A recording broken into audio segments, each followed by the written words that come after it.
Alright, let's try this. New microphone setting. Welcome back to the stream. And, well, I forgot to turn the lights on, so we will have to live with this at least for half an hour. That said, we now should have a noise gate and that stuff, so especially the children outside shouldn't be audible anymore. And football manager-wise, I think we might stand a chance for the next few games to at least get the odd point. So let's see where we can get. And let's have a look at the schedule. So next up is Cambrian and Clydach, or whatever it's pronounced.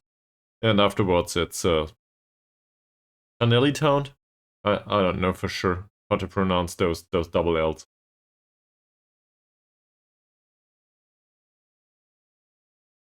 Which are both not exactly clubs that we are expected to win. Well, we're not expected to win the match. Those. Let's just call them Celtic. Those we might stand a chance against those.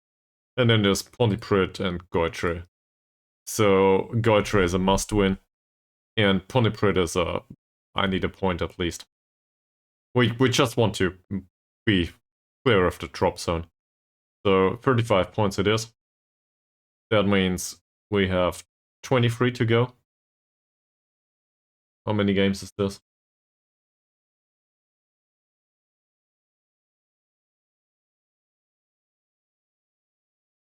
This is 18 games. So, assuming we can keep up some sort of competitive performances, we probably stand a chance. 23 games in points in 18 games should be possible. It's not easy though, not for us. So, let's assume we come in with 30 or something. That might be really close. We'll see. Depending on how the rest performs, right? But for now, we're good.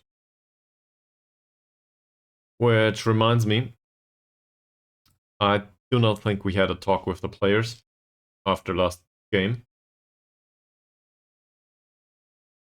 Yeah, just checked. You can't hear the beeping from the washing machine, if I'm not mistaken, so this is wonderful. Apparently the new mic settings work. So in case there's anything noticeable sound-wise and you watch this later on YouTube, because right now nobody's watching this on Twitch, feel free to inform me in the comments below. Let me know if something needs to be changed or adapted or whatever. He's on a 7.7 rating.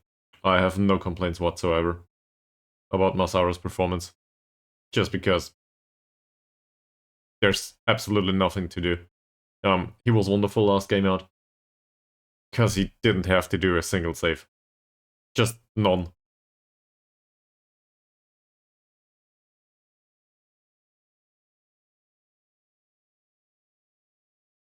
But it was probably the best performance in the entire season by a goalkeeper. 7.7 rating. Yeah.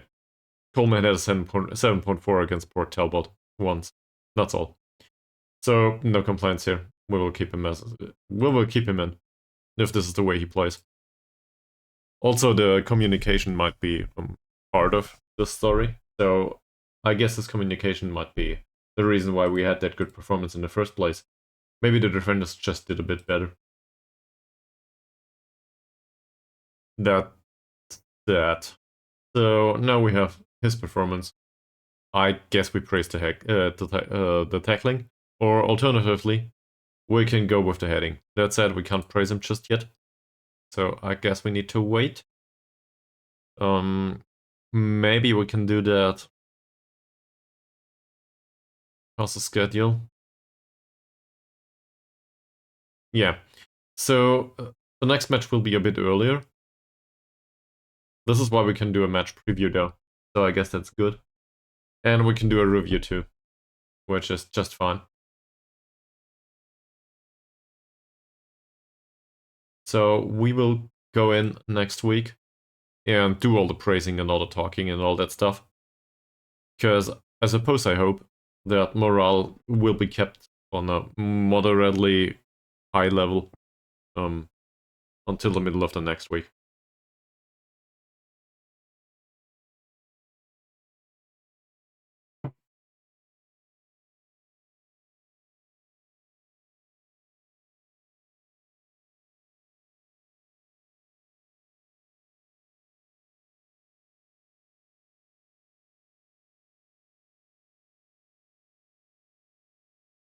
So, last time out we won by 3 goals, I think. Yep.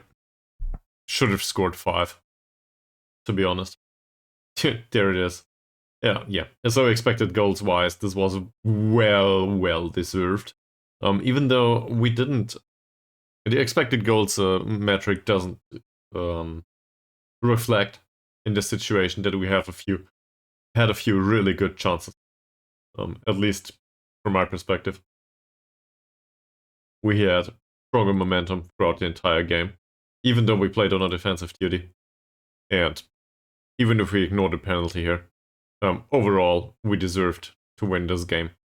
And we continued to be threatening throughout basically the entire game.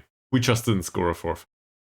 But seen from this perspective here, we probably deserved a 4th. On the other hand, this was a bit lucky up front here to score that many. Passing was not that great, actually. We go with rather direct passing, I think, in this kind of formation. And in this kind of tactic. Where is it? Yeah. So in possession, we do a bit more direct passing. We don't know about this stuff for now. And whip crosses don't necessarily contribute to better passing, better crossing completion. So we'll need to wait and see what we can do in the next match. That said, the amount of pace within the transition certainly helped. And Flynn Murray and Tumulty still had decent combinations, it seems. The rest of them, not so much. Opposition, on the other hand, they didn't have fun.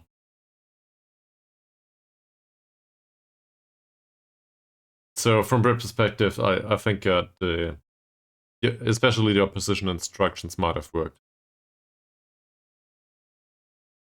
And they had terrible shooting, which is fine with me, but we gave away 2 shots that were, well, off target, but one of them was really dangerous, I think, if I recall it correctly. Other stuff.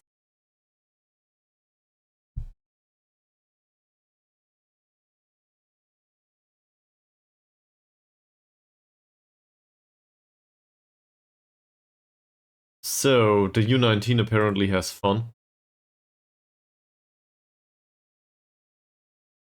This might have to do with the fact that we allowed everyone else to play down there, but it doesn't seem like they were used this time out. I might have forgotten. So usually I want these guys to gain some match sharpness too. Apparently this didn't happen. Kelly had a decent game last time out, I think. Yeah, 6.8. That's not... In fact, that's really horrible, probably. For Playmaker, that's really horrible. 18 passes. But, yeah, he ran along, I guess. Wow. That's really bad, in fact. 18 passes overall within 90 minutes. He was even worse. Who did all the passing then? Defenders. So we played out of defense, but playing out of defense didn't result in us finding a playmaker. So they are first right now. Fantastic. Okay. So they play a slightly more cautious mentality at home compared to recent away matches. I guess that means they will try to cover in defense. Otherwise, they play a controlled possession style, and they try to retain possession with a high tempo. So chances are we will try to press strikers in midfield line. Maybe not so much those here. We'll see. Depends a little bit on how much we can do and how dangerous they are, obviously. But to go with, I guess, specific pressing instructions for specific players went down really well last time out. Or the last 2 times, I might argue. So I guess this is good. With strengths and weaknesses, I think favorites are probably easy to spot here. So we are not expected to gain a point or free. We are expected to go down. That said, who knows? Maybe there's surprises.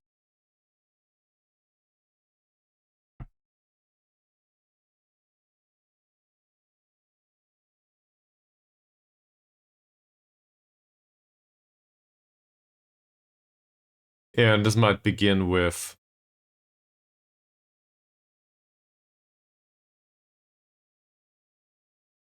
questions like these here.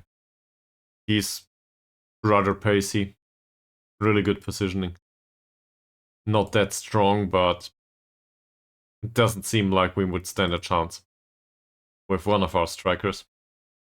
And same with him. He's rather pacey, positioning is decent. Chances are we will neither penetrate this with a poacher, nor will we penetrate this with anyone else. So I guess we go with the poacher. So I think it's Adam Jones. Yeah. So we still can play Adam Jones as a poacher. But I wouldn't want to rely on it too much.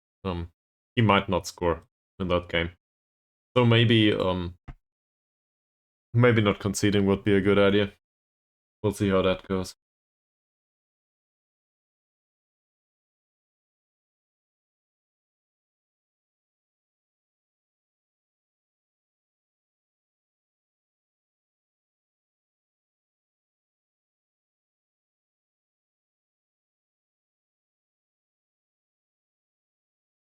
He comes over for loan. So we have a new backup goalkeeper. Great. And he will not expect to play. So I guess that's a plus.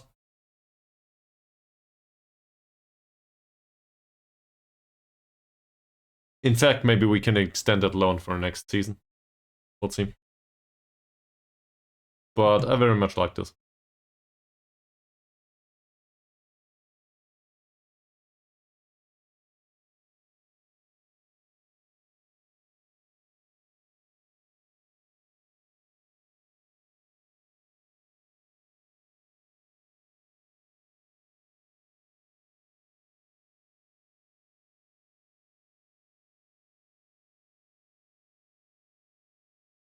So he doesn't need much command of area. I think anticipation and yeah, well, there's a bit of a problem there. So concentration and reflexes aren't that bad. Anticipation is though.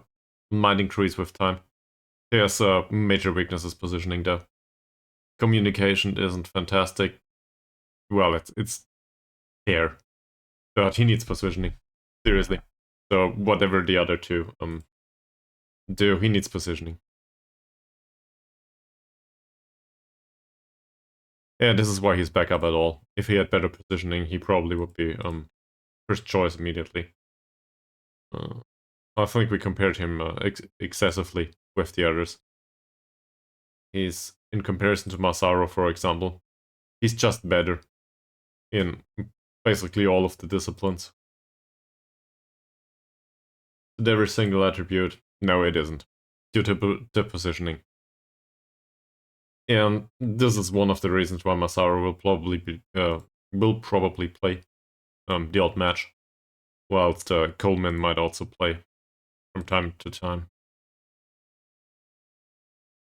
Yeah, Nathan Lowe has been scouted, but we do not have a chance to sign him, I think. There's no loan interest. Well, we don't know about it, but I don't think there is any. He might come back from injury. He's listed for transfer.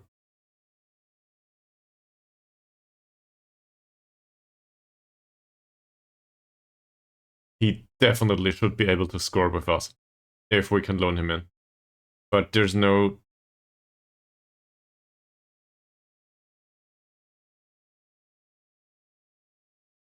This would go down in January. So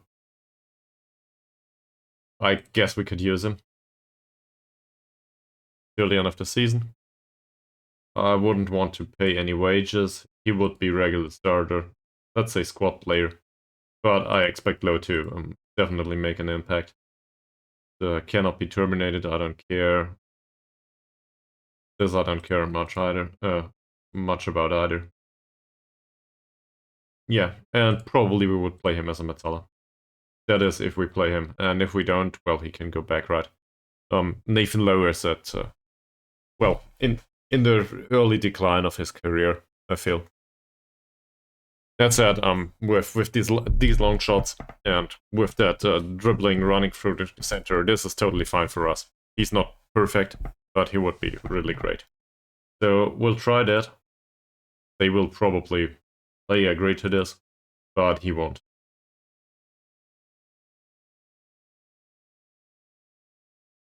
But he's still candidate for a shortlist.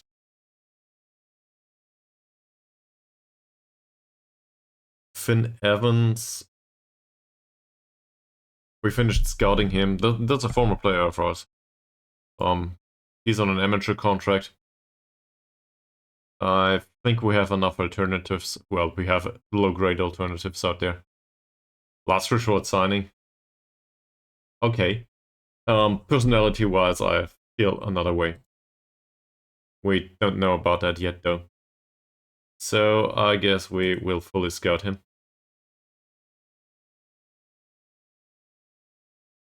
Because I just want to keep this up to date, really.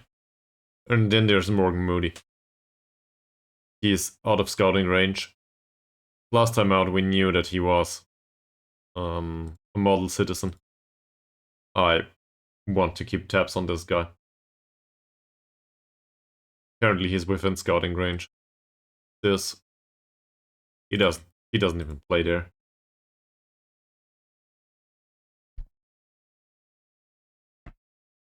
And also, if I recall correctly, he might serve as an inside forward or something.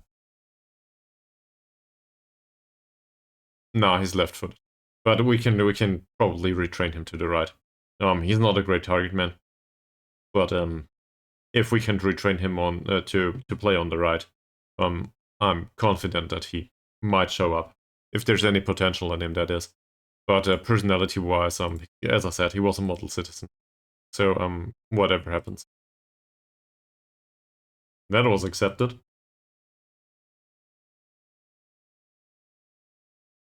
I don't know about it. For some reason, we are friends. This.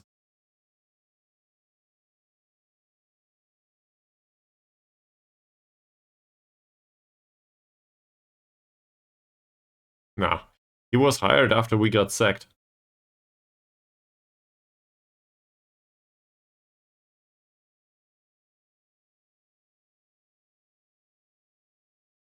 That's a former manager of Vasalund.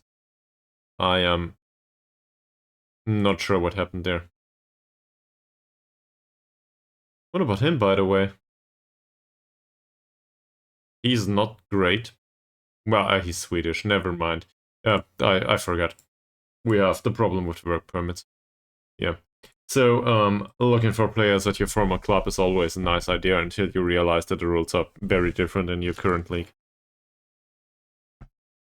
Alright.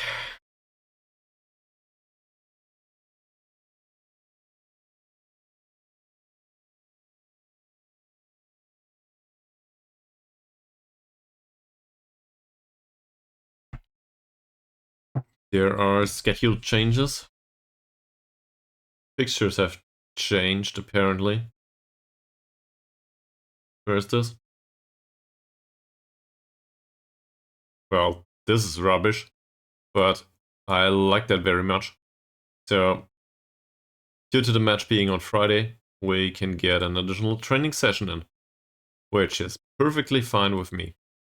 And this means that we can do match preview here. And we can do a match review here. And we can do some overall training in here. So, this is better. Same here. I will probably... Can I copy this? And just paste it in here. Perfect. This is what I wanted. And the same can be done down here. Fantastic. So apparently, this allows us to get some additional training. And I like that very much. Yeah. Hopefully, some additional fixture changes will do something similar. So, because I feel like the other clubs play more games. These might be due to cup competitions or stuff like that. So, but still, it brought us in 3 additional training days, and some of these, what does it currently do? Well, other than attribute development, it's especially about match preview and match review, and both of these I think increase team cohesion, which is really direly needed, and also some sharpness and overall familiarity with the tactic, if that makes sense. So I guess that's a plus. Overall, that's just a plus.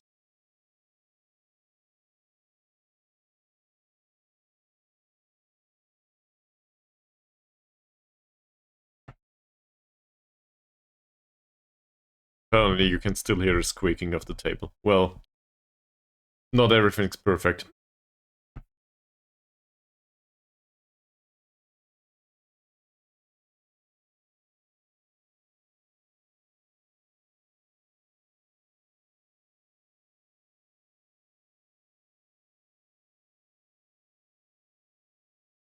Okay. Their goalkeeper has few passes, but it's really accurate. They probably play out of defense, will they? Yeah, so I don't think there's much to be seen here. They are number 1 in the league. They are number 1 in the league for a reason. It's probably due to quality more than due to whatever data shows here.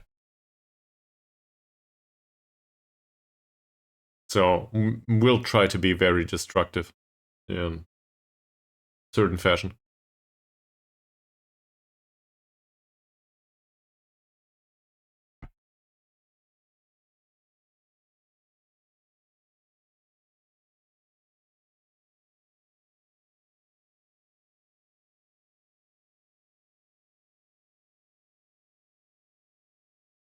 I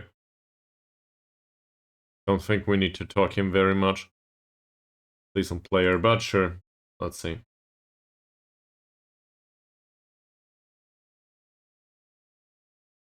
His form in the last 5 matches was 7.44.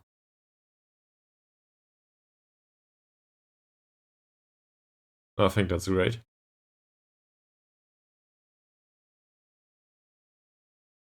Well, so I don't think we need to win this game in particular, but we need to win some games. So we might as well start here. And given what happened throughout the season, I feel like it will not. How do I put this?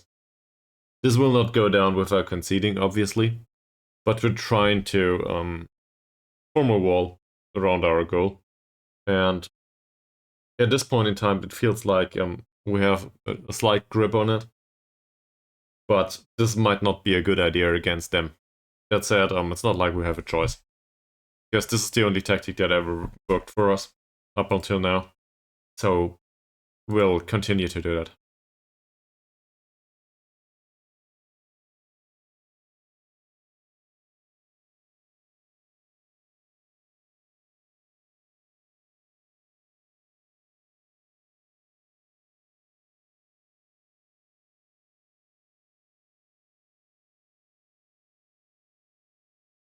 Well, his form isn't great.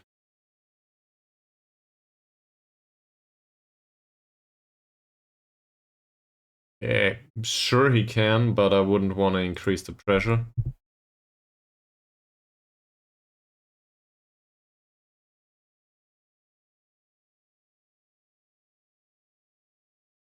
Apparently they play a rather direct, well, in that case. I'm not so sure why they play a direct style. He plays out of defense, yes.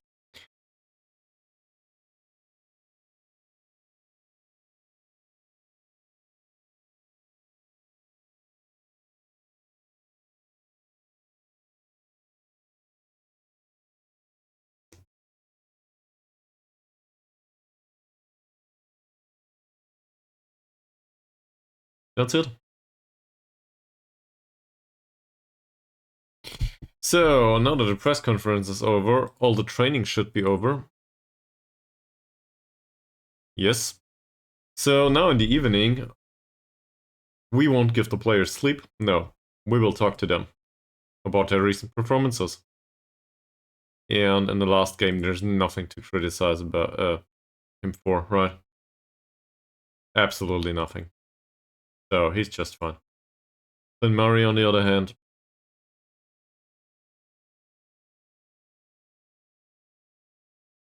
we might have had a talk with him previously. Form improved a little bit, not much to tell though. Sam Jones, did we go through all the feedback? Apparently we didn't, because this certainly counts. 10 out of 15 headers. Passing isn't that wonderful, but he was on an 8.0.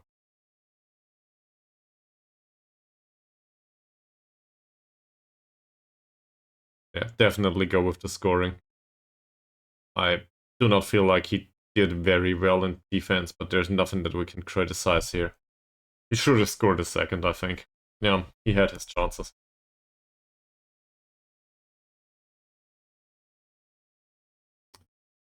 Felstead, oh, let's go back. Because his training is praiseworthy, I think. We can't though. Apparently it's too early. Felstead. Yeah, we will not do that. I don't think that's good enough. 7.4 rating though. I guess we can praise the tackle.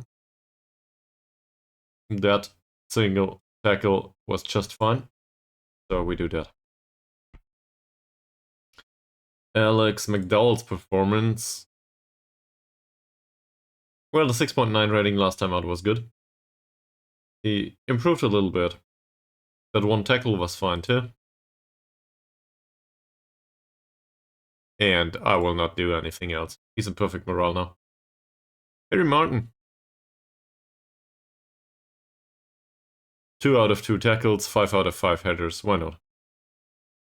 But it does not seem like we can talk to him.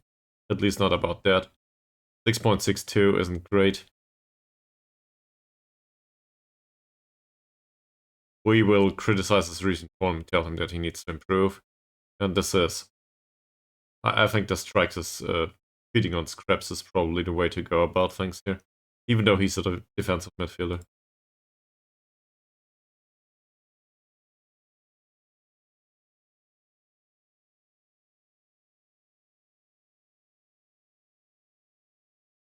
Perfect morale now. For some absurd reason, this got accepted. As I said, he's a defensive midfielder. He's not the one to be expected to create chance. Kelly, on the other hand, he's more of the playmaker type, and last time out he had a horrible game. Well, for the level of the team, that is. He didn't create any chances. Form is okay-ish though. I wouldn't want to criticize him for it. And, well, conduct is fine, but no use talking to him. The first thing that comes to mind is the development. I do not think that this is wonderful, but it's something. So if we can improve his dribbling a bit more, he definitely has the physicals. There's nothing to do here. Sure, additional pace would be fine, but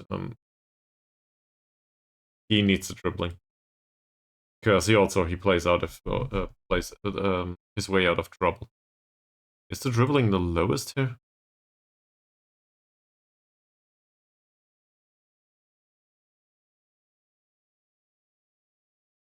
Wait, try to train his attacking movement. Yeah, despite his dribbling being the worst. That's probably due to the fact that he lacks decision making and anticipation too. Even though these are not primary attributes for his role. I guess that's reasonable. So we will keep it like this. That said, how was his last game? He had an assist. 2 chances created. Can we praise him for the assist?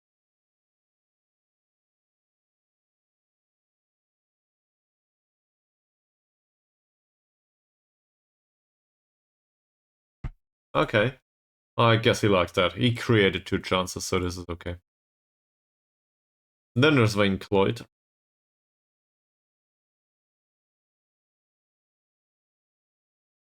He had an assist. I like that.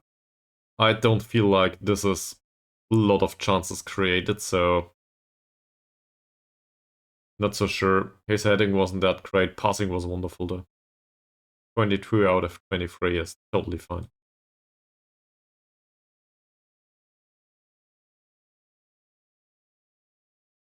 Oh yeah, I forgot. So, yeah, sure. I wouldn't want to talk to him that much. Doesn't matter. 2 goals. What is there to say? Nothing, apparently.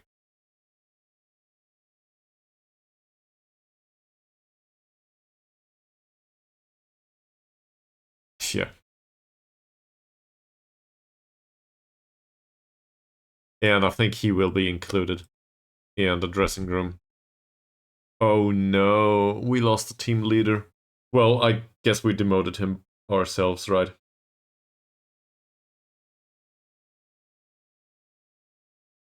That's a bit concerning.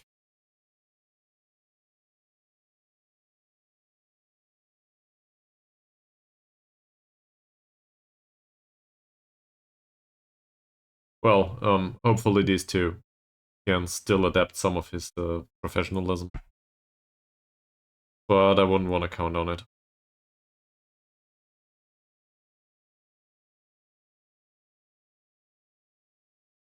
And in particular in defensive midfield, I'm not so sure if overall this is a good idea. I just want to have a look. Because obviously the best personality out of these 3 is the young guy. He would have most of the effect. And we don't want him to adapt the personality of Massaro or Clay. So that's a no-go.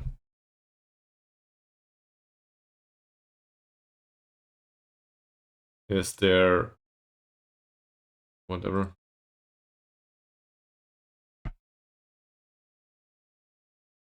We have a perfectionist. It would be great to have him as a head of a mentoring group, even though he is volatile and, so on. We have a spirited personality by Tumulty. Doesn't matter much. McDowell's fairly determined. I'm not too fond of. Coleman is 21 with his fairly pro. And then there's a lot of players. Well, these unambitious ones can probably use some tutoring. By a balanced player, that is. So, say we use Alina. He doesn't have traits. Yeah. So, the goal is to get them into a balanced shape at least. For some of them, that might make some sense. So, let's see. The oldest player we have is Masaru. He avoids using weaker foot. I don't like that very much. Elena, maybe. He can have an average influence on any group. He's an influential player, still, for some reason. So now we can combine him with young people that need a better personality. Broader than straight, I do not want on Elena, not that it matters much. Claude, on the other hand, he likes to round the keeper.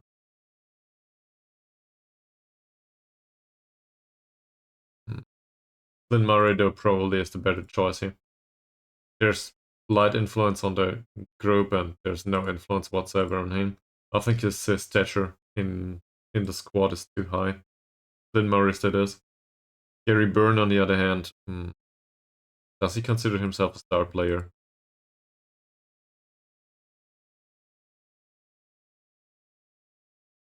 Yeah. So their squad status is too high, or they are too far off. I'm not sure.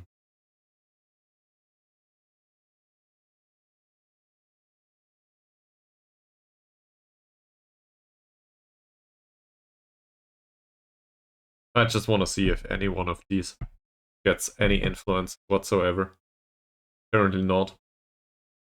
How about... Well, we don't want his trade on them, but I want to see what happens if I slap all of these in. So the only person that gets any influence is Freddy Wild. He doesn't have any traits, so I guess that still can be a plus. We can ignore all of these. It wouldn't matter.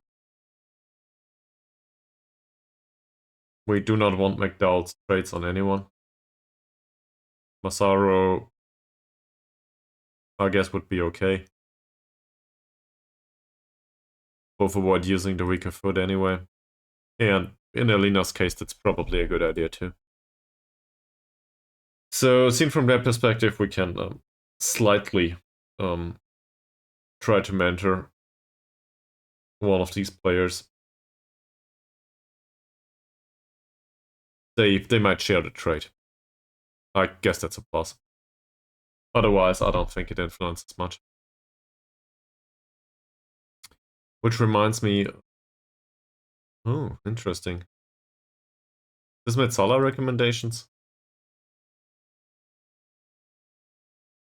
This definitely isn't a Metzola recommendation.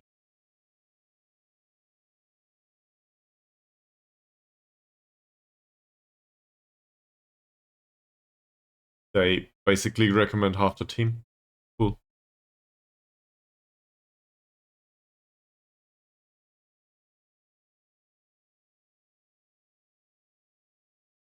Yeah, so I'm starting to think maybe we can find somebody with a great personality. Yeah, it's just part of the overall here. It would be great. And I generally try to have a look for certain personalities from time to time.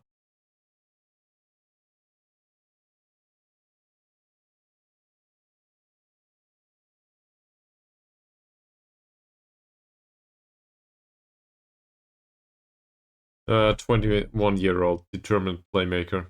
I don't think so.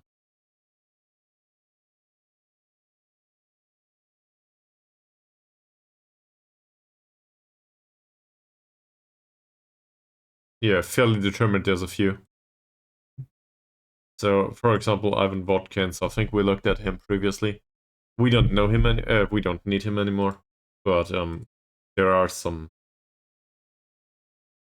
interesting alternatives here. He's not that bad either, is he?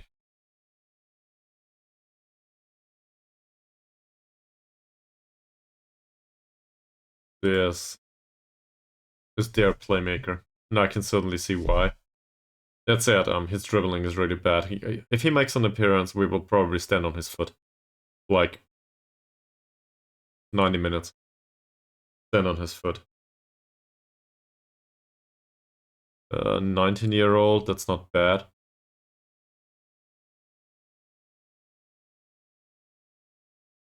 Skill level isn't great. But I like his personality. We might shop for him. next season.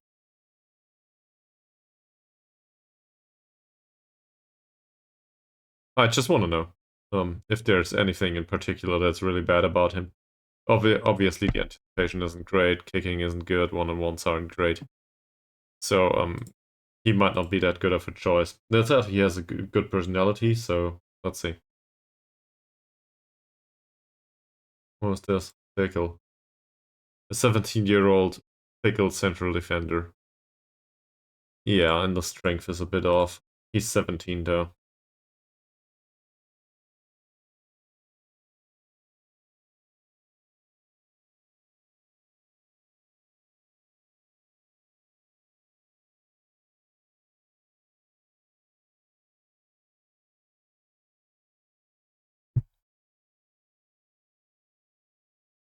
None of the really good personalities hit somebody.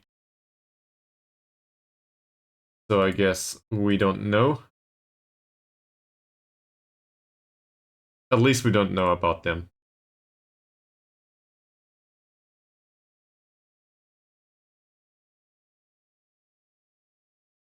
Yeah, and I'm not sure if I want to bring in additional trial lists at this point in time.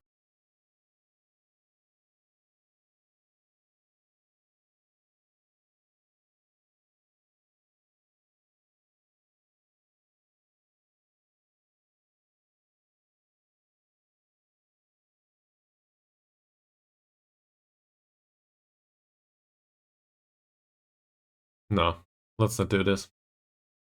So being on the lookout for an additional player with a certain age that can be a mentor for the rest of the team is not a bad idea in general.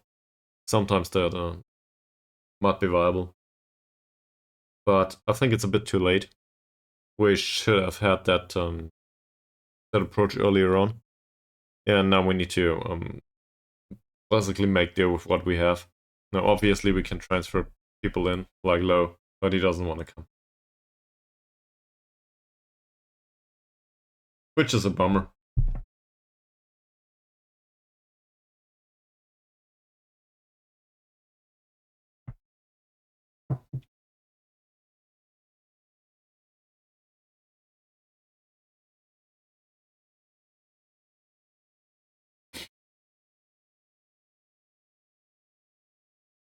Alright. Game against the leaders of the league. We will get trounced, will we? Anyone's got any suggestions? How many goals will we concede? Yeah, forget about that. We will try with the board though. Can they give us an additional oh, there we go. Please give us an additional coach. That's all I want. Seriously. I just want that coach. I do not care about the rest. Pretty please? With sugar on it?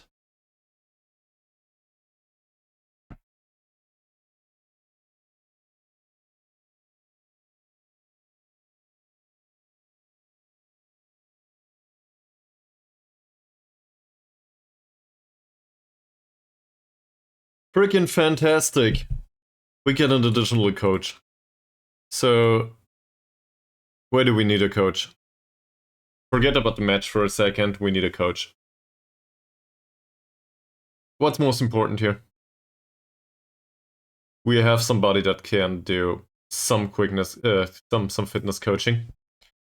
We have a specific goalkeeping coach. He is he's horrible, but that's okay. And we can do basically all of this ourselves. I don't think it matters much. So we need somebody to be 2-star, right?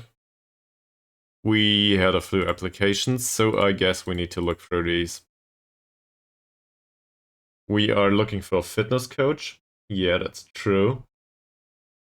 And I think we found somebody in him here. Because his fitness coaching is really bad, but he's 31 with the rest of the attributes. So I think he was 2-star, or at least 2-star potential.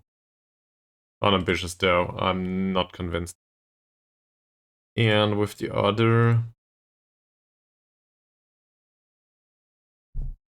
There we go. And this is for general coaching. So is there anyone in here that is really good with what this? This is really good. He's a horrible coach. He has no idea about football. He's determined, he has a good level of discipline, and his motivation is rubbish. But this is 36 points, 38 points. This is way above what we're used to. So, is there a coaching category for defending and mental? There isn't. Yeah, he needs to do a coaching course. But determination, level of discipline, and motivating together here. This is 38 points. This is fantastic. Let me just have a look. I want to look at the coach's calculator. 3, 1. Mental is 4. Oh, defending is 3. Mental is 4. Well, in that case, this is all 1.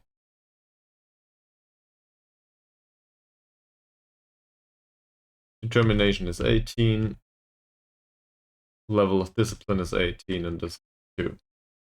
That makes him a 2-star coach in defending, in both categories, and a 2-star coach in possession. Right now,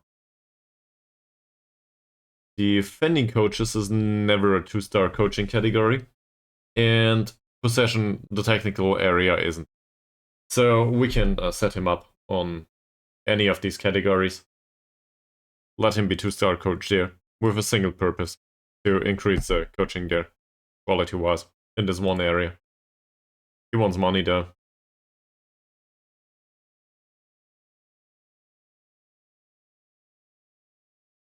Yeah, we had a great talk, but I'm not gonna spend 100 euros a week on stuff. I don't think we want that. So we gotta make do with somebody else. Like this one.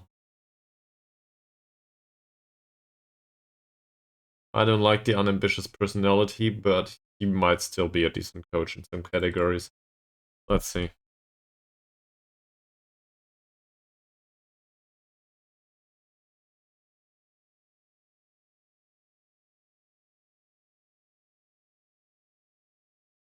And this is 15, 13, and a 2.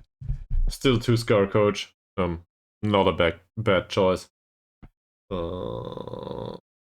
Yeah, for him with defending, attacking, and possession.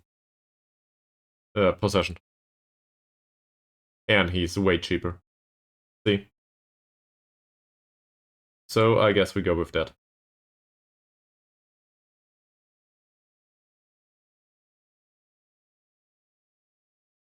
Come on, man, go down to 9. Alright, he needs the 10. So I think this is a decent choice at this point.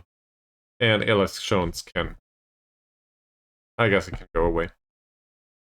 With the fitness coaching, we will not do anything right now.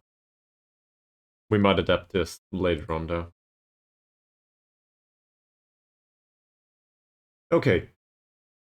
So we got that covered. Now, about the match. Is there anyone that trained really well? Coleman. But I don't see a reason why we would try to play Coleman right now. Sure, he deserves some praise. Why not? As always. Martin deserves some praise too. We gotta be careful here. He deserves praise, definitely.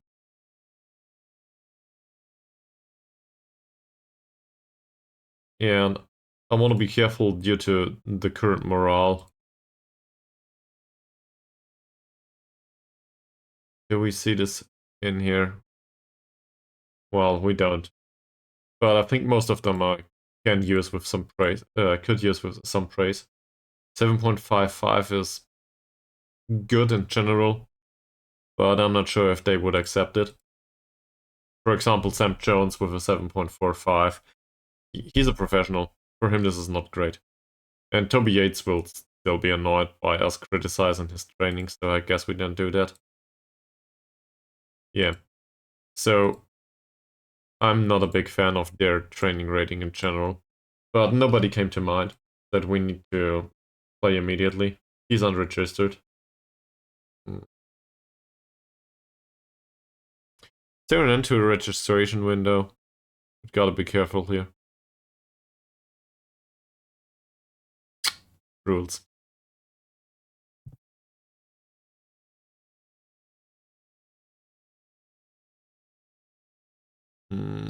Squad registration. They can be registered between 1st of July and 1st of September. That's done. Oh yeah.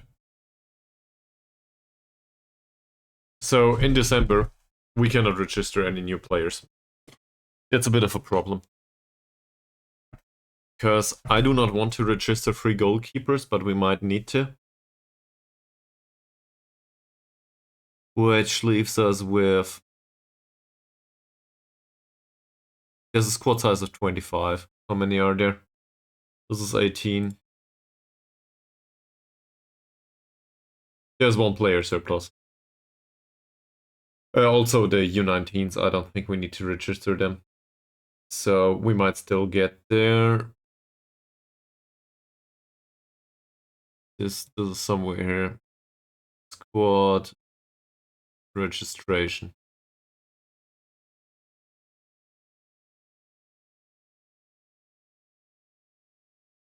Yeah, Paul Coleman is under 21, that's true. Adair is under 21, so he doesn't need to be registered. Moody is.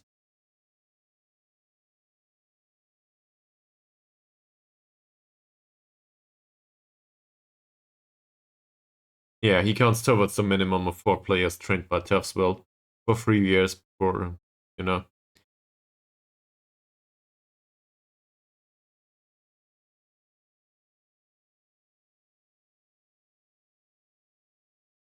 Still, there's not a problem.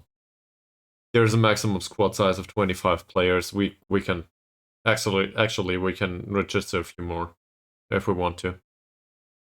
Not that it matters much. Because these down here, they don't need to be registered. So we can do this. Yeah, now it should be... Exactly. Now we can play him if we want to.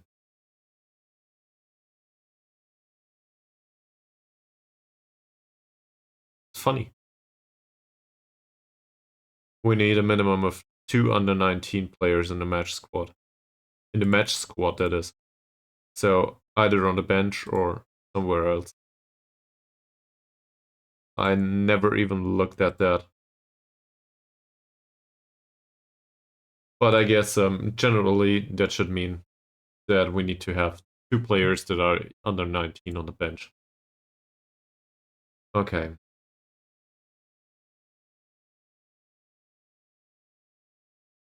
Let's look at the tactical meeting.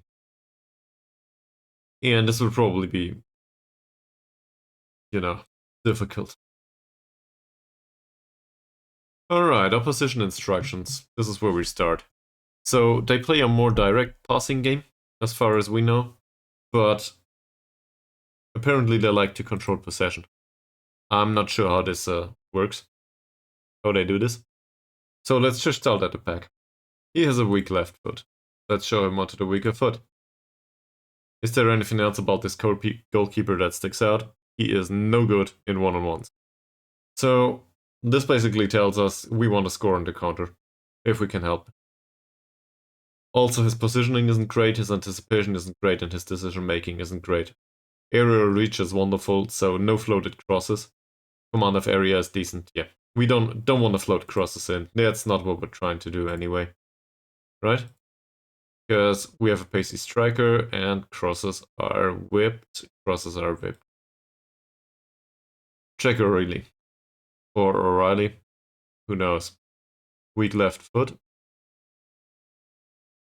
His dribbling is 2 to 5. This is no good. His composure is 3. He has jumping reach 4 and strength 4. I guess this means that we can definitely fouled him off the pitch. With that passing and that crossing, I'm not sure if it's viable to close him down. He's somewhat dangerous, but I wouldn't want to overextend. So we should be careful with that. Also, to mark him tightly is not... There's one of these odd cases where we don't really want to mark him tightly, because, you know, they might play a pass through him, and he's not that great with the passing.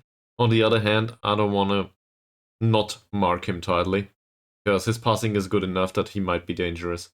So that's middle of the road, I don't want to do anything with this. It's annoying though.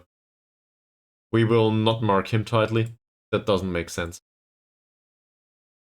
He's too strong. His off-the-ball movement is bad. But for tight marking, he will just outmuscle his opponent. His composure is bad.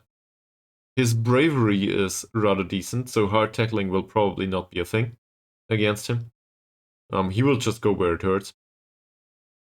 The composure though isn't great, the dribbling isn't great, the passing isn't great, so I guess we can trigger the press on him. Does he have a weak foot? Yeah, somewhat, but I wouldn't want to rely on it. He has a very weak foot, so Michael Parker can be somebody.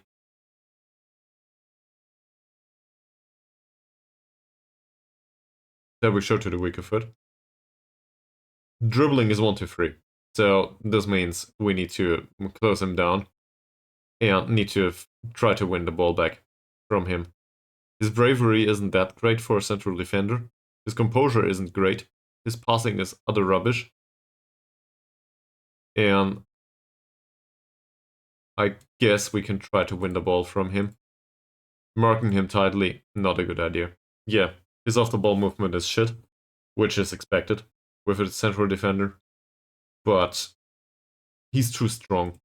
I don't think this is a good idea to mark him tightly. Adam Groom. A left-footed player with really bad dribbling. His passing is good though.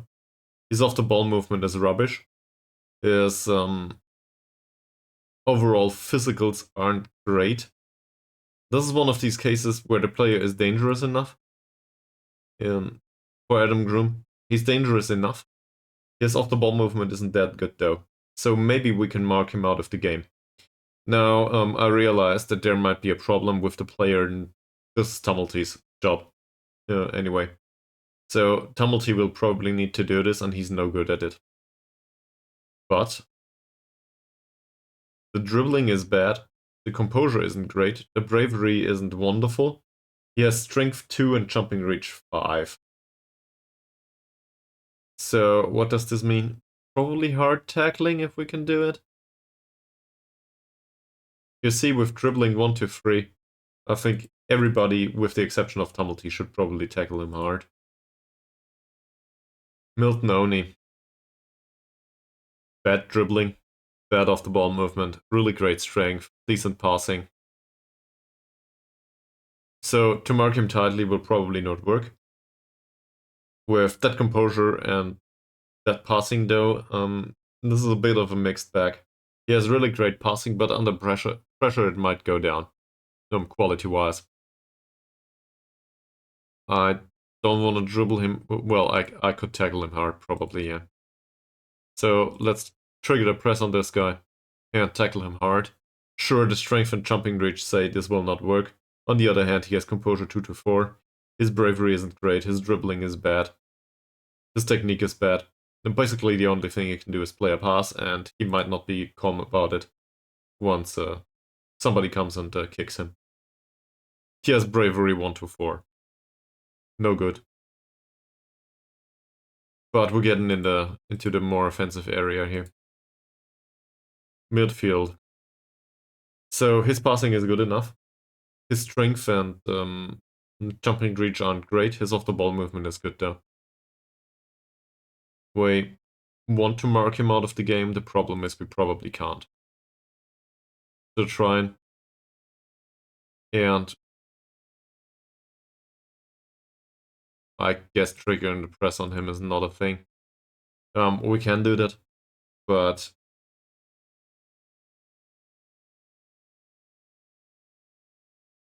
I think that's really needed here is a kick to the teeth. With a bravery of 1-2-4, he needs to go off the pitch. Ben Smith. Again, jumping reads and strength are not that convincing. He's got good passing. His off-the-ball movement isn't that great. His dribbling isn't that great. Hard tackles. Mark him tightly. Hope for the best. Yeah, this is a lot of hard tackling. This might result in a lot of yellow cards. But again, I feel like against this opposition, maybe this is the way we need to do this. And he had a weak foot too. So this means Ben Swift will be shown to the outside. So towards here. So we force him to get away from the middle of the pitch, which is somewhat fine. Peter Grant, that's the right winger. He's a left-footed guy. Definitely show him to the right foot. So at this point, he will need to dribble down the right wing. And his crossing isn't that great. He has decent heading, though. Yeah, I would say he's more of a striker. He likes to do killer balls. His passing is decent. His off-the-ball movement for a winger or a striker is no good. We can mark him tightly. His dribbling is wonderful, though. So let's ease off tackles against him. This might give him a lot of space. Well, to a degree. And to close him down probably is no good.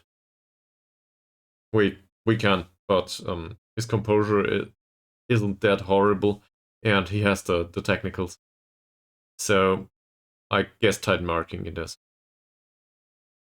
And he's enough tackling, that's not great. He needs to be shown to the weaker foot too. Again, this shows him to the outside.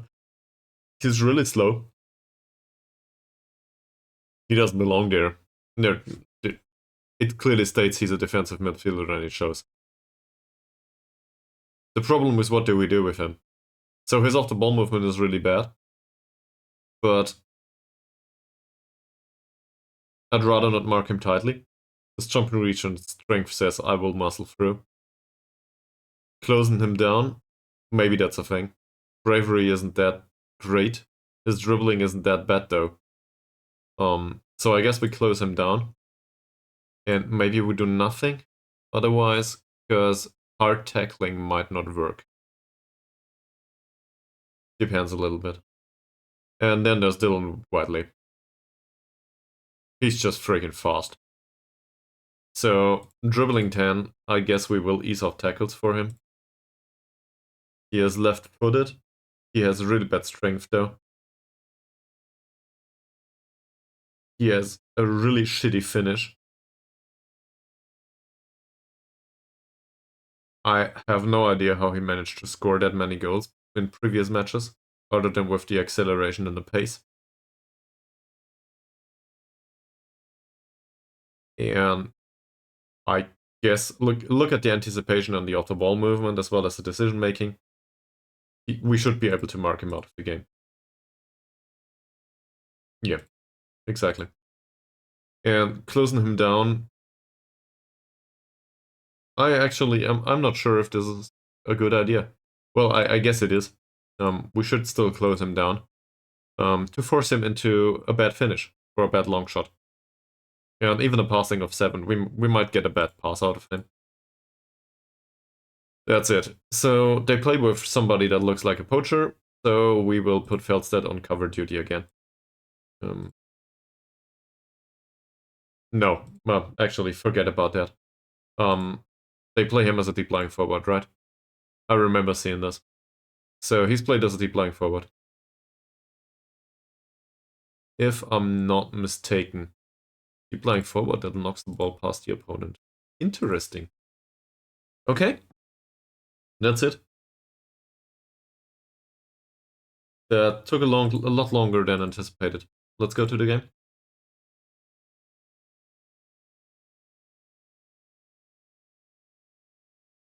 Well, just lift. Then you don't have to be apprehensive.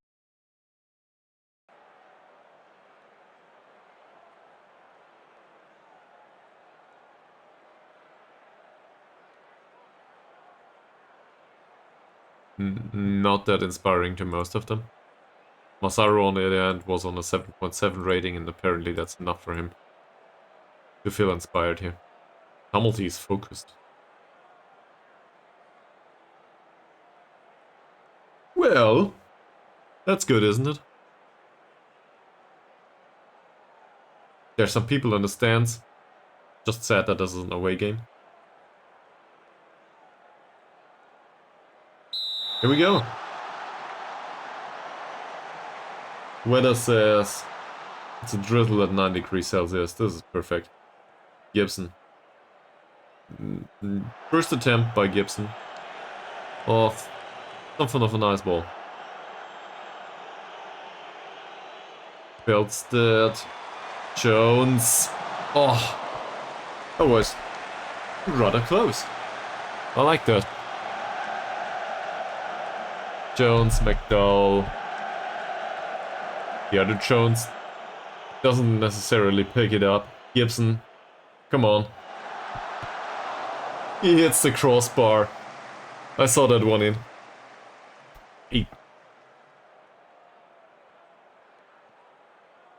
I can't believe it. Gibson had so many chances. Should have scored one at this point. Anyone. Kelly. Nice pass towards Tumulty. Nice pass towards Jones. Typical Jones. And in this away game, we are up 1 goal against the leaders of the league. That said, their defending was really sloppy. Look at this. He drops out of formation, Parker. And this is where Jones belongs. So this one tries to close down. He drops out of the formation here. And now we just play a decent pass towards Jones. And he's not fast, but fast enough to pick up that ball. So, that's it. That's all we need. And now he's frustrated by the feedback because we encouraged him. Yeah, sure. This is one of these football manager things. You encourage him and it doesn't go through until something happens, and if it's a scoring event, well, then afterwards, you know. Cloyd. Nice ball. Gibson. Yet another long ball towards Kelly. Ah, he goes for the shot. I guess it would have been better to go with another pass. This is 7 minutes into the game. They didn't have a single shot on goal so far. We did though. Well intercepted by Gibson. Then Murray's pass, Tumulty, Martin. Nice idea by Martin, but no good. Parker. Oh. And it's offside. Fantastic. I wouldn't have counted on that, but... Long ball by the defender. Well defended by McDowell. And that's intercepted by Kelly. Hopefully this is all they can do. We give away a corner. And now they are uninterested after the feedback. Man, I don't like this. I like the result though. So far that is. Gibson. Can he pick up that ball? He can. Runs with the ball. Down the left. He's too slow, is he? Come on, find a pass, man. That's not the pass I was looking for, but it's not that horrible. Jones. Gibson.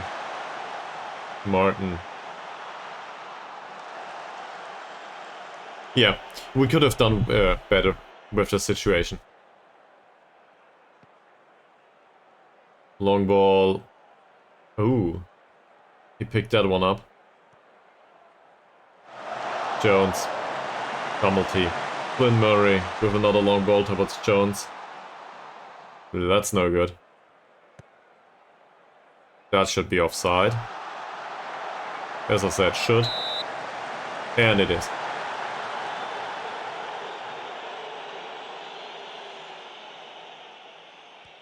Jones with a decent ball towards Tumulty. Come on, Tumulty.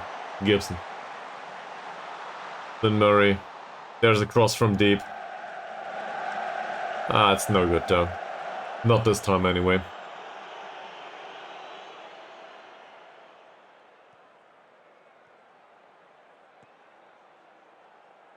All of this is a comprehensive highlight. Interesting. McDowell, Feldstedt. Nice one. Smith. Intercepted by Jones. Gibson picks up the ball. Will he find Tumulty? Not yet. Flynn Murray. Towards Jones. Interesting. Tumulty. Tumulty. Runs down a wing. Oh.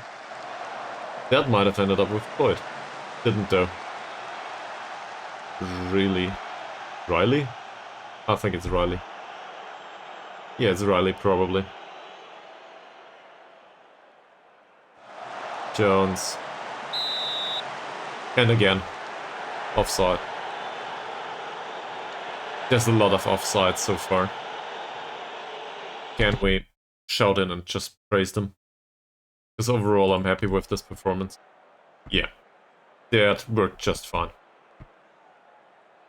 Tumulty's free kick. Feldstedt. 5th chance of the game. Only one of them was on target though, and well, that one was in. Johnson. Tony. Olagunyu. Parker. We will probably pull back at this point. Groom. Lynn. Flynn Murray. Well defended. Kelly. Jones. No offside. Not yet anyway. Nice! Oh, come on, Gibson, seriously. How?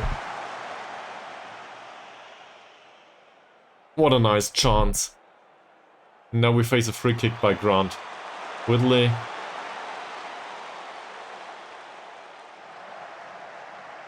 There's a cross. First touch of the game probably for Massaro.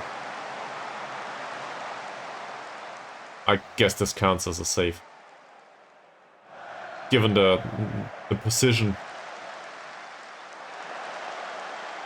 You know, headers from this position are really dangerous.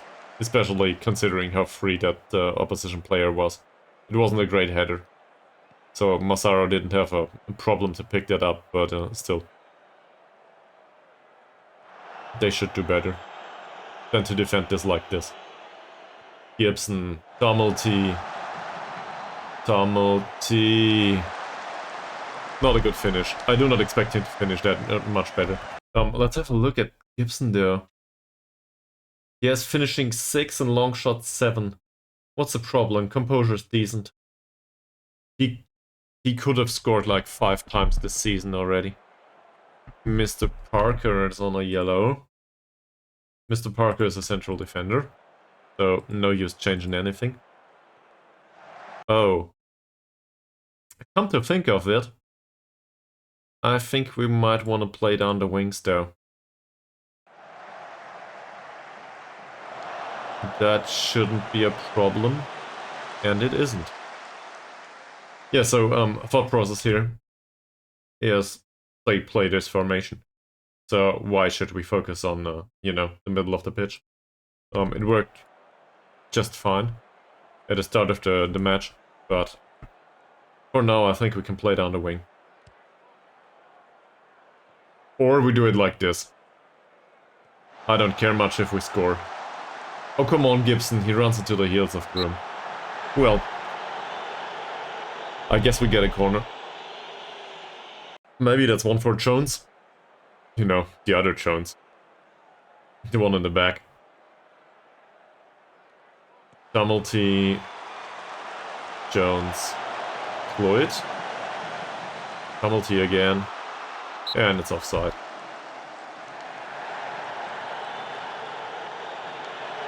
But it looks like we're well in control of the game so far, with the exception of that one goal. Seven Sisters get absolutely devastated, same as Pontypridd. I'm happy. We're up 1 goal. This is entirely deserved. I think we should have scored a second, though. Some of these chances were good enough to score a second.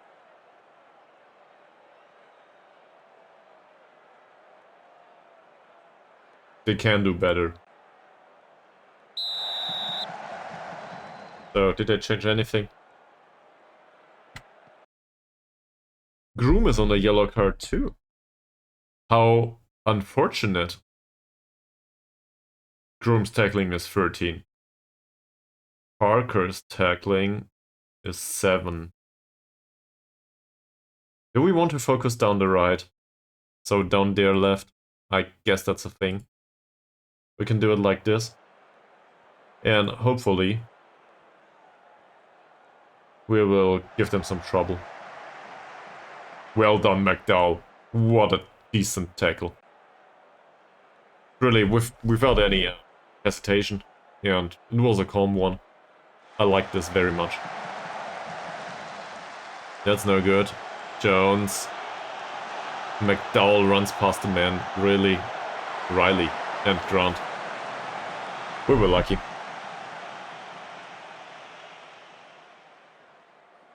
Jones's free kick. Lynn Murray, cross from deep towards Gibson. Gibson. Dummelty. Floyd. Again. That's wasteful. Jones, Gibson, Kelly. Towards Cloyd. And it's offside. But we have our chances. I like this. Parker. Belstead. Lynn Murray. Dummelty again. Dummelty. Lynn Murray. Will it be a cross from deep? It will be. Finds Jones. Jones. And a cross. Floyd. Like, it was 10 centimeters at most. It was just wide. I think we will go with additional praises once this scene is over. That is. Belstead. Okay. Now we will go with additional praises. And then we need to find out about Jones. He's tired. Not sure if we will keep him on the pitch. Parker is tired too.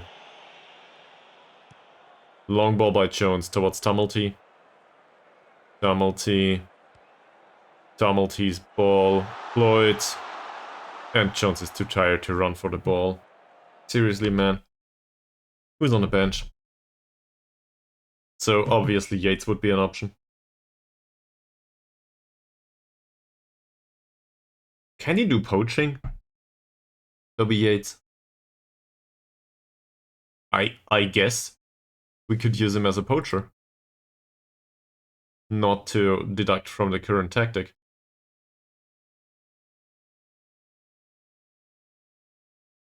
Sure, why not? So let's bring off Jones. He had a wonderful game. And Yates can be poacher. Why not? Shoot more often. I don't think that's really needed for him. I don't care much if he shoots or somebody else. He should. On the other hand, his long shots are like 1, are they? It's 4. Whatever. Anyone else that's really exhausted? Mr. Kelly. So we bring on Gary Byrne. And we bring on somebody for Sam Jones. Is there a central defender here? No, there isn't. So I guess we... Do we really want to give Moody time on the pitch? He has a good game overall. Then Murray doesn't have a good game, but who cares? Same as Harry Martin. I'm not too convinced by their performances. Alright, get out there.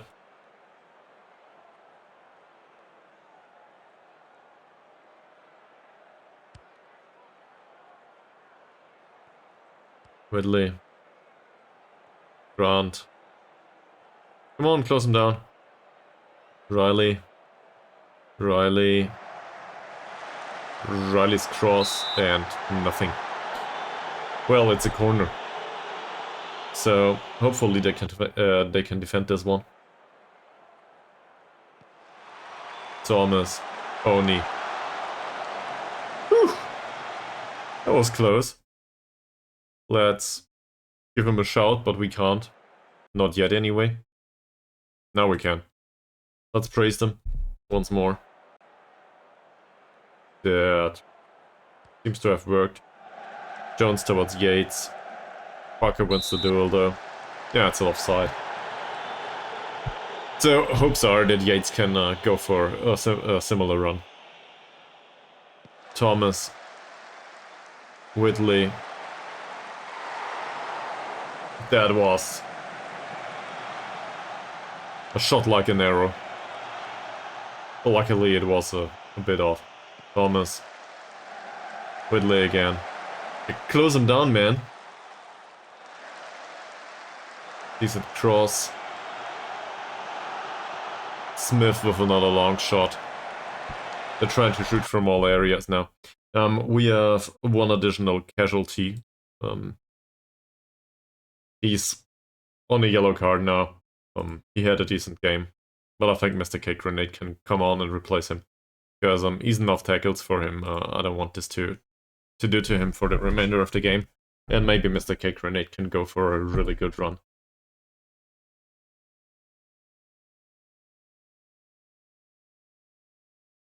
Get out there. You have 15 minutes. Provide an additional assist. There's a fresh... Oh, for Grant. Whitley picks up the ball. It's offside. Wow. Massaro, Belstead. Nice passing. Burn. Nice cross. Mr. Cake Grenade. Gibson. Yates.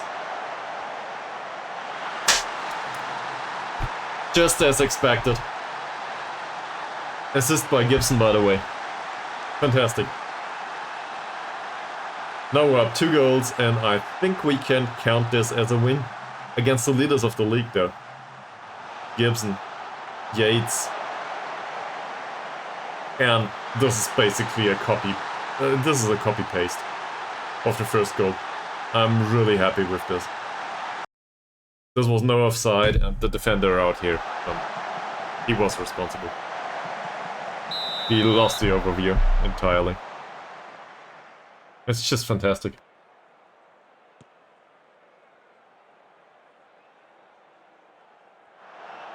And all this with Massaro on the pitch, who works just fine for now. Jones, nothing happens. So, we have a few additional substitutes. Let's wait until the end of the scene. Or at least until we can assume however it ends. McDowell, Riley, Jones, Cloyd, Yates.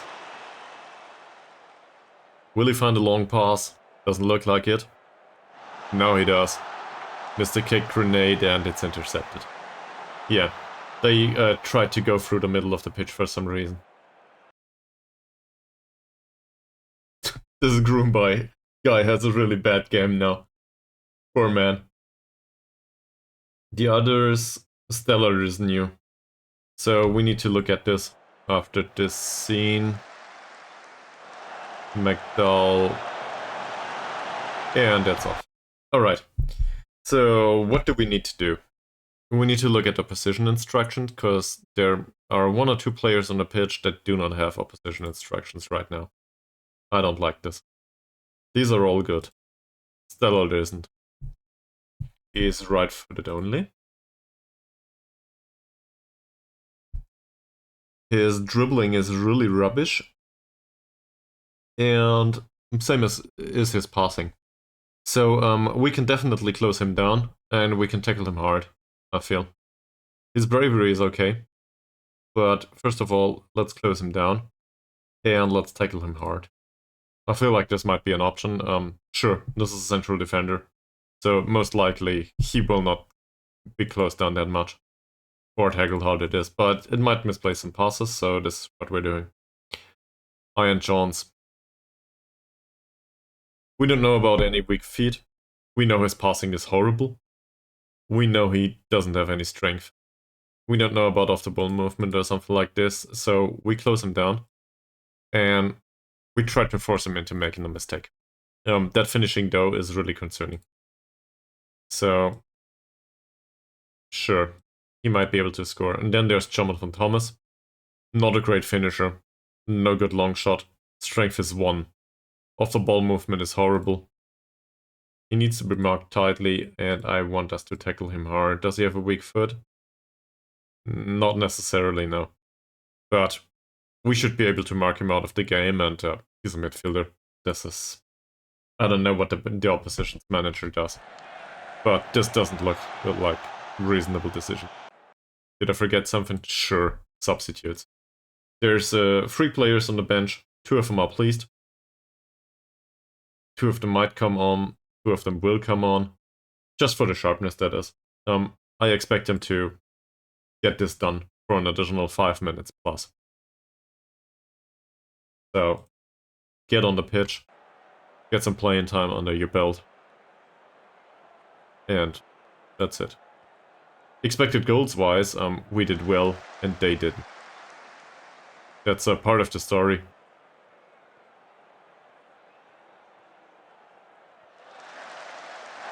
Roberts. Not a bad choice by Roberts. Gibson might be able to pick that up. He does. Not offside.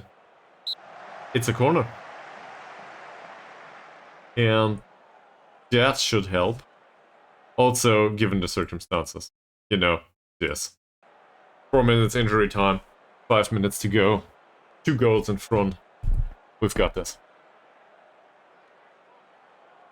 Wilds. Nope. Not a chance for Jones. Gibson. Feldstedt. Byrne. Jones. Feldstedt. Byrne. Wilds. Feldstedt. Not a bad choice. It was, you know, down the wing that we focus on. So, that's okay. Byrne. Martin. Lobs it towards the keeper. Nobody was there. And that's a long kick by the keeper. Shouldn't be a problem for Jones. Sam Jones. Yates is on the pitch and pushes. It was offside. Well, it was offside and Yates, in addition, he pushed the defender. So, I guess that's not that fair. Who cares though? As long as we win. Byrne. Martin. That one was lobbed towards the defense. Not a great pass. This might not be offside. Not a problem for Feldstedt though. Decent. Massaro with a long pass towards Gibson. Can he run with it? Apparently he can't.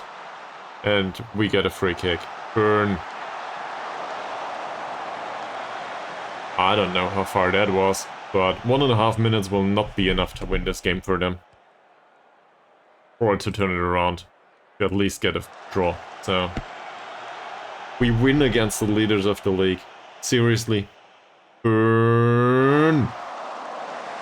That shot got longer and longer. It lacked some pace though. Again, Johnson's long kick. Jones. Missed the kick grenade. Roberts. And a cross from deep. Not a bad idea though. It's not like Yates was entirely out of reach. The cross wasn't that well placed. But in some of these, we might stand a chance. And usually these are good chances. So, yeah, considering the overall performance, I think we should be happy. Yates runs into his man. And they give away another corner. That's it. We're done. There's another corner. This will take another 30 seconds. We will take the corner. If we are allowed to. They are 3 men in the front now. Doesn't matter. We use the clock. Wales. That's it. There was another corner, I think. So they wasted time, and it worked. That was just better. And Joe Massaro had a 7.7 rating. For some absurd reason, because there was one shot on target, and the entire rest of the time he had nothing to do. That's great. I didn't expect that. Very happy with the result.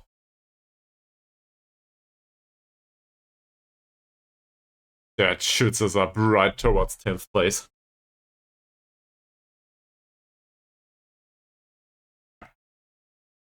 Really well deserved. I have no idea how they ended up there previously. And we also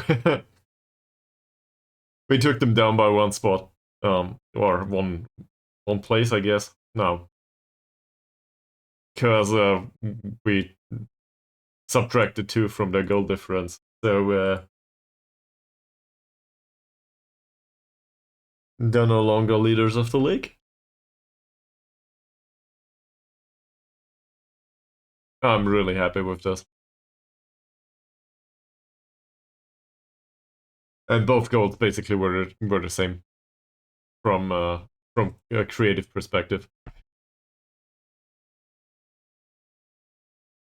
So let's go through the press conference, will we?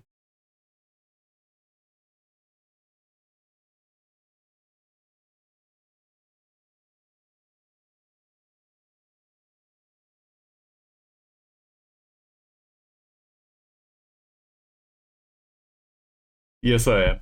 But I wouldn't want to overdo it. Still 20 points to go, right?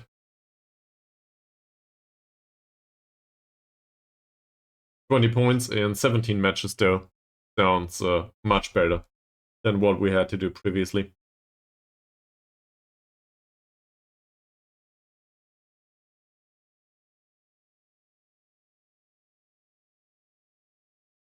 It's 270 minutes since Joe Massaro last conceded. It is? I guess that's good. Um,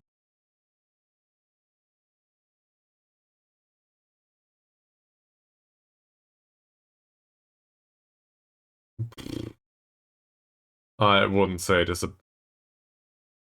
Yeah, this is about players. It's never about the managers, is it?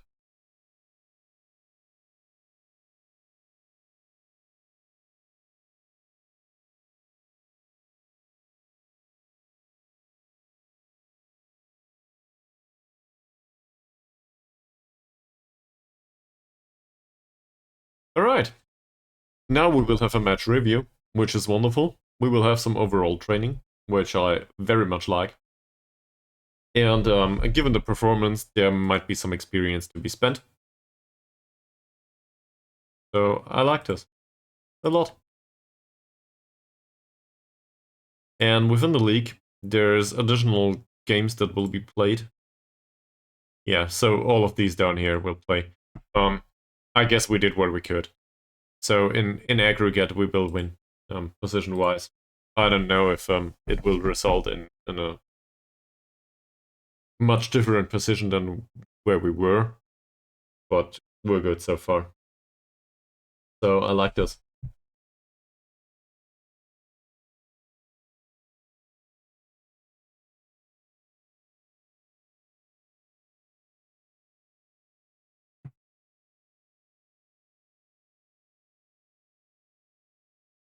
We had a stronger momentum.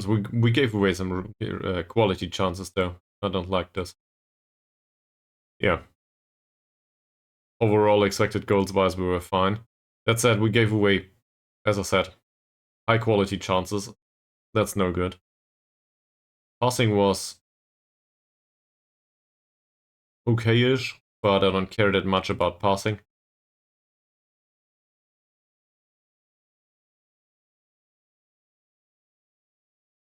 And one shot was saved. And 2 were off target.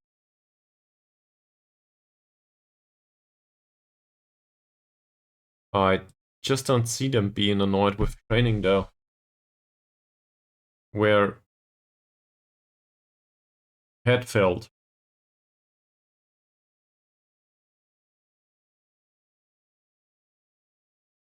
Had felt the high training workload might have derailed the team. Hi, Joe, welcome back to the stream. So, results today are, well, we just played the leaders of the league, so I didn't expect much. But as you can probably see here, where is it? Well, we won by 2 goals. And given that you just joined, we might as well have a look at the goals again, will we? Because both of them were basically the same kind. But yeah, you will see. So I tried to go with the opposition instructions in detail. Basically, just like I got taught by you to a degree. There's a ball by Kelly, and then Tumulty with a penetrating pass towards Jones. This was the 5th shot of the game, I think, in 5 minutes. Not the 5th shot by Jones, but we were really good here. And this was 75 minutes later. We were focusing down the right, and Yates was on the pitch at that point. As a poacher, by the way. We used him as a poacher. And we slotted away a second. That's it. Opposition had some decent chances, but overall, we were well in control of the game. And there was only 1 shot on target on our goal. So, yeah. Massaro held that one. The rest of it was a waste. Opposition instructions went the way they should have done, so I guess that's good. I'm happy with this, overall. I really am. And now we have decent experience on every single player, and I'm happy with the result. Next time out, we will play Llanelli Twon, or however it's pronounced in Welsh. Yeah. So that's for results today. No additional matches so far. How have you been doing? How's your Saturday?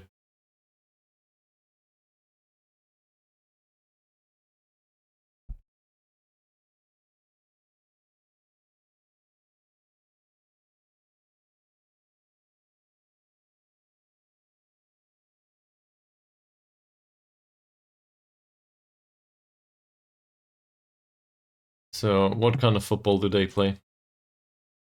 Gegenpressing. Oh yeah, you mentioned. So I guess the lawn is mode. Mode? How do you pronounce this? I guess mode it is. So all the green is mode. Okay. Yeah, I knew how to spell it, but you know, pronunciation is difficult. That said, at least you know, I have some feeling in my mouth now. Quite contrasting to yesterday's feeling whilst I was streaming. So no excuses in case I have some weird speech today.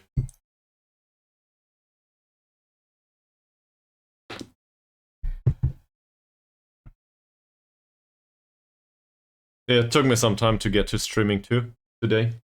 I guess I would have wanted to do one early in the morning between for you I don't know, but for German time it would be between 10 a.m. and 14. Oh no, so it's 10 a.m. and 2 p.m. to you. Yeah, I think so. Yes, he does. And it has some minor effect. I wouldn't want to overstate it. He's still competent there. But he plays every single game.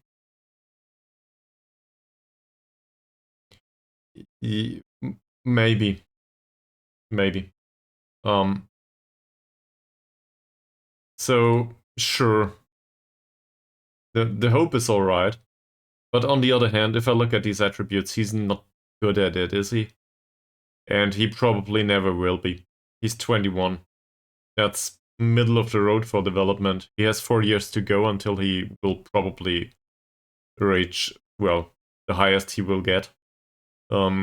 Sure, we will redistribute whatever attributes he has, but that's really low on the physical side. It's unlikely that he will be really great. And it shows to a degree with the performances this season. He's not horrible. Well, he is. He isn't great. In other teams, we wouldn't stick with it, right? So going forward, we might replace him at some point. It doesn't necessarily need to be this season, though.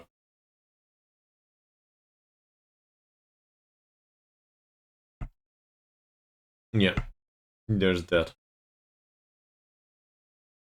The other players, though, they do rather decent, I feel. Especially Kelly for some reason. Well, he was on a 6.5 last time out, but he had more passes last time. Yeah, I think he will improve. Well, Mies, I guess the Dortmund match is over. So welcome back to the stream. I had a look at the result, and I think at the start of the stream it was like 4-0 or something, if I remember it correctly. So, how did it end up?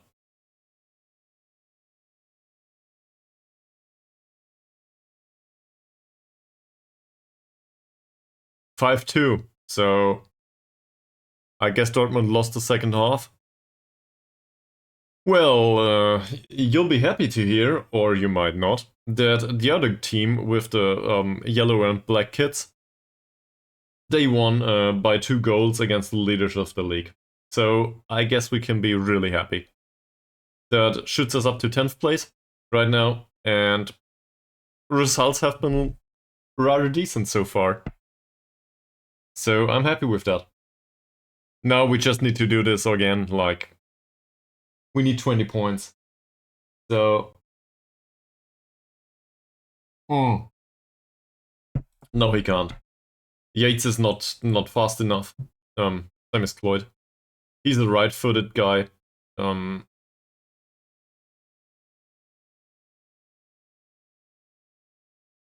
but that does. I didn't watch the game. Obviously, I was streaming, so I have no idea how the game went down. I wouldn't say that Yates can play out there now. I don't think this is viable. As a wide target man, maybe, but not as an inside forward. I don't think so. Inside forward needs pace and dribbling and so on. So he's not horrible at it, but I wouldn't want to retrain him. We'll find somebody else, really. 18-year-olds that can have some impact on this level. This is Wales after all. They should be a dime a dozen. The biggest problem with this is to find players that are that get a work permit, basically. And I could.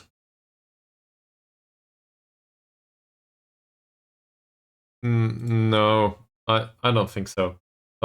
So I could set up another focus, but I think we gotta take it slow with the new recruiting right now. We have this squad basically is all jumbled up with players that have been there for different times, and I want to be careful with what we do to the squad. For now, it works, right? Sure, we want to improve, but let's take it slow, because we have a certain balance in the squad right now. I would like to establish some sort of hierarchy. That probably won't last.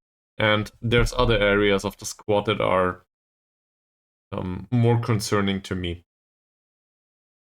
For example, just let's talk about Flynn Murray and his position for a second. Well, welcome back to the stream in that case. And welcome back to reality, including internet. Happy to have you. So, back to improvements to the squad. So in the case of Flynn Murray, you can argue there's nothing to do here, right?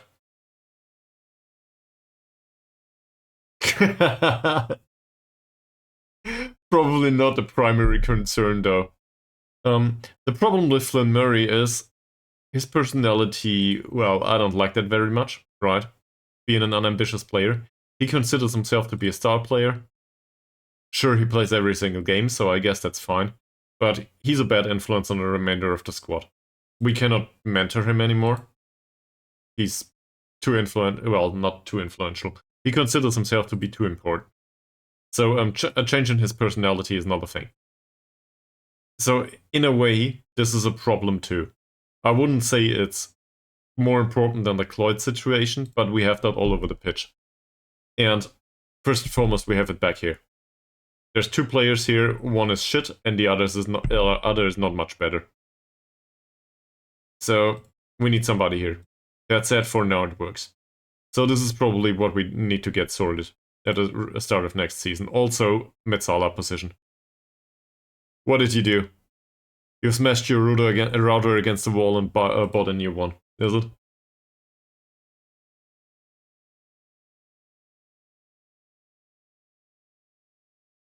This is where you tell me that you watched the stream on some sort of laptop or on a mobile phone, and apparently that's a really this is a thing, watching stuff on mobile devices, and well,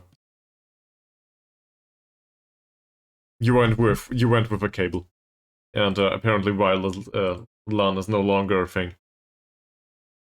No, but I'm interested. What is it? What did you do?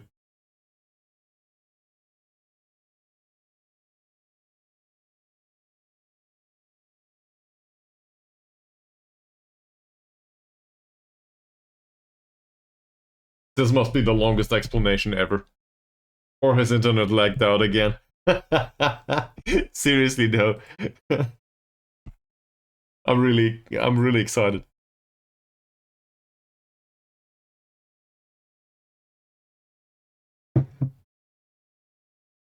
Also, due to all of the drinking, I need to go for a bathroom break, so please tell me. I cannot stand attention.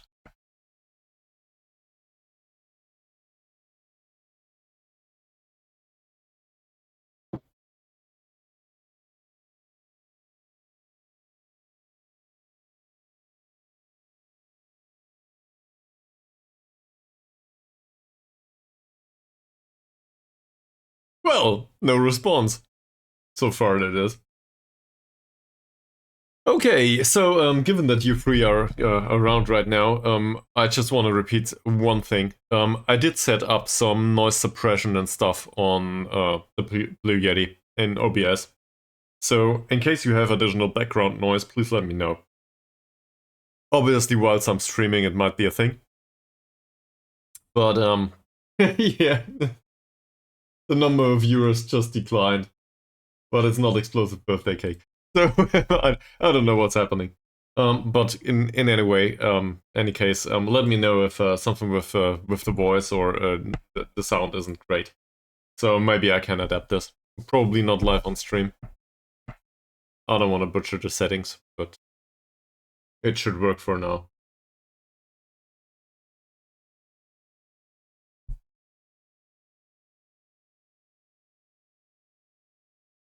Well,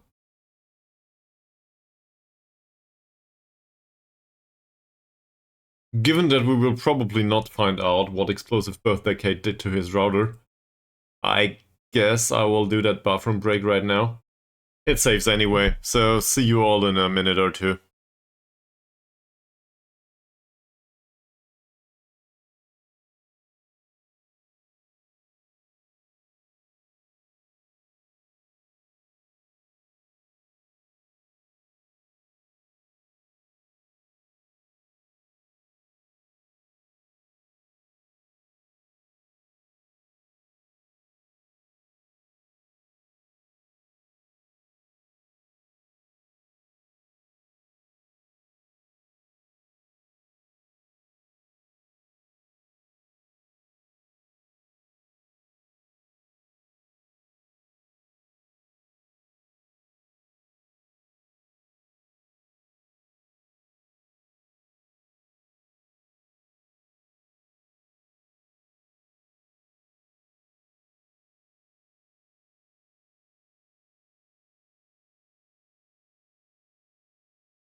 So I went over and I had a look at what my girlfriend did. I should probably tell it like this, because I have the option. So I went over and had a look what she does. Apparently, the Eurovision Song Contest is on. So given that the Eurovision Song Contest is on in TV, I don't know of a better argument to remain with the stream until the end of whatever we do today. So I guess there's that. So let's do this. Maybe we can go for another game or two, and I would be very happy to have some feedback from your side. Yeah. Also, there was an ad running, was it? God damn it. Whatever. That's on me. Okay, so as I said, we will try to go through another game or two, because all the alternative there is the Eurovision Song Contest on TV, and nobody wants to see that. At least I don't. I prefer Football Manager. So, yeah. That said, if you know, if you are one of these people that enjoys watching that kind of stuff, you are very welcome to do that. I don't know. Let's have a look. Nathan Giller. Oh, Nathan Giller, yes. So Nathan Giller is a professional with a really good finish. He's a left-footed guy. Yeah. We thought so, Explosive Birthday Cake. We asked what happened. And how you fixed it. And then you lagged out. So I guess, I don't know. Did you try to contact a provider and tell them that it's broken?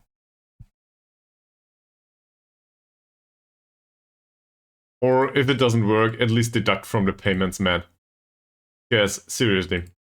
Internet needs to work these days. Not for the reasons that you stated previously in our private chat, probably. I don't think that's much of a thing. But, yeah, sure. Otherwise, internet should work.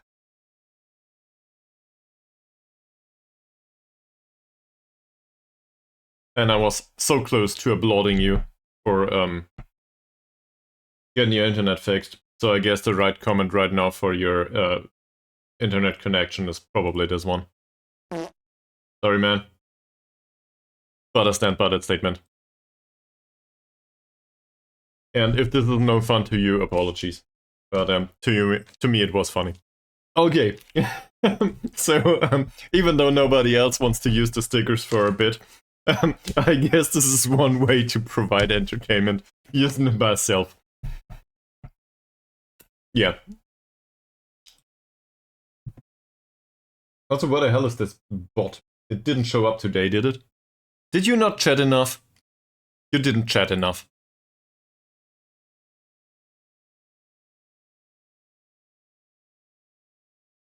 It's all your fault. Okay. So, we have a third coach. We will get a third coach in. His general character apparently improved. I don't know why. Well, his character improved due to the general character, whatever. You know. It's getting better. Okay. Would you define better, please? So, I don't want to be intrusive or anything, but what the hell? What kind of internet connection is this? Are we talking a landline? So, regular box standard DSL, basically? Or are we talking like fiber, or are we talking like, I don't know, satellite dish on top of a hut in, whatever, in a snowy area of the mountains? Because it's Austria, after all. Can be either of these things, right? Well, any of them. Recommend a signing, please. We have a new coach! Well, yeah, we should deal with his training assignments. So,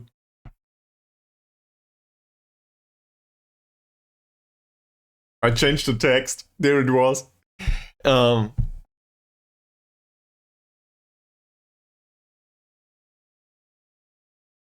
I don't think overspending on internet is a thing though. Well, no, let me rephrase that. It was really horribly phrased. I think you should go with the cheapest option that provides the quality you need, and not more. I have he's not around right now, but we will mention him on the stream. One of our watchers that I know personally. Let's just say that person spent like 70 euros per month for internet that was unthrottled, and also he never used it. Not to the extent that is needed for that amount of money. So I guess that was overdoing it. And we're talking a gamer here, so somebody using the internet a lot. But still, 70 euros is a bit much, right? And this is like German prices. For 26 euros, I would have not a chance to get internet in Germany. Not in Nuremberg. I think we pay 55 right now. And that's, but this is for fiber in the middle of Nuremberg, and it's absolutely faultless, more or less. So I'm pretty happy with that.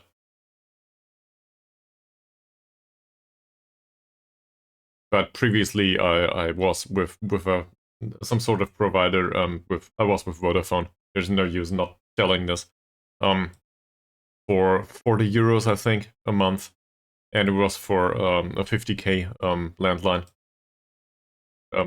It was okay. That was back in Würzburg.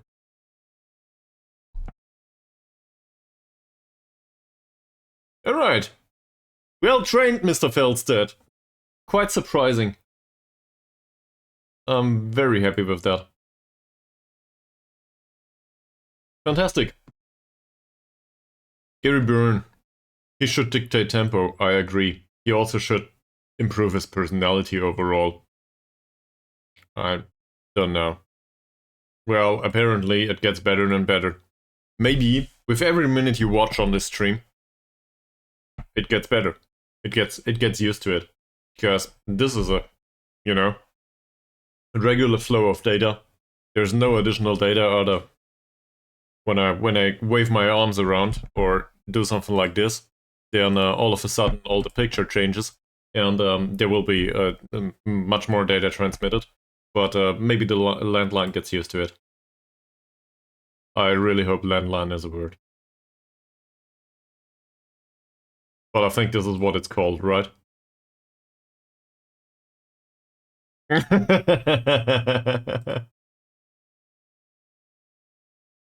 Just be thankful that I do not play ads right now.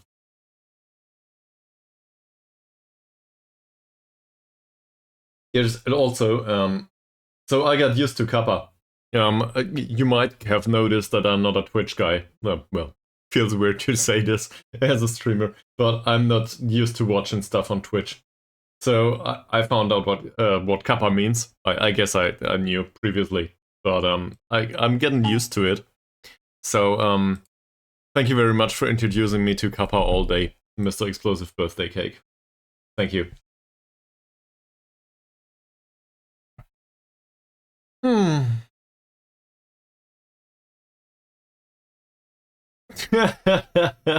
There's also there's one of these stickers, I think, that does some sort of ironic clap. Let me have a look.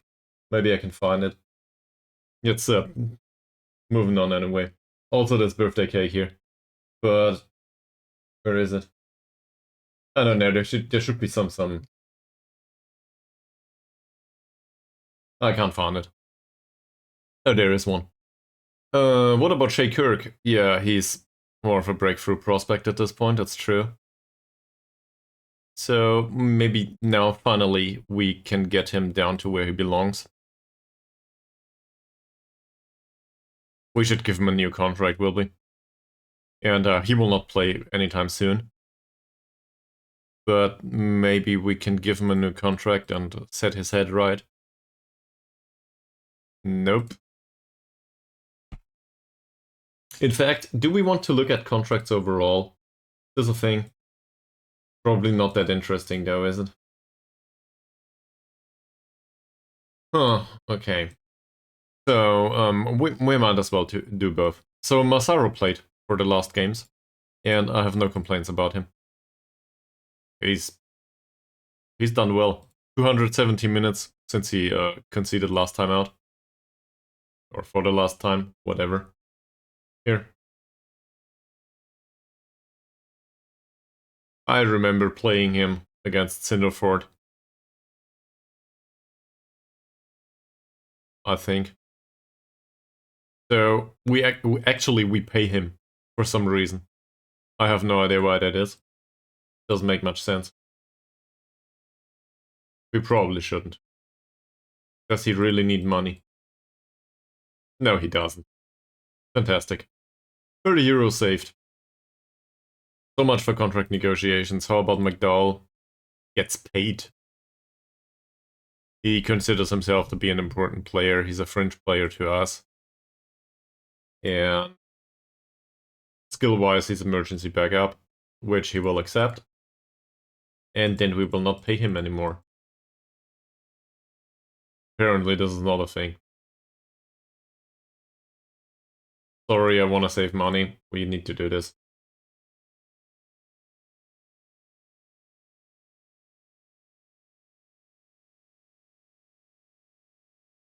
I guess that's more than we paid him previously, did we?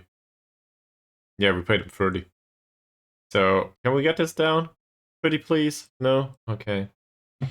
Well, whatever. Still, that would demote him to be emergency backup, and I think, considering the personality, that's probably not a bad thing. You don't need those, do you? Much better. Alright, let's not do additional contract negotiations other than, I don't know, we find some other players. So, next game is at home.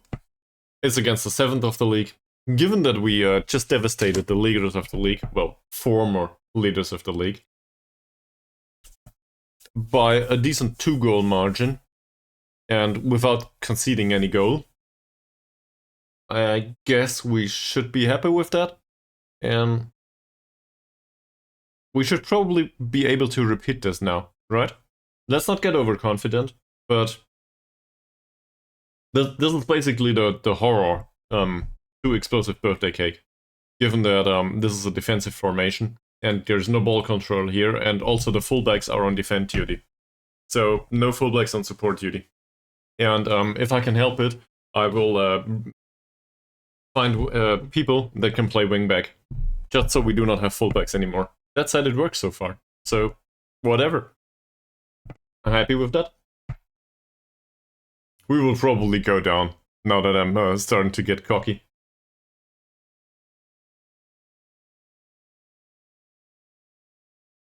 Sure. Sure.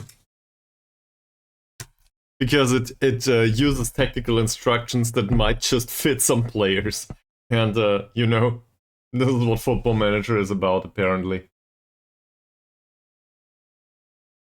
The registration window came up. Okay. I don't know.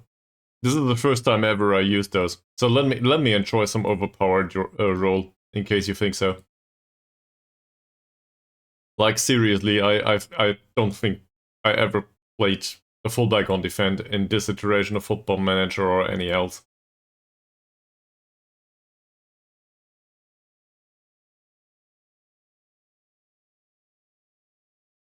Everybody's registered, with the exception of...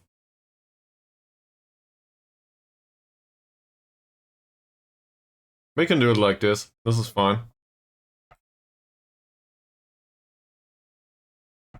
I guess that's a plus. No, it depends on the players, obviously. So let's not overdo it.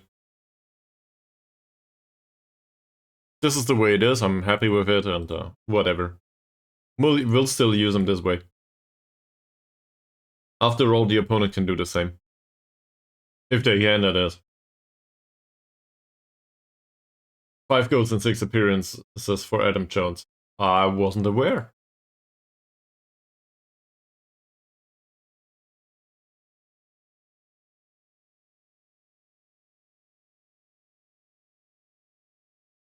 Yeah, to a degree, yes. Now we only need some team cohesion.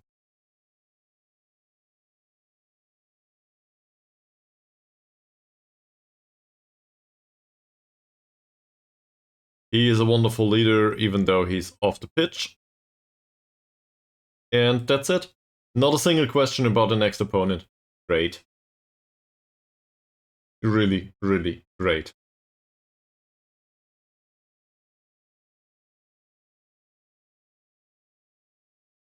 Seems like the internet holds for now. Oh. Welcome back to the stream.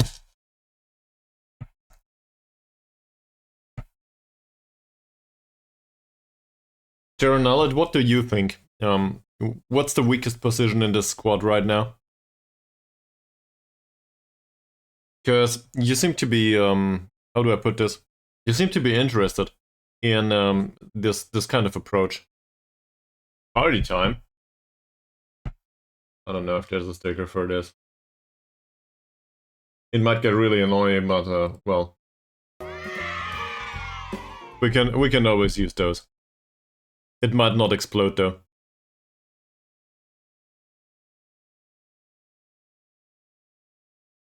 Probably not as intended, but whatever. So what about these? They need... I don't think there's a sticker that plays, you know, celebrate. Yeah, whatever. I'm not one to sing. If you wanna hear horrible singing, you can watch the Eurovision Song Contest. It's on right now. That's all I'm willing to say. Also, I respect my girlfriend's decision to watch this. I just don't want to do this. I realize that a lot of people watch this kind of stuff, so I don't know. I probably need another 5 beers to watch it. Maybe then I would. Also, this is not condoning alcohol. I don't drink alcohol anymore. So, yeah. Not to have this misinterpreted. Because apparently this is really bad on Twitch. You cannot tell people to do whatever hurts their bodies. Right? So, oh. We signed him at some point? And he might have lost his training. Definitely not, no. I think she had a look at this stream for like, so this is the mysterious girlfriend now. I think we were there already. Obviously my girlfriend is entirely imaginary, because I'm a computer scientist. So she's not a person that exists in real life. She's a person that exists in my head. And I share this apartment with myself. Yeah, I realize. There is. And I don't know, I think Freaky Babe TV is an account that has been around for some while. There's also some sort of, I don't know, XYZ Goth Girl or something that's around from time to time. So I think, seriously, I will stand by this. I will just roll with this for the remainder of this streaming's the stream's career, I guess. You think? Yeah, it might be. But we can look at average ratings maybe, if you want to. So let's go with Fitzgerald first. What's his role? He's a playmaker, even though he's horrible at it. But to me, he's a playmaker. That's it. Let's train him for it. And, well, the vision, the technique, and the first touch are fine. Passing will improve by itself to a little, at least by a little bit. Let's go with final third. Let's go with attacking movement. I had a second look at this. So, anyway, assuming that my girlfriend is real, just for a second, she had a look at this stream for like 5 minutes back when I started. So this was You the Hawk Dolls episode 1 or 2, maybe. You can go back and watch this. It was... I guess it's still horrible, quality-wise, what I do here. So, whatever. But back then there was no user interface to speak of. There was no overlays, nothing. So I guess it improved a little bit. And she had a look at the stream, and she watched for like, I don't know, 2 minutes. And I was really excited because there was a viewer. I don't know the name. I don't think she picked one. I don't think she has an account on Twitch. So yeah, she watched for like 2 minutes, and then she went over to another stream. And afterwards, she told me that there was a party there, and they were much more excited than I was, and that she did some market research. So there's that. Basically, with respect to streaming, my girlfriend left me after a few minutes. Don't clip that, please. But this is how far it goes. And these days, I'm the annoying guy in the other room that talks all day. Nah, she doesn't. She didn't cheat. As I said, it's market research. She told me that the other people are much more fun, and there's I don't know, some sort of excitement and celebrations going on there. And I guess you can argue, well, that's hard on me, right at the start. But on the other hand, what can you do? We have another game to do. I need to concentrate on this. Alright, let's go through another game. So, Jaron said that Wayne Cloyd is the weakest link in this game right now. How did he do recently? He had an assist in the game against Ton Panther. Sure, that doesn't count. Because it's about football. She hears me talk all day if I'm not in front of the computer. To be fair, sometimes I can shut up, but it's a rare occasion. So I guess she's happy not to hear me and not to see me for a while. And did I mention it's about football?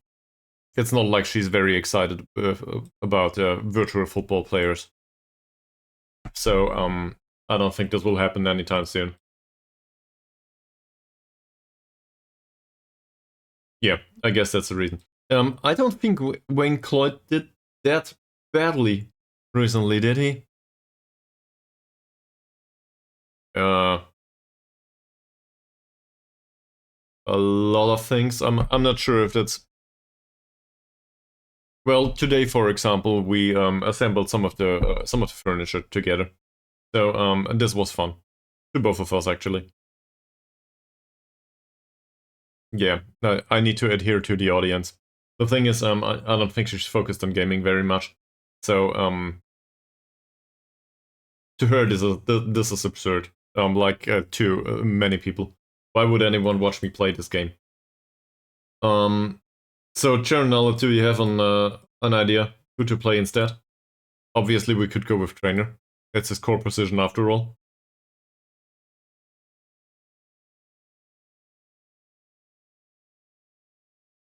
Doesn't train well though. Elena, I don't think is a thing. Not funny. Also, this is not a possession-based system anymore.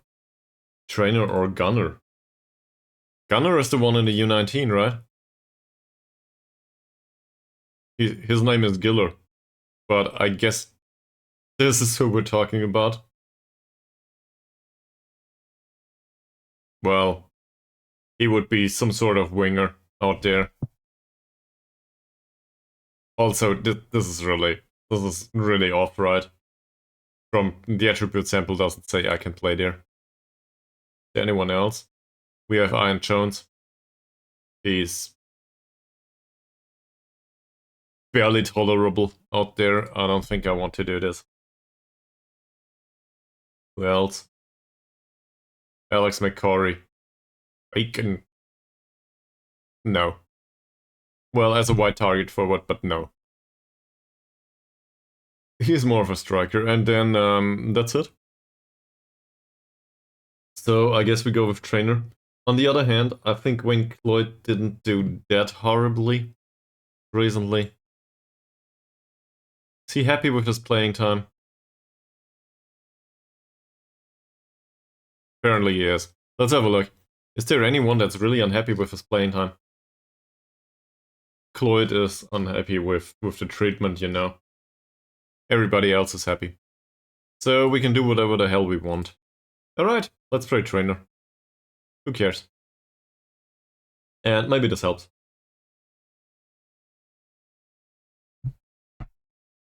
There is not a single reason to pull Adam Jones off the pitch though. I did not want to play with a poacher. Apparently we do now. And with the others, let's just skip through these for a second. So Massaro, 217 minutes without conceding. I think that's alright. Then Murray. He's a cheat code.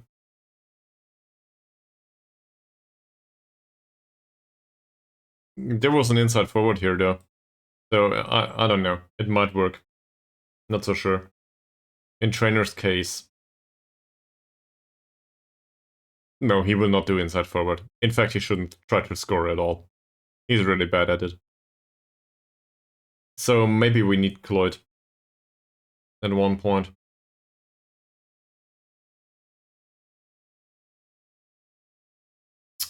Hamilton did reasonably well, did he? Had an assist last game. I'm not complaining. Kelly improves a little bit. His games weren't that great, but Byrne had horrible games prior to that, so I guess he stands a chance. Gibson's performances overall are really concerning to me. He had an assist last time out though, but he had 2 shots and both were off target. Yeah. Or, you know, a wingback on attack. But at this point, we are talking a defensive formation. So the first focus will be to find somebody that is better than McDowell in this role. And then maybe we will find somebody that's capable to play this role. So I'd rather have somebody that can cover well in defense so far. Martin didn't have a great game. I don't want to replace him though, he's one of our best players. He just needs some time and some patience. And we didn't concede, so who cares? These two, there's no alternative on the bench that I'm willing to go with, and Flannery, yeah, that's basically... The team's the same. Why should we change? We didn't concede much. So, we're happy with that. I will not go with early crosses and blah blah. There's a wingback on the right. They are extremely shaky in defense. They are very good in attack. We will have to keep it extremely tight at the back. Alright? I'm sure there are some inappropriate jokes for this, but I will not go there. We need to play down the wings. I guess that's expected. Roll it out, counter, regroup, I can live with that. Play out of defense, I can live with that too. This is all the same. And now we will need to see what we can do to these players. So this might take 15 minutes at this point. We went through this for the last game, excessively basically. Is there anything about this goalkeeper that is off? The one-on-ones aren't great. His kicking is shit. His throwing isn't great. His passing isn't great. So ball distribution overall is not concerning. There is...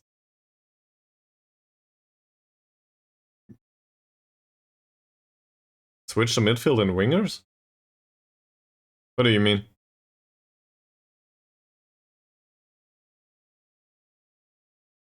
With this, let's see. We don't know about the players yet. And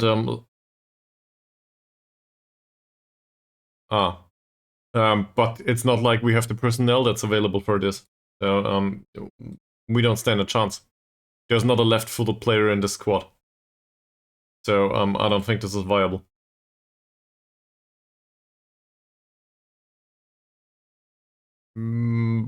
Maybe. I get your point. You want to go down the wing here, right? So I get that point, but we don't have a left-footed player in the squad. I don't want to force a right-footed player to play winger. It doesn't make much sense to me. Also, there's just none available. Nobody knows how to play this. Not out there.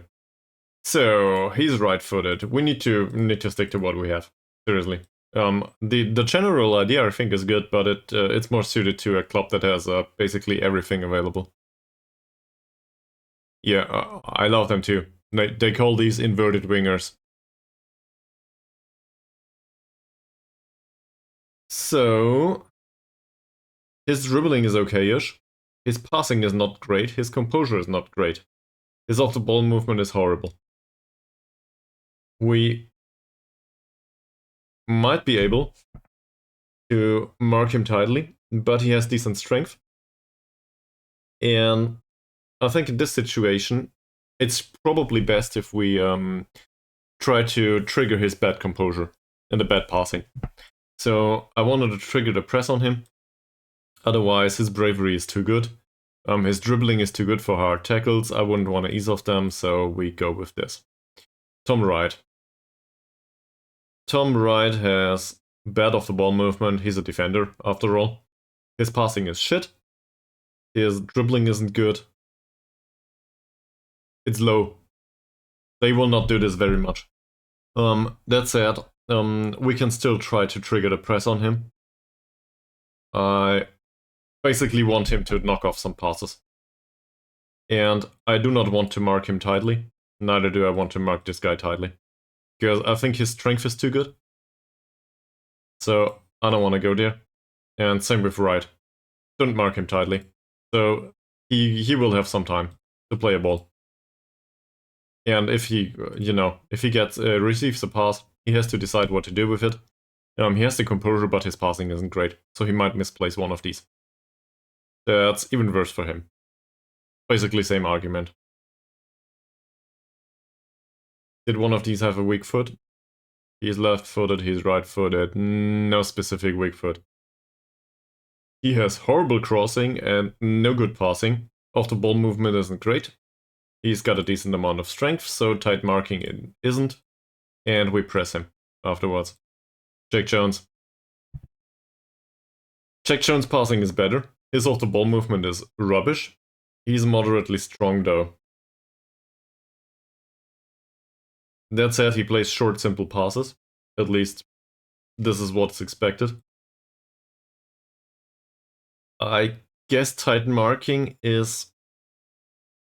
Well, given the passing, we might go with tight marking, but given this passing, we might not. So, I'll leave this blank. Just trigger the press on him because he's the worst of the... he's worse off with the passing of the two. His off-the-ball movement is bad, but, jumping reach and strength are good enough. His bravery is shit though, his dribbling is shit. This is the case for a hard tackle. Look at it. Forget about the strength, sure. He might endure it, but mentally he doesn't. His composure isn't great, his bravery is really bad, and his dribbling is really bad. I nearly forgot to kick him. This guy's dribbling is a bit better, his bravery is a bit better, his strength is really bad though. And we should be able to mark him out of the game. Like, we seriously should be. And I don't want to instruct this on any particular player. I don't think it's needed. We basically need to mark him tightly, whatever happens. There's enough players on the pitch that can do that, so hopefully we can get it done. And the overall physicals aren't great. Dribbling is okay-ish though. I will risk it. Like, in this case, I'd rather have the foul than to have him play a single pass. Smith. Passing is okay-ish, crossing isn't that great, he's either footed. To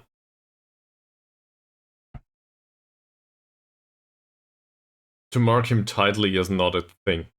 Like, his strength is really bad, but his off-the-ball movement is good enough to get rid of acceleration, agility, and pace. He will outrun his marker. So, we will not mark him tightly, but we will close him down. He does not have a weak foot. His dribbling is 5. For a player in that position, that's bad. So, hard tackling it is.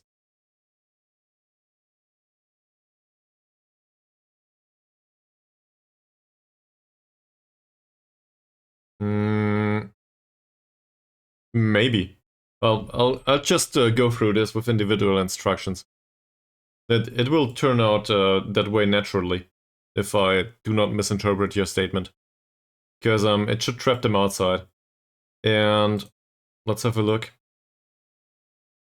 There's not a specific instruction, but sure, we could trap outside, in addition to this. Let's have a look there.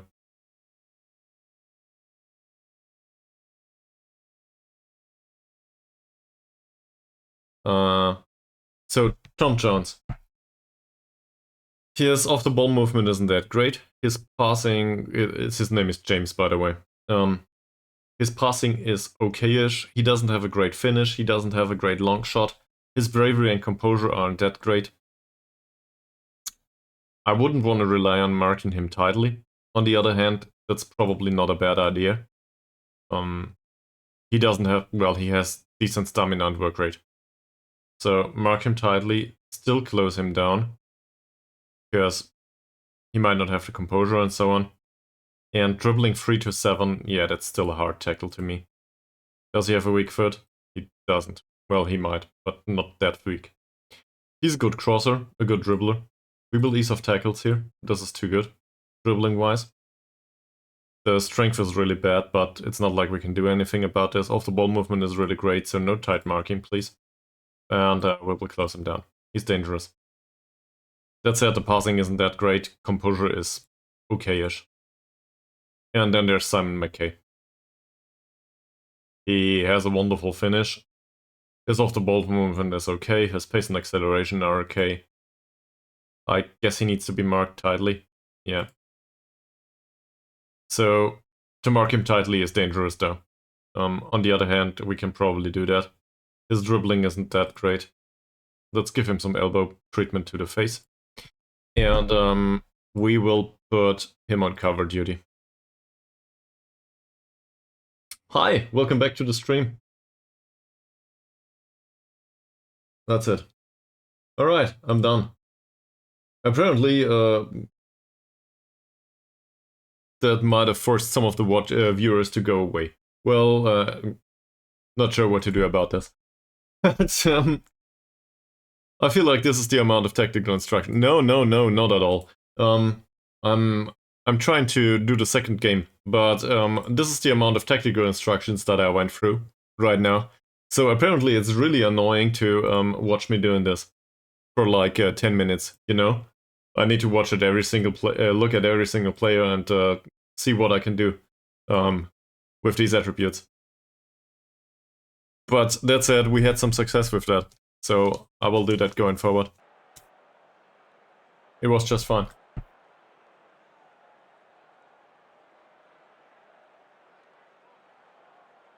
If we can score another 2 and not concede a single goal, I'm very happy with that.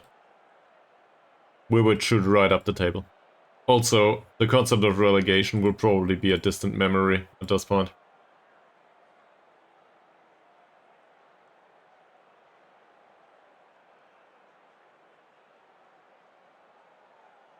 So, single change. Wayne Cloyd is not on the pitch. He's in the stands today.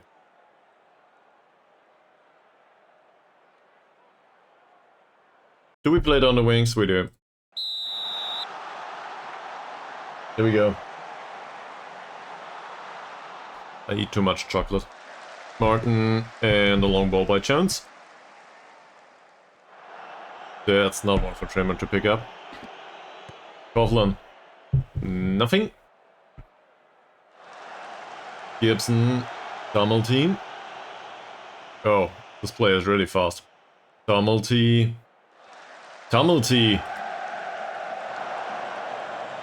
Trainer's cross. Jones doesn't pick it up. This time though. Wow.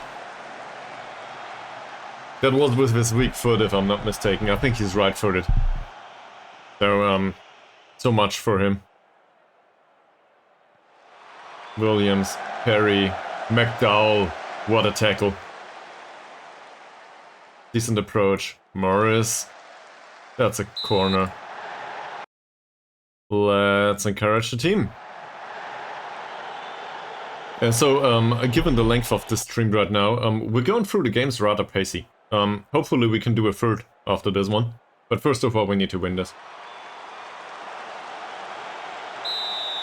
We win the header at least.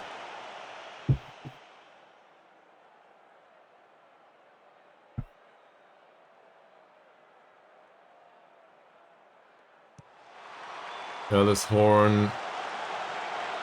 Another header by Sam Jones. Headed behind.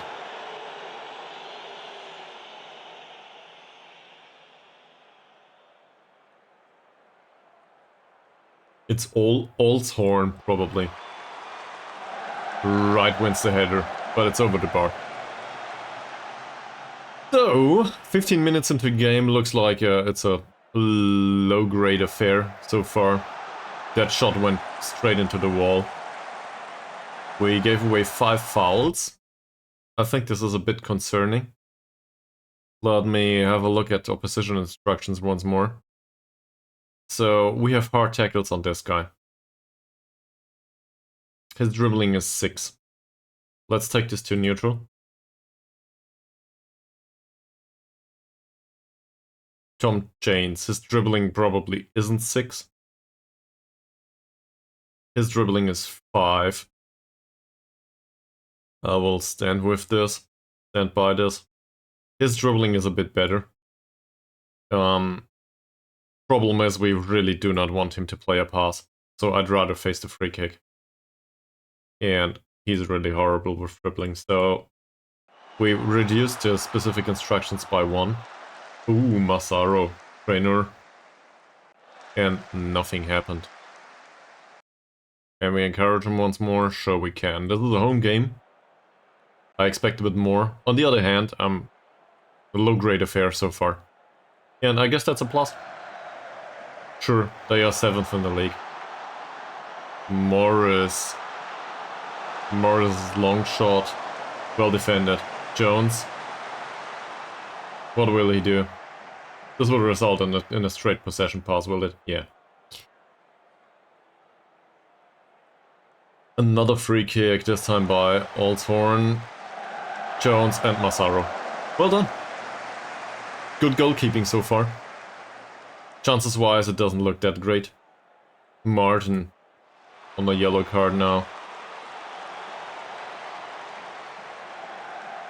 And we face another long shot.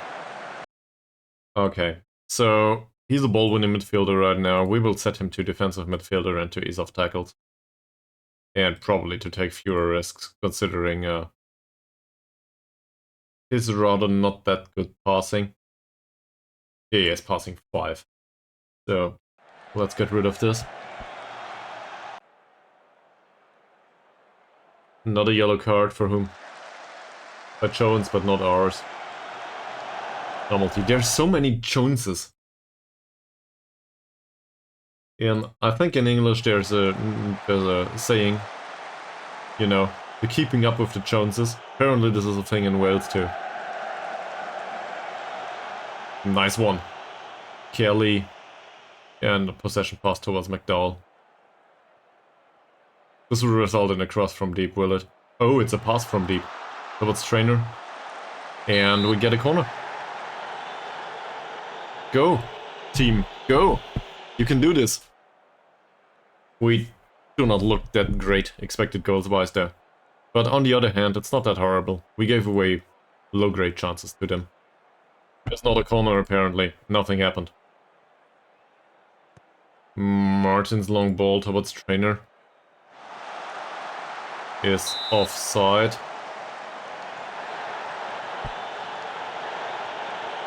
Maybe we should have used Cloyd. Look at this.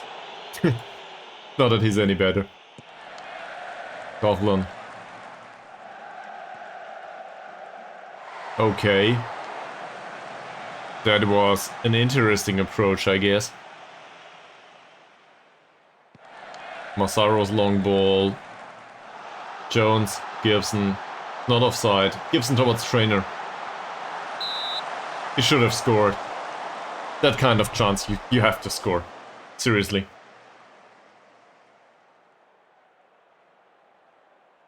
His wonderful finishing certainly showed. On the other hand, Floyd wouldn't have stood a chance there to get there. That was on target. Sadly, the goalkeeper wasn't in his goal. Alright. So, 0 both. Not that bad. I will tell them that I'm not happy.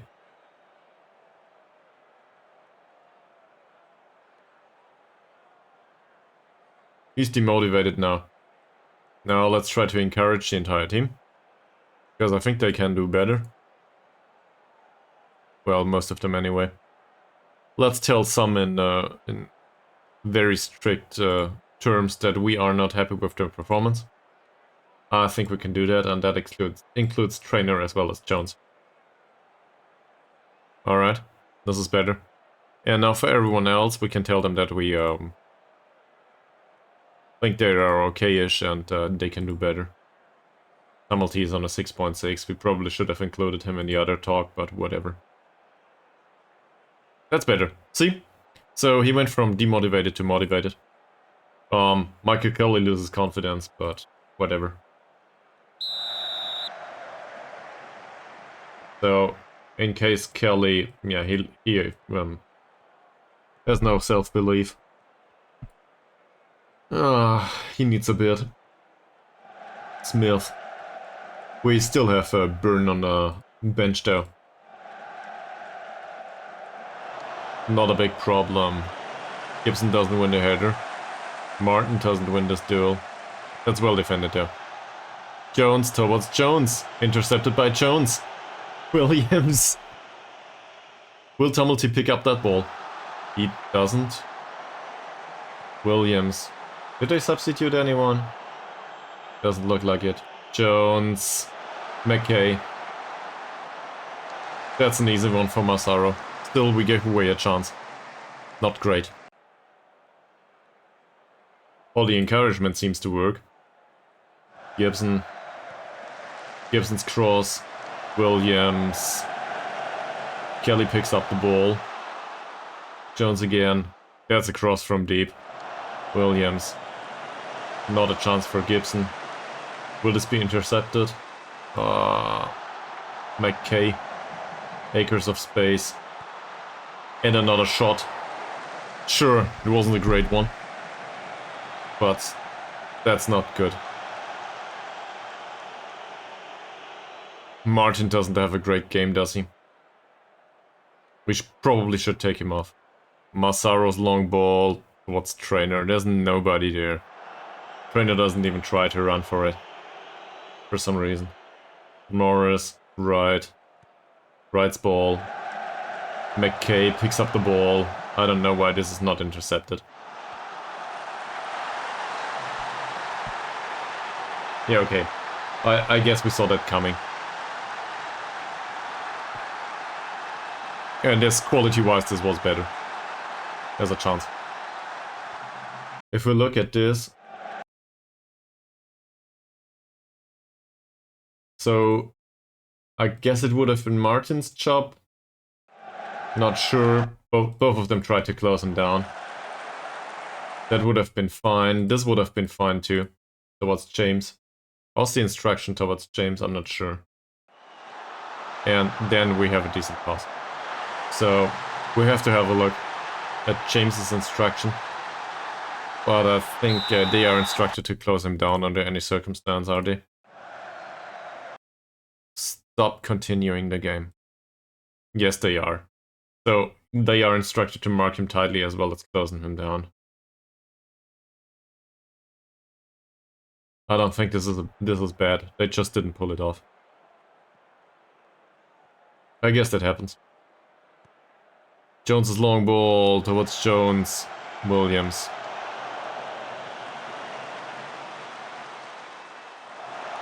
Well defended. Jones. Gibson. Tumulty. Come on, Tumulty. This is no good.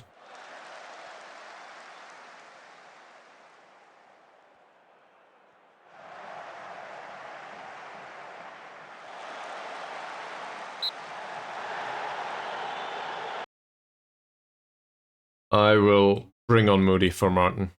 I want the ball-winning midfielder back. Yes. Like this. Because the other one didn't have much of an impact. And I do not like the fact that he eases off tackles.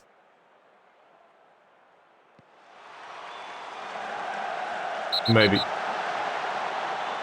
Jack Jones handled the ball. Oh, he's on the yellow already.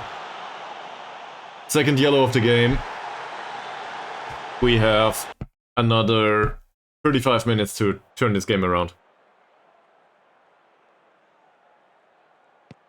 Massaro's long ball towards Tumulty. Picks up the ball on the wing. Gibson. Seriously. Tumulty. Nice penetrating pass. Forget about whatever I just said. We have another 35 minutes to win this game now. Scored on the counter immediately. Yeah, I thought so too. But then I thought to myself, so, what's the pressure? Sure, with, like, being 1 goal behind, okay, we need to score. But in this situation, we can perfectly happy sit back and just enjoy the 1 point. Whatever. And don't get me wrong, I want to win. But on the other hand, if they commit forward in any way, we stand a chance to score another one on the counter, don't we? So let's see what they do. There's no attacking midfielder anymore. Is this something that we can exploit? Not that much. We can control the midfield, that is. But I don't know, this just means that they are less dangerous. So maybe I'm willing to go with an additional 10 minutes. Not to overreact. They are still dangerous on the counter, aren't they? Like this. Smith, Massaro. Let me give this another look. What am I looking at?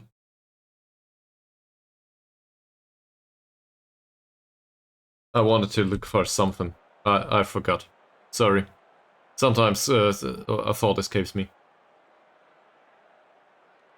Yeah, so Trainer doesn't have a great game. Obviously we could... Yeah, I wanted to look for exhausted players, that's it. So the left side seems weaker than the right one. Not the other way around, they're right. So our left should use a new player. The problem is we didn't bring Cloyd. This would be a situation for Cloyd, to a reasonable degree at least. We go down the wings already. The left one is not exactly one we want to exploit, given Trainer's weaknesses recently. That's it. Jones towards Trainer. Oh. See? Reporter's luck. We could have stood a chance. Lynn Murray, Feldstedt, McDowell. McDowell's cross from deep towards Jones. He wins the header. And that's an offside. I will tell them I demand more now. Hopefully they can make it work. Of course, Kelly and Gibson are not happy. Kelly is happy. For some absurd reason.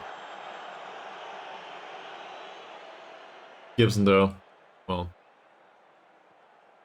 Massaro. Long ball by Jones. Towards Jones. James. Lynn Murray, Massaro. If I look at this...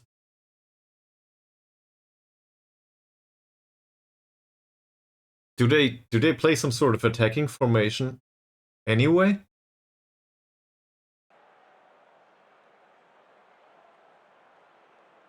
This will probably... Look at this. He's man-marked. He's available. Obviously, they are within the penalty area. He's marked. Which means there is, well, 1 player here. Gibson is up front here. This is a 1 against 1. This is 1 against 2. This is 1 against 1. So it's... I guess he's in the middle here. He might be a problem for Perry, though. So this is 4 against 4. Just hoof it. Yeah, exactly. So maybe I'm overdoing it. But forget about this. Forget about all of this.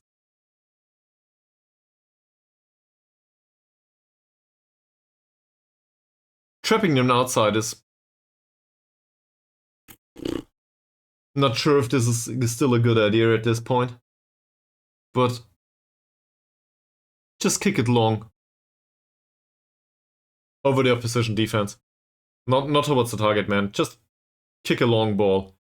And I want to look at their... So this is a rather pacey guy, to a degree. Tumulty is pacey, we know that.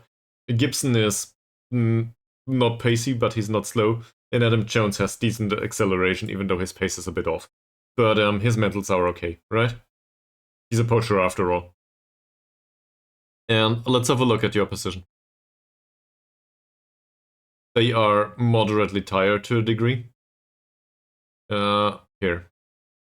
So this is the right one. He's slow. Tom Wright. He's got decent pace, but he might be a bit tired. Perry. Really slow. Craig Williams. Really slow. So, yeah. Fuck this. We will hoof the ball long. And hope for the best.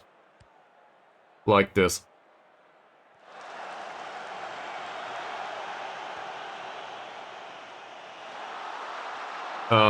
Could be an idea, yeah. Sure. Just let me wait until this is... In fact, nah, I want to see the situation. It might not be needed anymore. Gibson's first goal of the season, I think. Okay, the goal was empty. Still. Wonderful. And now we pass into space. Perfectly fine. Jones the creator. Well, okay. Jones didn't really create this, Wright did. I'm still happy with this. They brought this on themselves. And we will definitely pass into space now. So... Yeah, he did. He did. And he's our playmaker. Well, second-rate playmaker he is. So I'm really happy with this. That's perfectly fine. And now we can just put him to the knife, if we can do it. Let's see what they can bring. Oh, for fuck's sake. Seriously. It's offside. Whew. Who was offside? Yeah. Somebody how do you put this? Somebody obstructed vision. So that counts. Massaro towards trainer. McDowell. Jones. Moody. Moody loses the ball.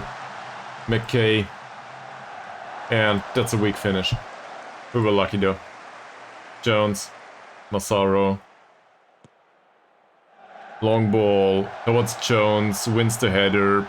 This would have been another great chance. Morris is cautioned. Belstead. Holzhorn. Tumulty. Tumulty. Cross by Tumulty.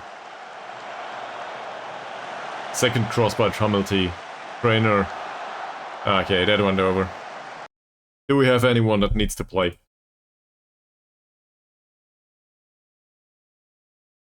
He has a decent game. Trainer has a horrible game. I guess. Can Tumulty play on the left wing? Barely. Like, seriously, nope. So, we will do this. I don't think this is a good idea overall. He cuts inside. Nah, okay. So, let's do it like this. Tumulty will play on the left. He will not like this very much, but I think Mr. Kekrini can bring some fresh air to the right wing. And, well, Trainer didn't have a great game. The others, I would love to bring on Yates, but I just don't think it's needed. Gibson has a decent game. Jones has a decent game. Why would we play Yates? So, get out there, make an impact. Hopefully this wasn't the last substitute. Yeah, moderately tired though. And as long as we can create chances like these... He had another finish. Let's wait a bit until he's really tired. Once he's really tired, maybe in 5 to 10 minutes, probably a good idea. There was a tackle, or something like a tackle. That's probably offside. It is. I'm more concerned with Jones here. Oh, that Jones. Yeah, I'm sorry, but there's no central defender available, is there? Moody's are on the pitch already. We might use one of the wingbacks in favor of his. I'm sorry, there's 2 Joneses here. This is really confusing. So you're talking about Sam Jones, obviously. Yeah, we could do that. He's a decent central defender, is he? I think he was. Yeah, he's capable to do that. To a degree, at least. His heading is really horrible. On the other hand, he has the pace at this point in the game to probably pick most of the passes. This is the last stoppage though, so we need to substitute everyone that we want to bring on now. Alright, let's go all out with this. Because it's another 18 minutes to go. So Roberts here is not a bad choice, I think. That's fine. Freddie Wilds for McDowell, I don't see much reason to do this. Gary Byrne for Kelly. Yeah, Kelly had a decent game. But I think Byrne can make an appearance at this point. And we might as well bring on Yates. Because as confident as Adam Jones is, Yates can do similar. Right? He's also, from a physical point of view, he's really annoying to deal with. He has a decent amount of strength. So, let's just bring on fresh guys. And hopefully they can make an impact. A positive one, that is. And we will praise these. Because, well, we are up 1 goal. This is totally fine. Long ball towards Smith. Feldstedt, McDowell. Yates controls the ball. In his role as a poacher, he finds Byrne, who goes with a long ball towards Mr. Cake Grenade. Will he find a cross? He does. Yates. Burt. I'm happy.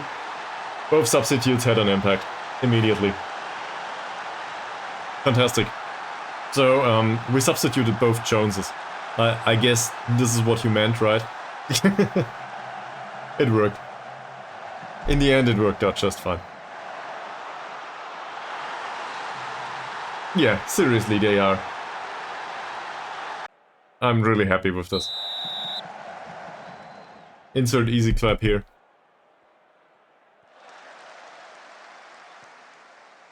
Might be offside though. Referee doesn't think so. And Gary Moody concedes a corner. Sure. 2 goals up there, 10 minutes to go. We should be able to stick with this. They are 1 man down too. I wouldn't know how they want to score here. We should definitely be able to do this. Feldstedt will Byrne win that ball. He doesn't. Also on Williams, look at this. Massaro with an unconventional choice. Dumelty on the left wing. That's new to him. Byrne, Gibson. Mr. Cake Grenade. Come on, man. Run, run, run. Find a cross. He finds a cross. It's intercepted, though. Not this one. Alshorn. That should be easy. Yates. Oh, man, Yates. Smith. Offside. Whew, I was lucky. But it went well. Overall. Roberts. Mr. Cake Grenade. Roberts again. Doesn't find his target. Well, I think it ended up with Yates. Lynn Murray. Lynn Murray with a cross from deep. Yates. Mr. Cake Grenade. And another dangerous ball in the penalty area. I can do that, yeah. If you want some You know, there's a thing in the channel points if you want to do that. But sure, I can do that, despite that. I don't really need a bathroom break. I can go for some food, if that makes sense, and we can do an ad break for a minute or two, if you need some time. Why not? I'm perfectly happy to go with this. Yeah, also pre-roll ads are on, so I guess that makes some sense. You know, I don't want to overdo it with the ad breaks. Oh, wonderful header by Yates towards Gibson. Can he score a second? Ice cold. 4 goals, 1 game. That's probably the highest we scored within the season. We really put him to the knife. He's not even that fast. Look at that finish.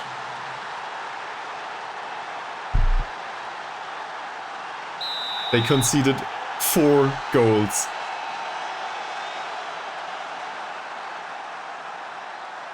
I think this might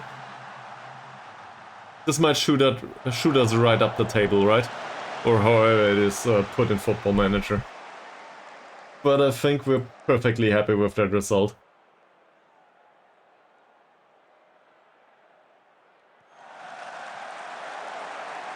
McDowell. Moody. Byrne. Interesting passing option. Byrne towards Flynn Murray. We have a cross from deep. He has decent crossing. Tumulty. Williams. Smith. And that's just a waste of... Oh, Feldstedt. What are you doing, man? Massaro. Massaro's long ball towards Yates. He won that header. He won that duel too. He went for the shot. So I guess this is crazy. Williams. Picked up by Mr. K Grenade. He just goes past 3 men. Cross. Nope. Not this time. But we stand have a corner.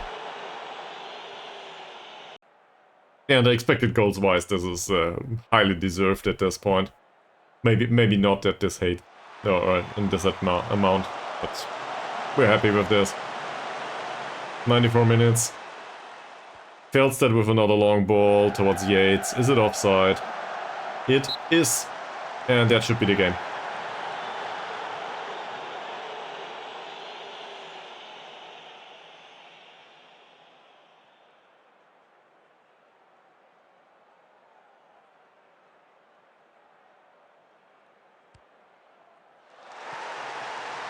Hydrate. Well, in that case, thank you very much. I will do that. All right. I will not down a whole glass of water every single time, but I will hydrate. Thank you very much.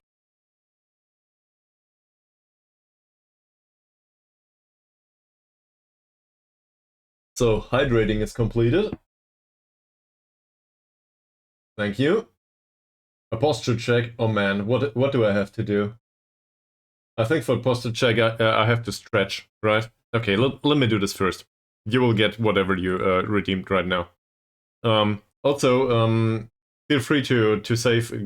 You are around a lot, so you might save up on the 10k points to have a coach or a player renamed after you, in case you want to do that. This is a fantastic performance. No individual talk needed. All right, posture check. I don't know how to stretch. I will do this now. This will be on the internet for forever. So I guess something like this. Ah, probably, I don't know. Like this. I will hurt myself. I guess this counts. so there's that. And then you wanted an ad break. So let's go to the menu. And I thank you very much for supporting the stream. So we will do an ad break now, which will earn a whopping penny, probably. But I will still do that. See you in a few minutes.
I had a look.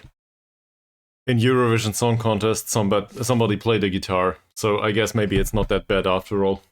It was an electric guitar even. Cool! This is the first time that I don't butcher the redemptions either. So I guess that's a positive. Was the break long enough for you, Chair Knowledge? Hopefully it was. Because it sounded like you want to do something yourself. I found food, so that's good.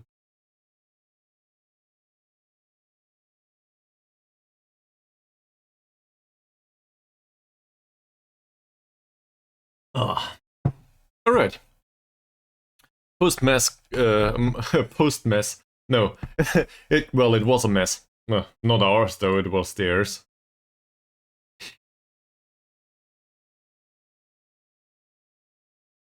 What do you make of that comeback? Well, I guess Jack Jones was the one to make that comeback for us, Emma. Didn't he? Yeah. To be fair, my heart's pumping, like in reality. That's true. So I will go with this. I don't know, but that's 10 points now. That's a long way towards non-relegation.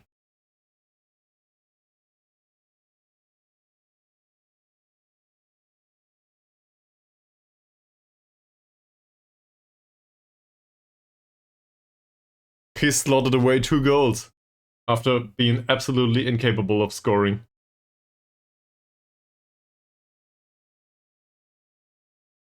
I do not care.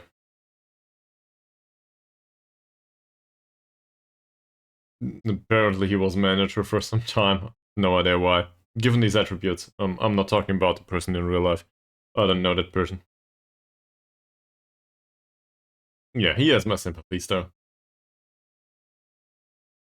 Uh, they are fourth.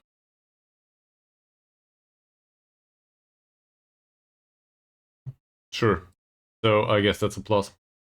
Cool. Gibson was on form. Yeah, I guess that's true. His morale isn't perfect though for some reason. We will comment on that later on, if we can. So next game, we will play against Celtic. Don't make me pronounce that first name. Cwmbran, whatever. No idea how to pronounce this.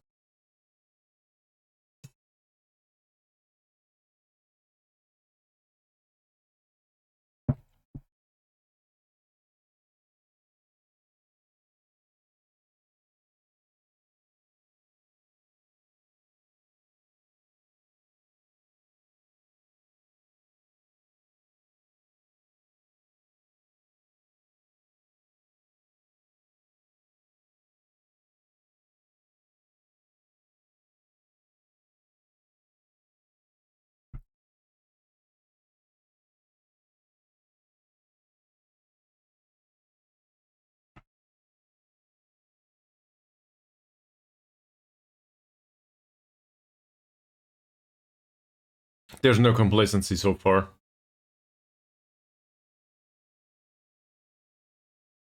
So I'm perfectly happy right now. Apparently Martin is still wanted. Not that his performances show anything for this. I guess he can only improve in form. That said, I'm not that happy with Moody's performances either. Yeah, whatever. And then there's this affair with Trainer.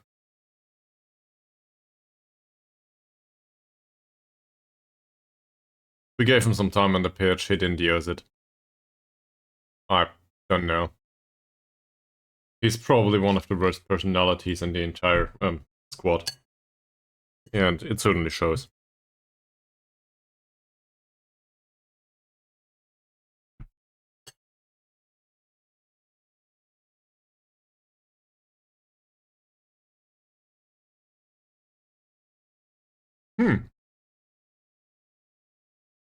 Yates is on a whopping 10 goals now. Can you imagine that at the start of the season we thought he might score 5 goals? He's on 10 now. And Adam Jones.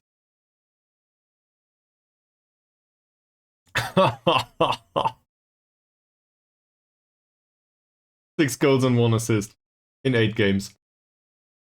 I guess that's a minor positive, yeah.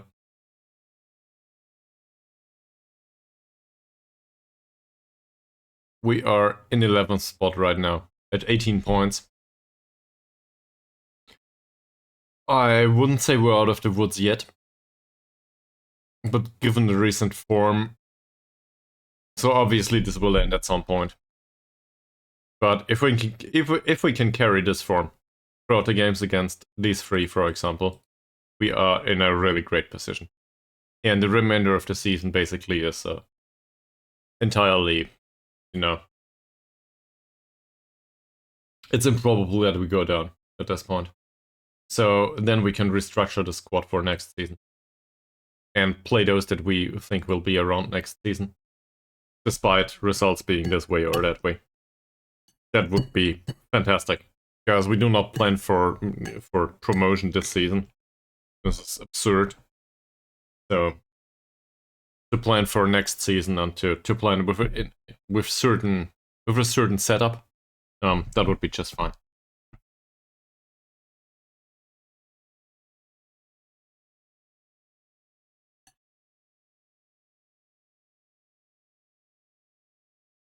And this, for example, might include Jones to be played as a shadow striker or something like this, even though he does really well as a poacher. But if we have the second half of the season to play a specific tactic and to learn how to do this, why not?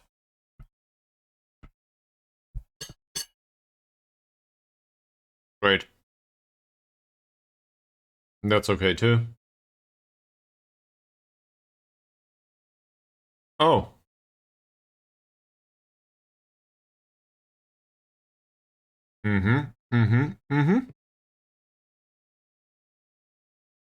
So they want a clean sheet.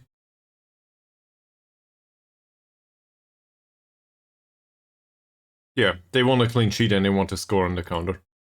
Good luck trying that.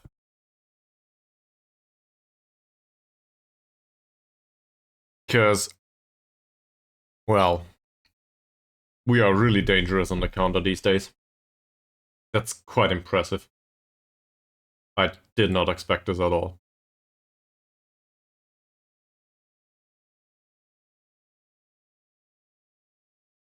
We are on his list of favorite personnel immediately. He will go up right in the ranks.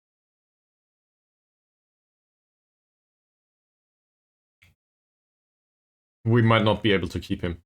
That's the worst about it. He's 18 years old. Where does he come from? He's good. At least for now. But for now, he's really good. And Massaro conceded a goal. That's not great.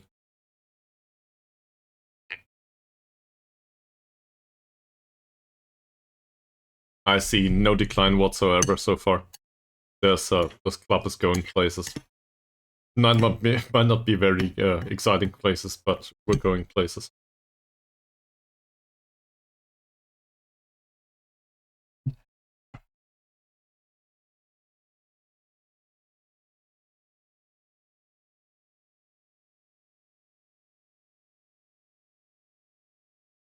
By the way, does Wales stand a chance to have anyone and any team in the European competitions? Are they included in the playoffs or something? Or are they too far below? They might be, right? At least in the, whatever it's called, Conference League. You know, that freshy international league, the third level after Champions League and Europa League. I don't know what the name is, I forgot. I didn't watch a single game.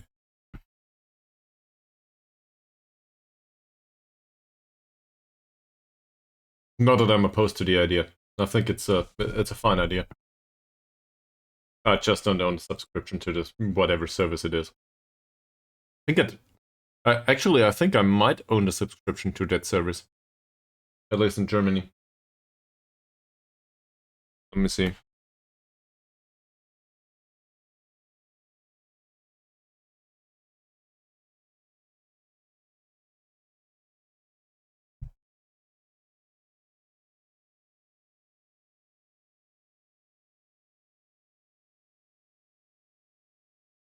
Even worse. Okay. This isn't some sort of pay TV that is really trashy in Germany at least. So I don't know that.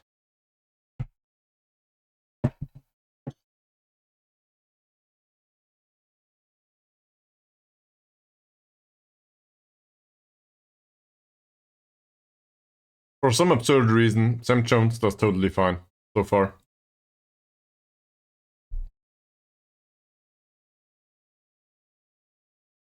Okay, what's coming in? Incoming is a central defender slash defensive midfielder. So that's good. We do not have to find a cover for Jones. Doherty, who is resolute. So seen from that perspective, he's much better than what we have out there. That said, he's really slow. That might be a real problem. And Alex Holt. Alex Holt is our new go-to target forward striker. I don't know what Yates will do, but Holt is the one. Let's compare him to Yates for a second. Well,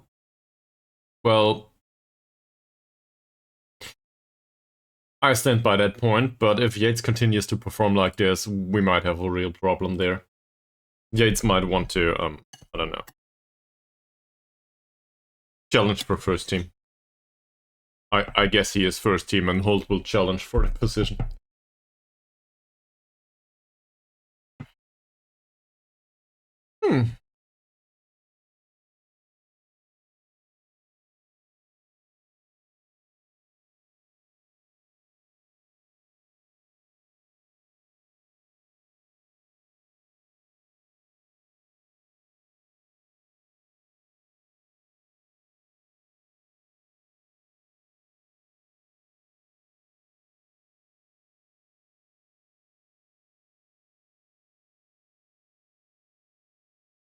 This is probably the most games we did within one stream session.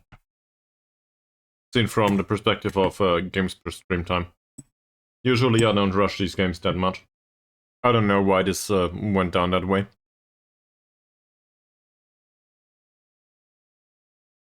So either my CPU all of a sudden recovered some of its ability to process stuff, which... What? Tavares in Leipzig? What the hell?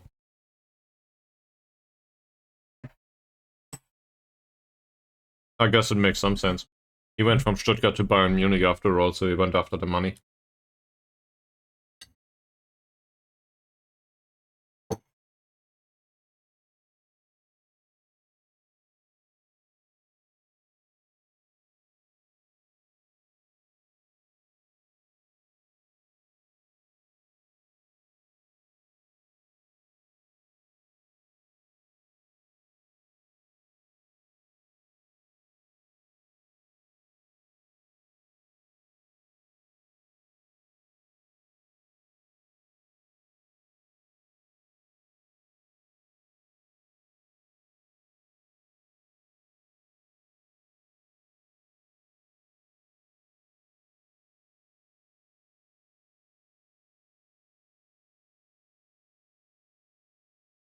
Yeah.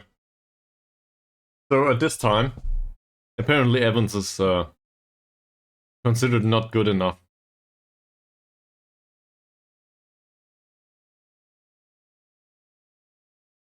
I can see that argument. He has really great personality there. Evasive, reserved, and resilient. I very much like this, but he's not interested right now. And then there's a few shortlisted players that are at the end of their contract. He's shortlisted as a young prospect, I guess. Yeah, he's a young candidate. That's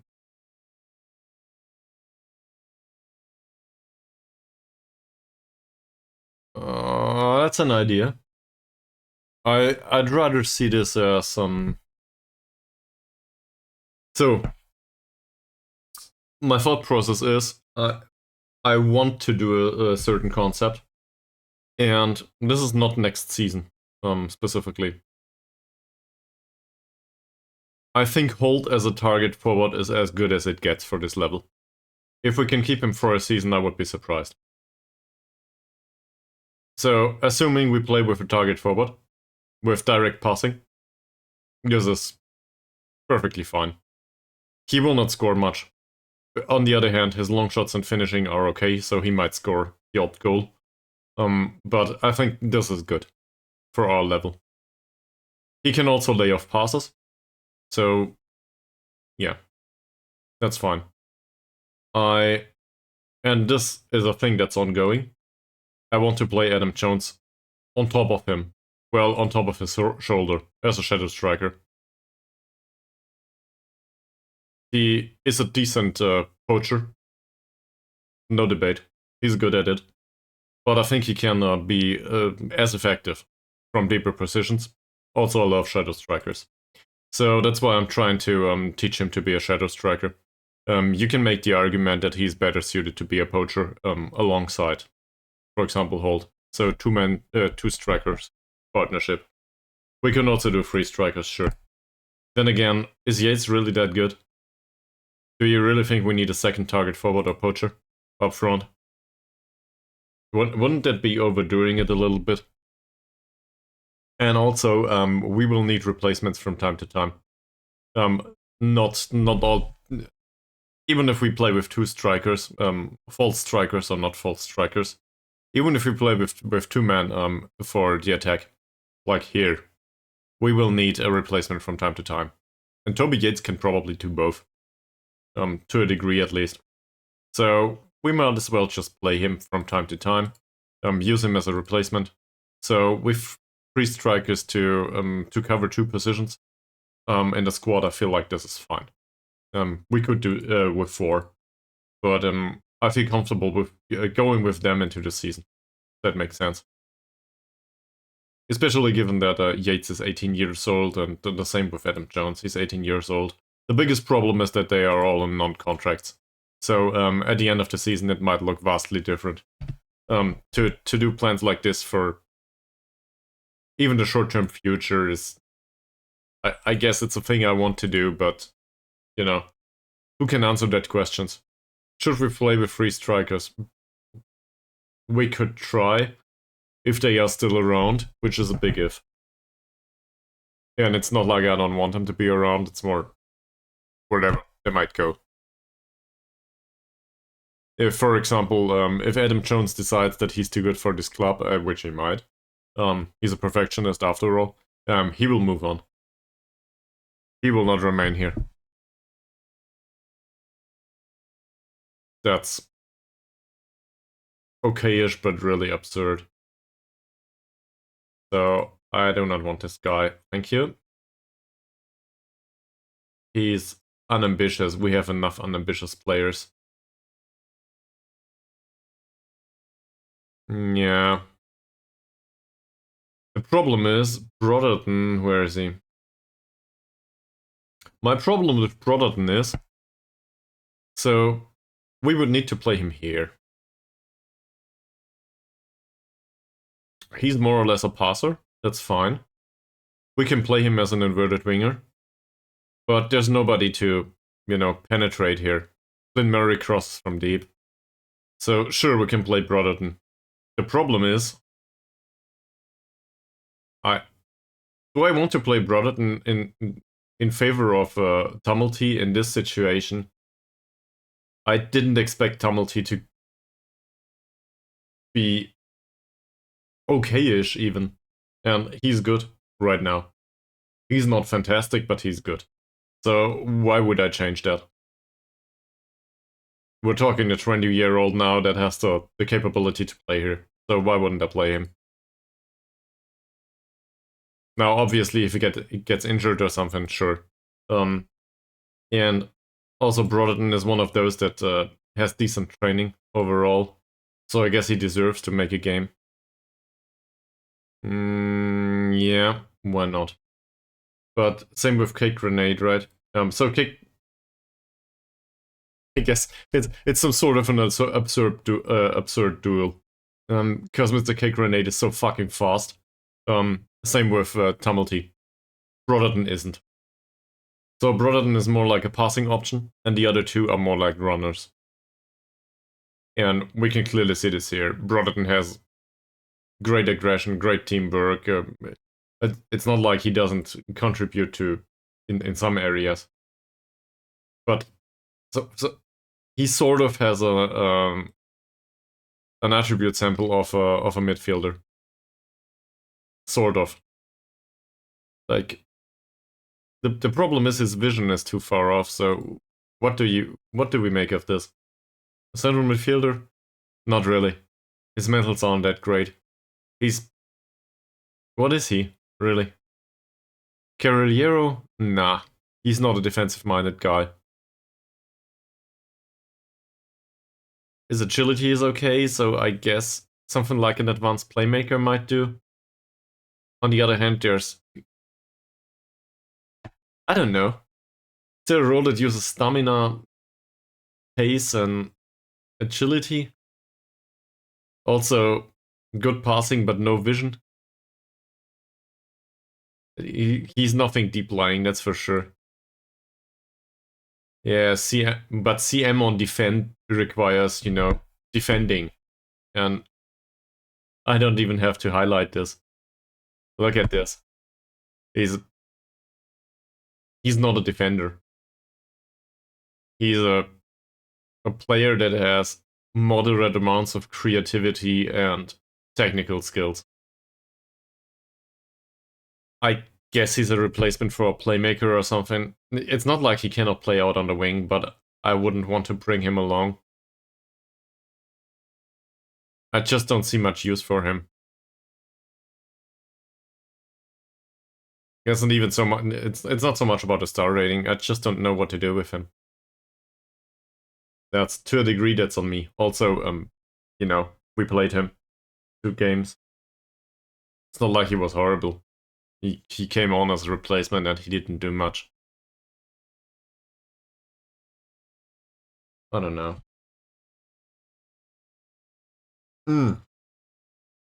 Did I do the ad? I did do the ad, right? Yeah, that was 29 minutes ago.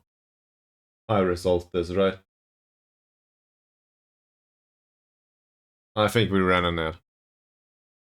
So, that's resolved. Sorry. I got confused a little bit. I thought I did that.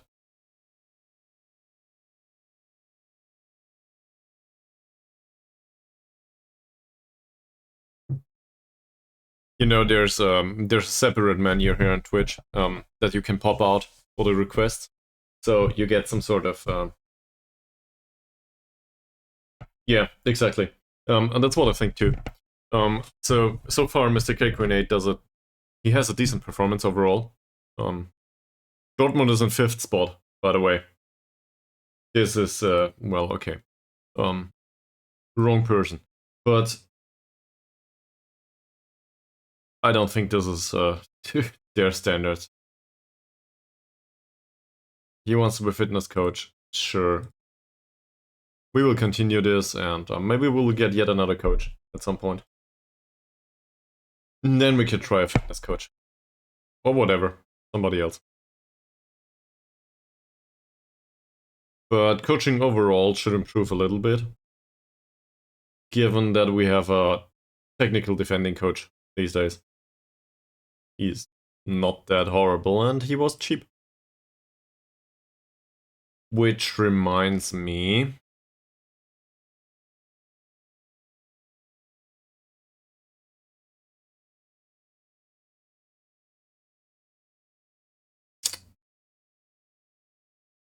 We wanted him to be coach. I didn't do it. Should have done it. Maybe at the start of next season. We'll see. Because he brings scouting knowledge from Ireland. And I think at the start of next season he will not play anymore. So if we can tie him to the club somehow, that would be great.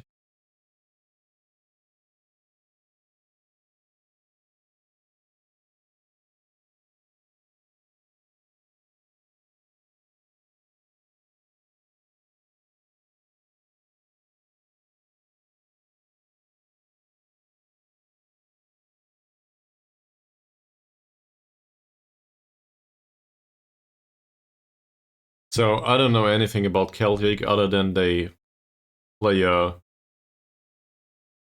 Concatenaccio it is? Whatever. They try not to concede. So if this is a 0-0 You know, a draw. One of those boring ones. Who cares? That would be fine.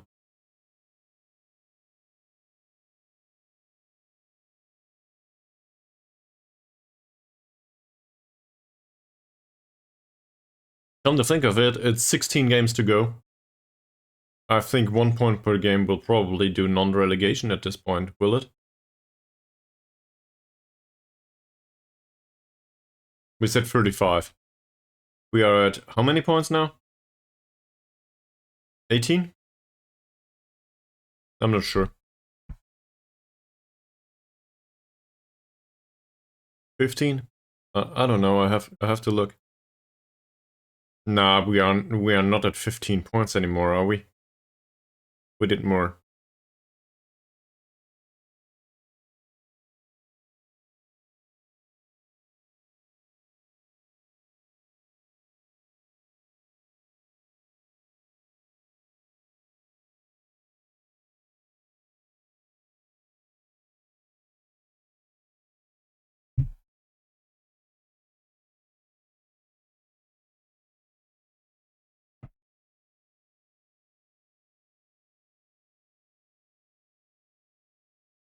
Apparently, Santa is preparing the presents. That might explain the processing time right now. And for obvious reasons, I want a new processing unit and a new motherboard. So please, Santa, if you could bring that along, that would be great. A good one at that.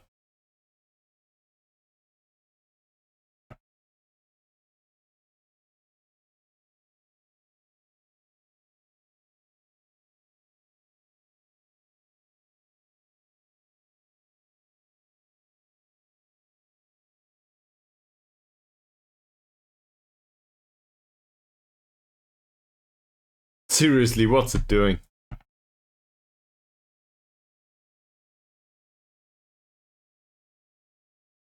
There we go. 12 new messages. Okay. So there's a slight decrease in financials here. Oh, there's a buyout fee for 2 transfer clauses. Wow. Why is that?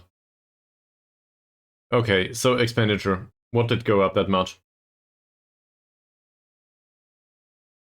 Yeah. Probably scouting. That's on me. Alright. So scouting is the first one, and then there's matchday expenses. I don't care much about that. It's not like we can do anything. And bonuses have been really high. Because they scored a lot, and I think we pay some of these players a decent wage. So we need to reduce this, right? This might not be as exciting, but we need to reduce this. Because financials are not great. On the other hand, this looks like a sugar daddy club, but who knows? I don't want to risk it. Martin Murphy has been given a free transfer. I don't even know who Martin Murphy is, so I guess we can bring him in. He's been with whatever that is in Northern Ireland. Great. Celtic. So, given last time out, I think it's a fair assessment that we will kick trainer and Cloyd can come back.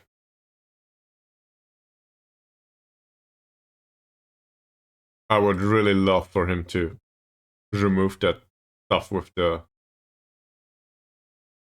with the fine. Jordan Shaw apparently is a wonderful forward. Okay.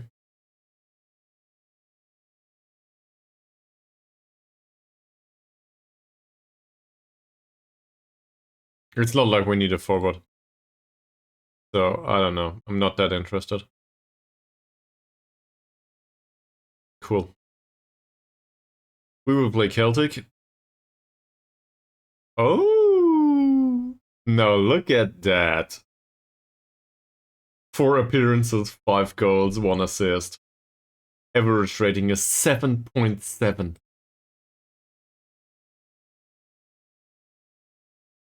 Yeah, well, his morale is perfect for some reason. I guess that makes him a wonderful player that needs to get a reduced wage. But there's no reason to congratulate him on this. He's all up here, morale-wise. We are second. Very close. 4 matches, 75% won, yeah. But we're doing good. Graf Harrison with Ammanford, on the other hand, he won every single match. Jones and Gibson are in the South Team of the Month. Gibson. Oh, there's development. Okay, this is no good. Still, there's development.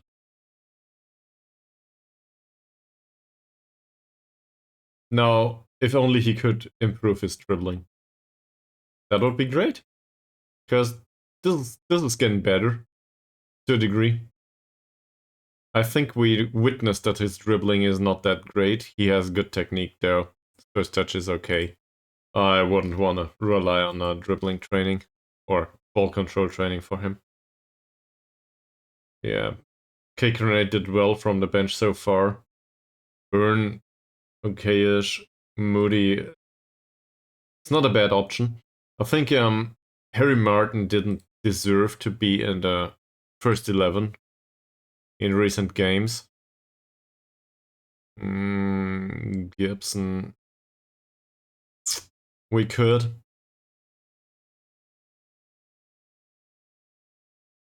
The thing is for him is, so he gets forward whenever possible. That's not a bad choice. In the future, I expect him to be, either Metzala on attack duty, or Shadow Striker. Here. And if we look at this is not horrible, is it? Yes, he could do with better finishing. He really could. But this is a 17-year-old we're talking about. So I think I want him to be able to play Metzala on attack duty as well as Shadow Striker. If that trait fits both, and it fits his player profile, why not? But what trait would that be? To round a keeper doesn't feel suitable. Basically, the finishing traits I don't think are that great, given the finishing of 6 points. He's no good at it. Shoots with power doesn't make much sense, nothing. None of these.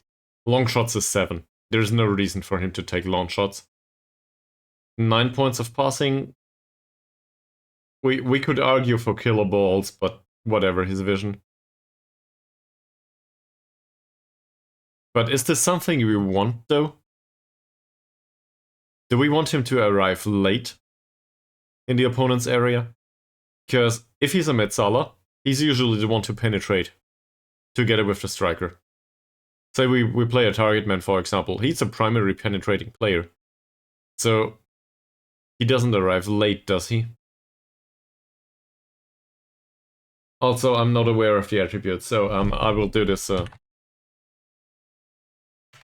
I will do this the correct way. I will ask Guide to Football Manager. Because I'm just not aware of what the traits do, what this trait requires attribute-wise. And I don't want to... Ball played in defeat? That's not a bad choice. Yes, I think I agree with this. But let me see for a second. Movement of the ball. Here he is. So arrives late in opponent's area. So this is for I just want to quote this, right? And I will link it to you. Just so you know. Because I think this is interesting to read. So he will be more likely to temporarily refrain from entering the opposition penalty area when our team is in possession. So this is quite opposed to gets forward whenever possible, if that makes sense. And he will make the run into the area when he thinks the moment is right. So he needs to have good decision making, just by the description. This is also required abilities, good attacking movement, so anticipation, decisions off the ball, and teamwork. His off the ball movement is good. His decision making isn't good. His anticipation isn't that great. And his teamwork is okay-ish. So, I'm not sure if this is a good idea. Preferably good endeavor, work rate. His work rate is fantastic. That's not a problem. First touch and technique, I can live with that. And scoring ability, finishing and technique. Not that great either. But the problem is the mantles, to me. Anticipation and decision making isn't good. So arrives late, I don't think is viable. To get back to the second suggestion, the ball played towards feet sounds fantastic to me. And this is just due to the fact that his heading is 2. And he has 5 points of strength, 5 jumping reach. He's... I wouldn't say he's a dwarf, but it's not far off. This is, like... This is girlfriend material size. If you want to put it that way. At least to me. So, yeah, he's a bit too tall, probably. Whatever. Still, I think he does need to get the ball play towards the feet because he has decent first touch and technique and passing. So that makes sense. If we can train that is. This technique training?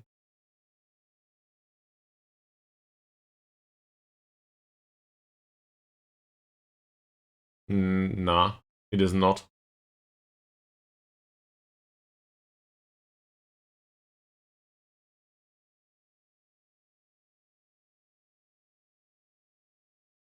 It is not.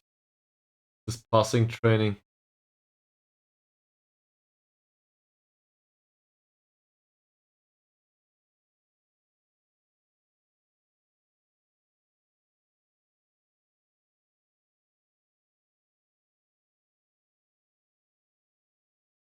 Yes. This is it. So I agree with this and we will go with this. Ball played into the feet is a good idea for him. I do not think though that his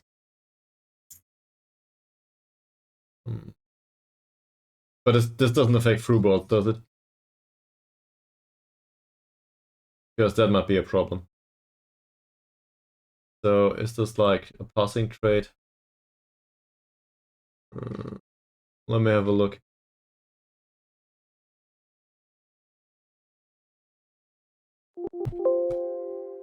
Sorry. This doesn't exist here. I think this is one of the newer traits. I don't know if this affects the way through balls are played. And in case this restricts his ability to go towards through balls, this might not be a good choice. That said, we did it right now. So we will keep it.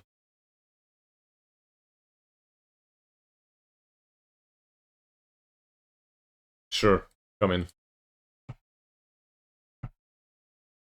And then we need to talk to every single one of these players.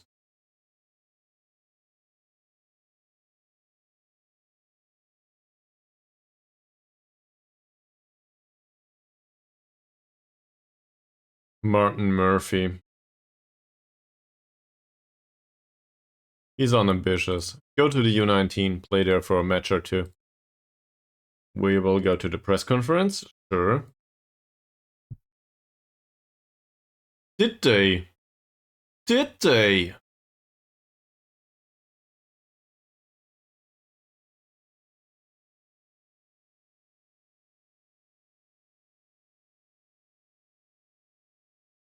Well, it's very easy. We do not concede an additional goal.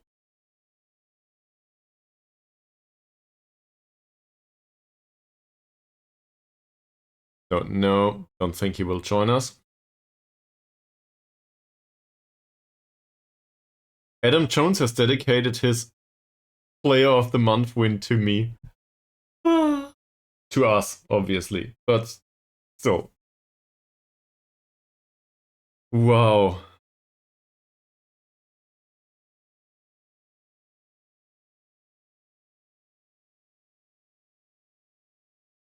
He trains well? He trains well. Yeah, sure he will play. Why not? I'm very happy with this. Fantastic. Thank you very much for being around. Great.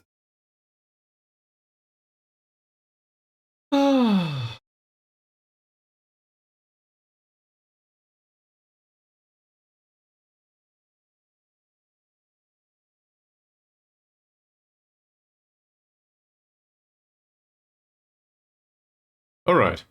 So, is there any reason to change any of these players? Massaro is on a new contract. What the hell is this?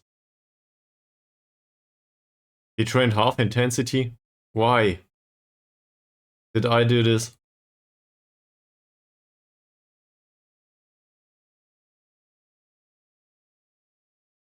I don't know. It wasn't me. Alright, Flynn Murray. Not a reason not to play him. He did well so far. He's fine with his role. Hell, he might even get a decent long throw at some point. So I don't see a reason to pull him off the pitch. This is all good. 7.3 rating. Are you one of those volatile ones? Probably not. Great. Let's have a look at the form. This is okay-ish. His heading is 8 out of 10. I do not think we can congratulate on this. No penetration. Yeah. Why not? But... let's look through these. Trainer. Where's... I don't see him. He's not in here. So, the problem with traits is also in the mentoring. If there's a weird thing that happens sometimes in Football Manager, and maybe you can explain that to me. But I think this is a bug, or its work is intended. Once a player starts training a trait, and they are part of a mentoring group, sometimes it feels like these players get that trait too, even prior to the player that is trained in the trait getting it himself. So, let's make an example. Say I train Sam Jones on staying back at all times, which is totally fine. Then it might be prior to Sam Jones getting that trait that Luke okay, he has the trait. That Luke Thomas and Feldstedt might earn that trait if they don't have it, even though Sam Jones didn't learn it just yet. And this is even more absurd. Sometimes they pick up some of the a trait like this, even though the player that previously trained that trait isn't in the mentoring group anymore. And I don't know if this is a bug or a feature.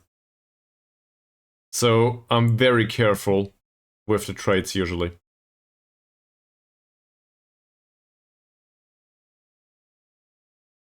Also, you know, training traits deducts from overall training time. So let's put it that way. What do you think is a good trait for him? And I realize that he's on a fullback on defend duty right now. Just consider he might play in another role at some point. Basically, I guess he would need to play all of these, all of the fullbacks, and he might play as a central defender from time to time. So, for example, staying back at all times. Yeah, but do we want him to? Because he has 9 points of crossing. So, some of these through balls are not that bad, are they? He's 21 now. Say this goes up to 10 or 11. Isn't through balls what he contributes to the team offensively? He had a whole whopping assist, I know.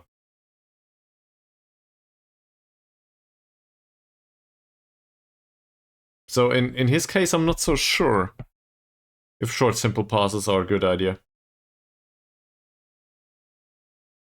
Also, I think his passing is 6. If his passing were to be 3, for example, I would wholeheartedly agree with you. And his vision is horrible. But so I think vision is a cone, if I'm not mistaken. In Football Manager at least. So he's got to play in front of him.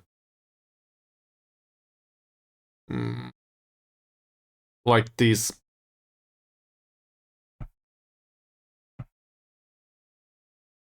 Isn't the precision of these of a say it's a pass slash cross. Yeah, but isn't there like an aggregate score for these two in case it's something in between? And I guess my question is, would he cross less if we, or through ball cross, whatever, a cross from deep that goes towards the striker? That's not necessarily some sort of floating cross. It's more akin to a pass, really. A whipped through ball, if you want to put it that way. Is this a cross? 100% crossing, or does passing influence this? And if we tell him to play short, simple passes, is this something that subtracts from the possibility that he plays those? Because in that situation...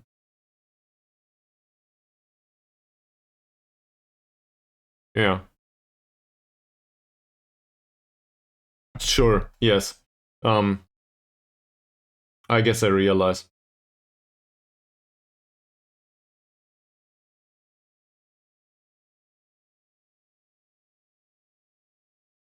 Well, I guess the question is there something else?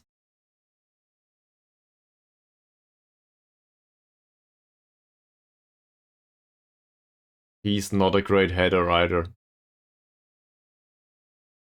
For example, we can. I can wholeheartedly agree that he probably wants to be played. That's good. I like that. I like that a lot. So his tackling is not wonderful, but it's good enough. His aggression is great. His bravery is freaking fantastic, and he's out on the wing. For the 10 minutes that he plays in central defense in one game, I can deal with dives into tackles. This is fine. He has all he needs for this. The strength he doesn't. But I think dives into tackles feels wonderful. So let's do this. If the assistant manager agrees, that is. Very good choice. Yeah, he's a very brave player, so this is good. I like this. It also kind of suits the way I want to play football.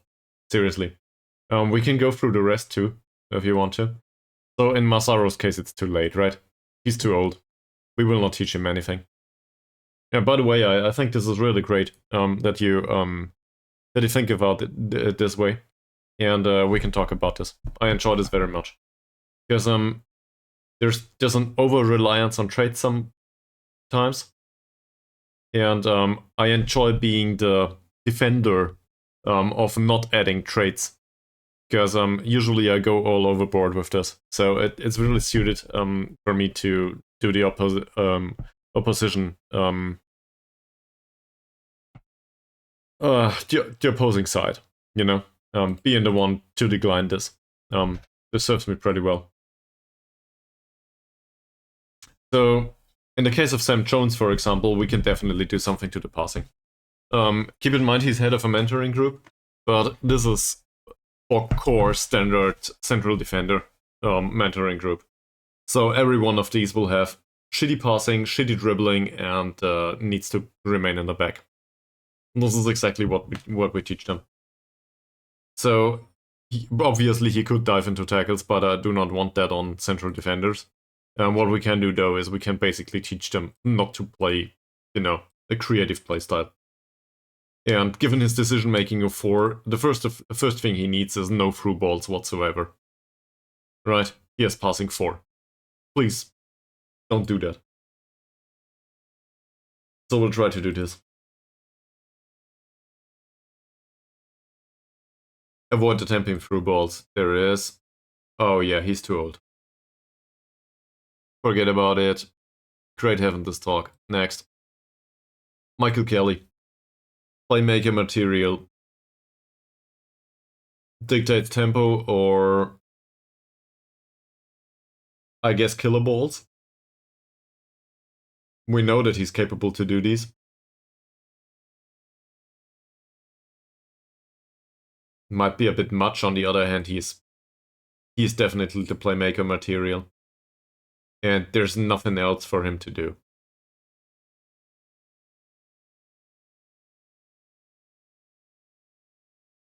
Yeah. I thought so too.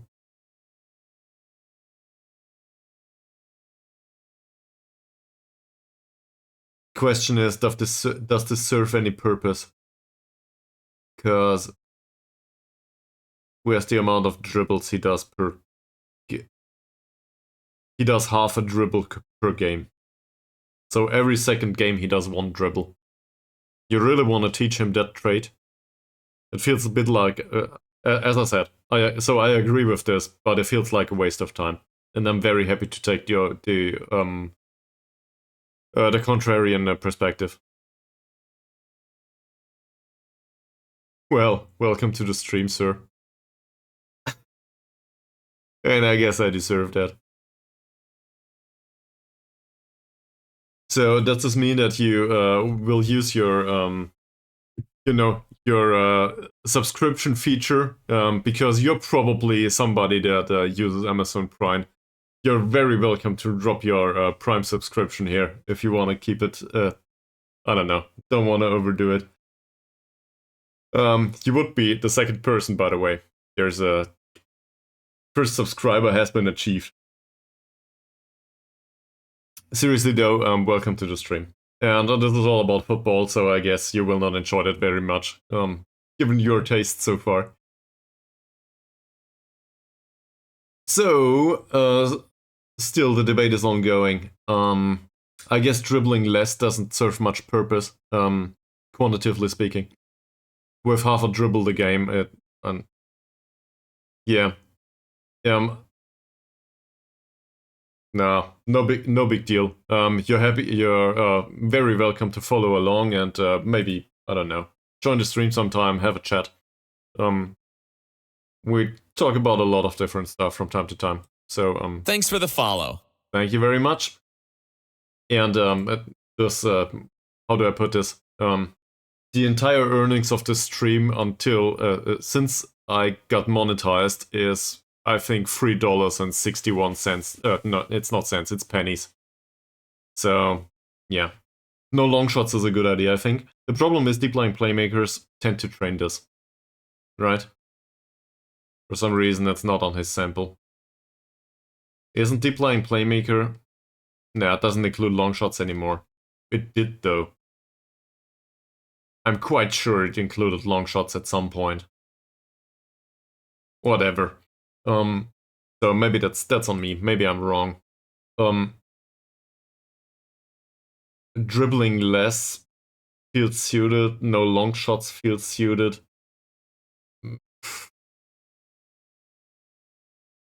But how about being really uncreative? He has heading 2, he has strength 4, his jumping reach is okay, but his technique is fine. I don't know. Electricity is like 20 cents an hour. For me. I calculated, which will not be surprising to you. So one of my streams usually it's about 3 to 5 hours, I'd say. So I need about $1 a stream, which I don't achieve. Dictates play, I think, needs good mentals. His off the ball movement isn't that great. Decision making is good. So dictates tempo is not that bad. I think. Considering likes to get the ball played to the feet though. He has decent technique, decent first touch, decent passing. And I don't think I want him to head the ball. He's 1.77 though, so that's debatable. Let's go with dictate tempo. I think that makes some sense. Um, where is it? There. Yeah, he's a good decision maker. That's about all there is to it. Shay Kirk. Shay Kirk lost he lost his training position. So let me just put it like it is. I don't think that we will have him next season. I will kick him out of the club. The only reason he's still around because we need him for league rules. Yeah. Let's not be unkind, but fuck that guy. I don't care. I don't know what to do with him. Harry Martin dives into tackles is already on. That makes some sense. He might learn it at some point. Yeah, we can, but I guess he has the aggression. Yes, sure. If he's anything, he's a ball-winning midfielder at some point. Okay, fine with me. He might be taught due to the mentoring group though. Massaro is too old. Alex McDowell knocks ball past opponent, but he's got that. Otherwise, I guess dives into tackles again. Because, like, there's not enough red cards on this pitch just yet. So let him dive. He has decent tackling, he has decent aggression. Bravery is off, though. Not sure if this is a good idea. Let's see. Oh, he's too old. Yeah, forget about that. He's 30-something. Yes, that would make some sense, but as the coach says, he's 31. So that's not a thing. There's Gary Moody. This is the case of dives into tackles. He has really great bravery. And or we might teach him to stay back at all times, because up front he's rubbish, right? He doesn't contribute anything up front. He's barely capable to play a pass. So stays back at all times feels more important than than the dives into tackles. Also, he might play as a central defender from time to time, so I will tell him to stay back. Yeah, get forward whenever possible. Sure as hell not. There it is. Yeah, less than ideal movement is that's an understatement. Off the ball movement 3. He wouldn't find the opponent's goal if we, I don't know, put him on a string. The lead's there. So that's not a thing. Mr. K Grenade is way too old. Forget about that. He will not be taught anything. Same with Roberts, Rooney.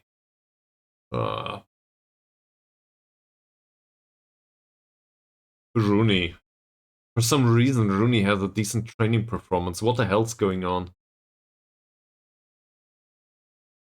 He knocks the ball past the opponent if we can help it. Luke Thomas doesn't train specifically. I guess we can tell him not to dribble. Not that he plays, but sure.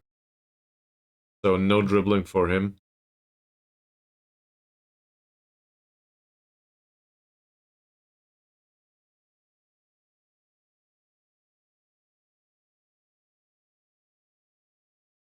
Okay, so forget about that. Why is that though? I do not want him to dive into tackles due to being a central defender. I'm not sure. That's no good. Given trainer's freaking rubbish anyway. At least performance-wise, he has great bravery, but that's it. I think the trait is just fine. Tumulty needs to get rid of this trait, so I guess that's a plus. Freddy Wiles is 24, he's young enough to learn something.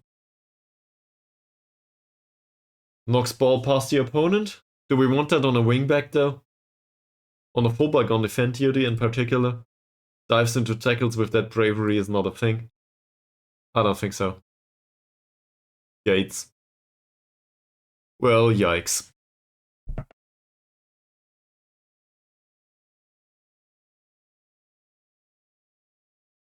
He has a really absurd combination of attributes.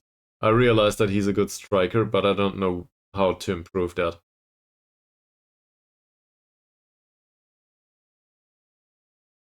Because it really depends on the role, right? Do we want him to be a poacher? Okay-ish. Do we want him to be a target man? Okay-ish too. I'm not so sure. Yeah, that's more or less all through the squad. I don't want to do anything on him. Brotherton, you can forget about that guy. Gary Byrne, maybe.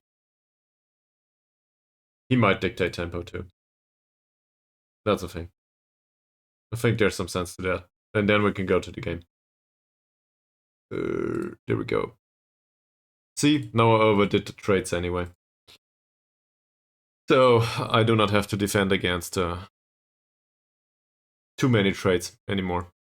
And probably we will lose half of these players. Everybody's happy. We are happy too. That's great. I will not look into the recruitment focuses right now. Let's go to the game.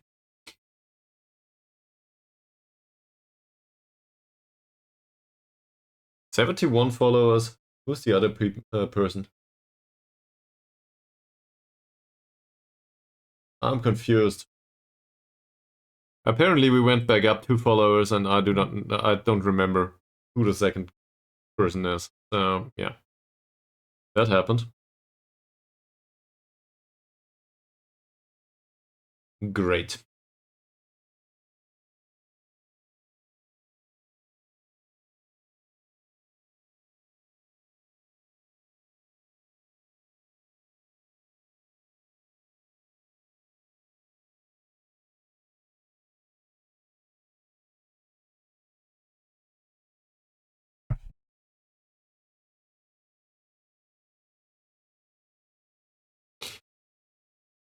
So they play a park the bus style.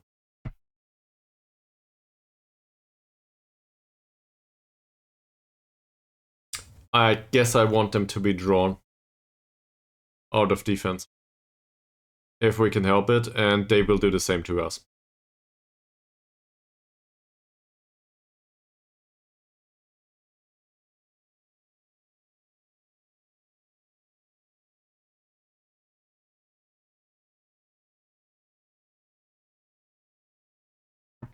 Is there anyone that needs to play in favor of somebody else?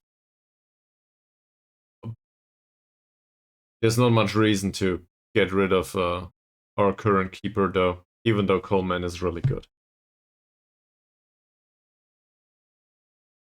In other areas, Martin trains like a beast. He doesn't perform like it, but he trains really well. Tumulty's on the pitch. Jones is our primary striker right now. Elena trains well, but, well, that's it. I don't think we will play him anytime soon. Not right now. Does he have perfect morale?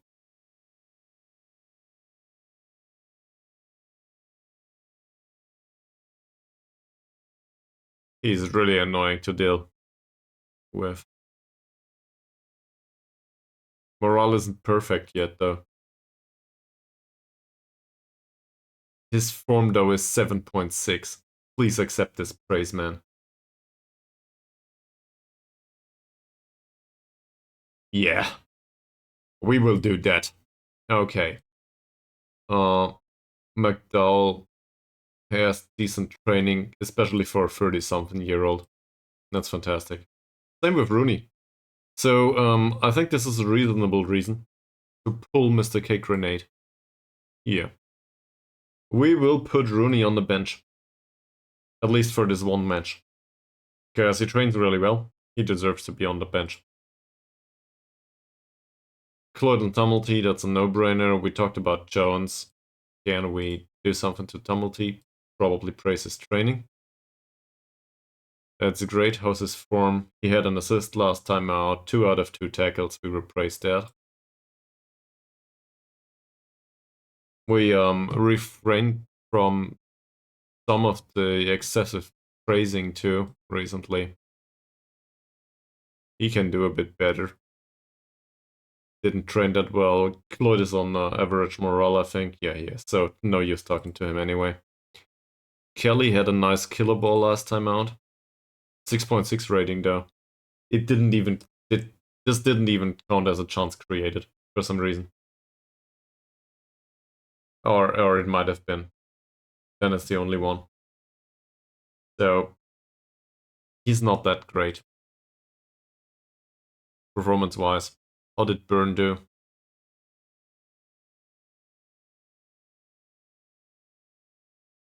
Well, he didn't do much either. So I guess we stick with Kelly. Gibson.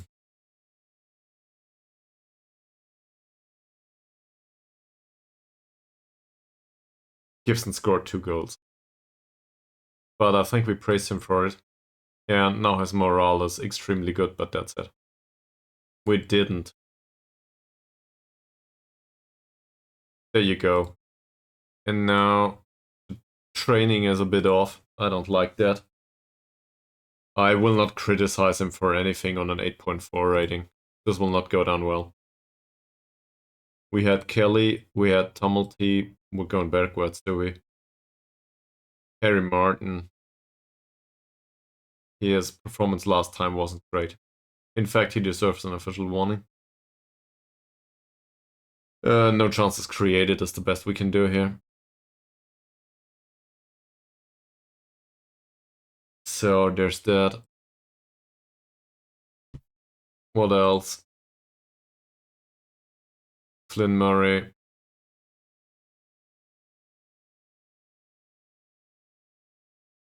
I think we had a talk with him, did we? Or I can probably criticize the fact that he didn't create any chance. No creativity to be had here. And then there's Feldstedt, who's really hard to deal with. Because, you know, lone player. His heading, though, 12 out of 12, so that's an easy one. There you go. And feedback for the passing, I think, is overdoing it. No tackles, 6 interceptions, 7.0 rating. It's not too bad. In Jones's case, 14 out of 18 is not the previous in the era, I feel. 6.9 rating is not that great. 1 header on target, I don't know. Not going there. I think we have them all. Or at least to a reasonable degree. Maybe one of the substitutes needs to be influenced a little bit. I'm not sure though.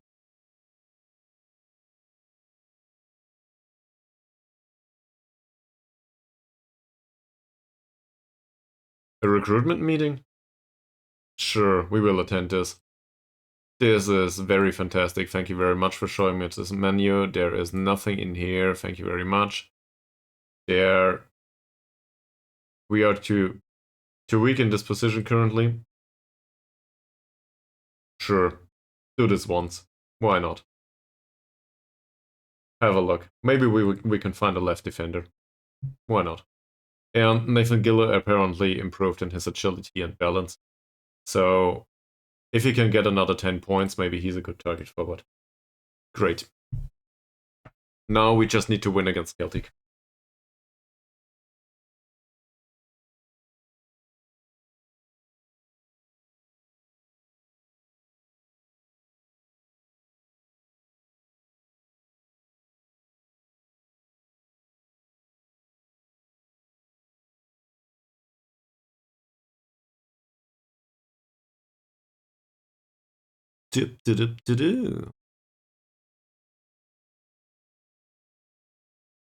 Any suggestions?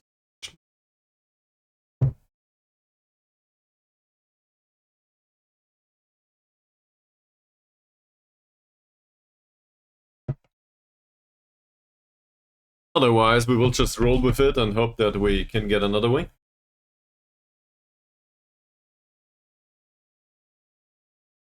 Prior to the stream, I was hoping for 1 win. Now we've got 2 in the bag, I think.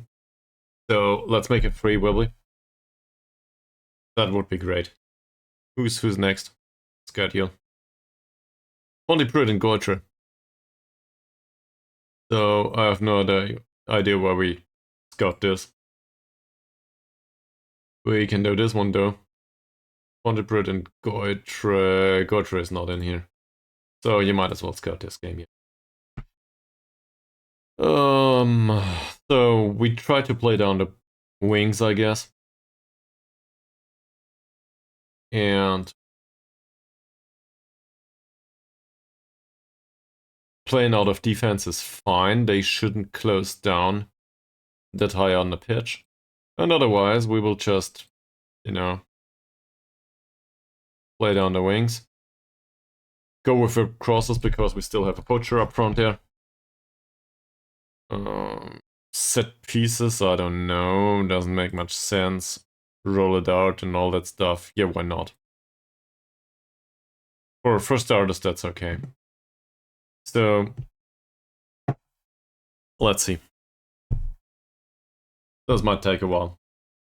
Perry is slow but strong. And this is a typical target man. Tight marking is not a thing. You can't forget about that. We will not mark him tightly, under no circumstance. We will trigger a pass on him though. Because his composure is okay, but his technicals aren't great.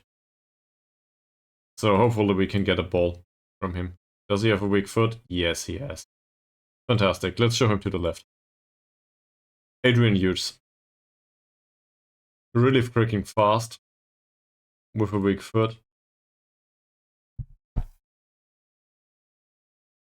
Horrible finish. Decent dribbling. No bravery to speak of. That's one of these players that I really want to tackle. But on the other hand, his dribbling is bad enough that it's good enough that I feel like dribbling is a risky thing. Give me a second.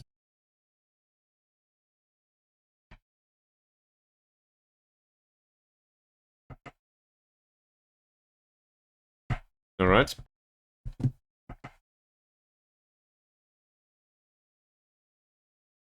So I think we need to press him. That's the best we can do. And to mark him tightly is probably a really bad idea. Despite him being really weak and with no good off the ball movement, he's too fast. He might just outrun his marker even though he's really slow in the head. So I guess we don't do that. Watkins. His dribbling is... Yeah, thank you. Thank you. Sure, his dribbling is 8. Don't want to give away too many free kicks. True. And he's not that threatening. Right. We do not expect him to complete that many crosses or passes. He also has a really shitty vision. And his decision making is bad. He's basically want to run down the left wing and hope for the best. So, even though that might be really good and really dangerous, you are right. This one's damn slow, with no good physicals, no good off-the-ball movement, a wonderful first touch and fantastic passing. I guess this means we mark him tightly.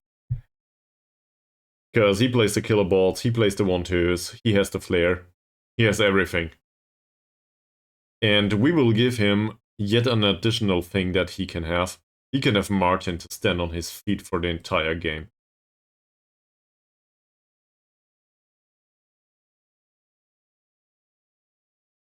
Yeah, I think so. He has 5 points of dribbling. This guy needs to go off the pitch. Does he have a weak foot? To a degree. I wouldn't want to rely on it. But the thing is, once he has the ball, to close him down will not serve any purpose. He has 14 points of passing, 12 points technique, 15 first touch. We stand a better chance to get the ball from anyone else, with the composure of 10 to 12. Yes, he has no bravery, but we need to do this prior to him receiving the ball. This guy's damn fast and his dribbling is 10, so that means we ease off tackles immediately. Finishing is horrible, passing is okay-ish. Bravery is bad. His off-the-ball movement is bad too, but he's so fast. So I would love to mark him tightly, but I think he will outrun his marker. That said, he's faced with a rather pacey guy. McOwen, whatever his name is. I should really know the names of my own players. It's McDowell. Well, so I guess closing him down is the best we can do. If we look at that passing, that's dangerous. If we look at that crossing, not so much. I will go with triggering the press on him and hope for the best. The Fit Harmon, or whatever it's pronounced. No good off the ball movement, no good dribbling, no good bravery, decent composure, no good passing though. I wouldn't want to tackle him hard. It's a bit low, but not that low. I wouldn't want to mark him tightly. He's too tall and has decent strength. So I guess closing down it is.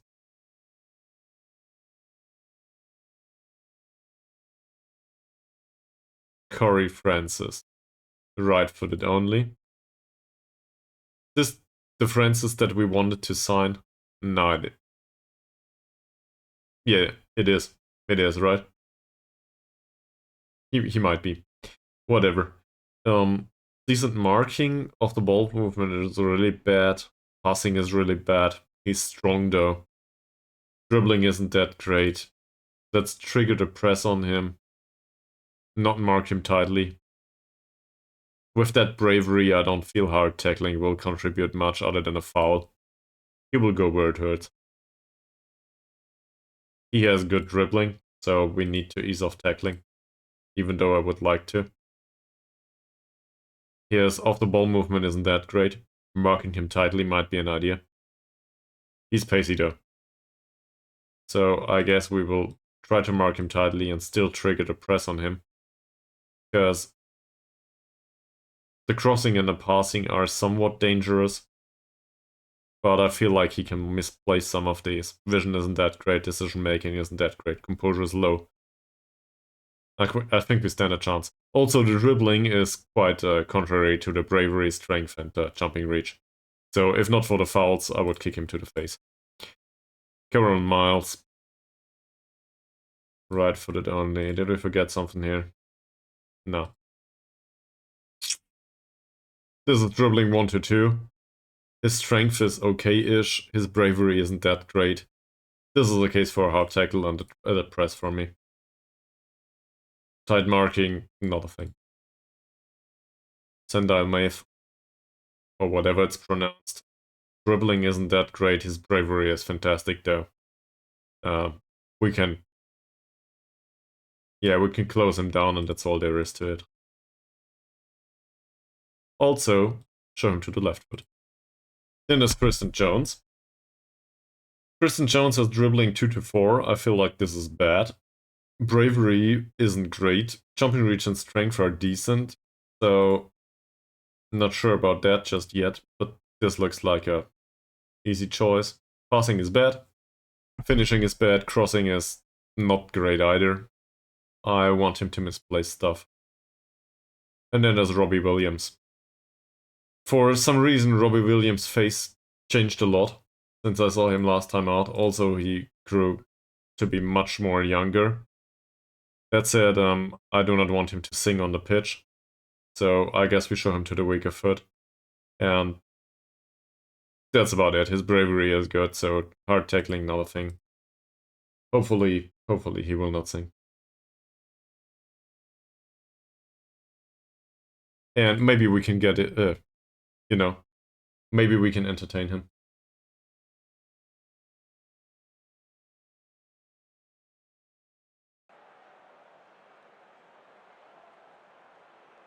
I will probably do my worst interpretation of let me entertain you. I think that's Robbie Williams, right? I don't know.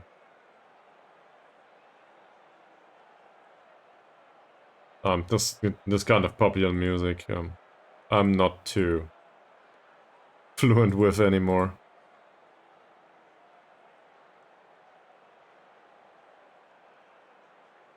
And it's probably lost like 25 years ago at this point. I will look this up now.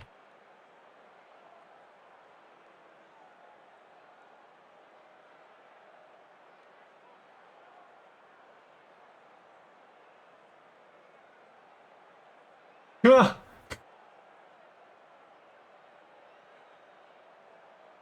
It's 1979 that this was released, so yeah. Slightly more than 20 years ago. It's 26 at this point. Alright. Ooh, we have the away kits on. Also, we play through the middle of the pitch apparently, because look at this. So forget about the going down the wing immediately. Well, we'll keep it on for 15 minutes. But I immediately see how they went with this. McDowell, Gibson, McDowell, Gibson, still Gibson, Jones, nice ball. We had a chance, well, something. Dummelty with the cross. Boyd, close. McDowell's up there. Flynn Murray, Dummelty. And that's it. We can go with encouragement prior to them taking the kick. Oh, 6 people! Well, welcome to the stream. And I hope you had a good day. Or have a good day, depending on your time zone. So, what brings you here? Is it the fact that we were dead last in, in viewership, or is it something else?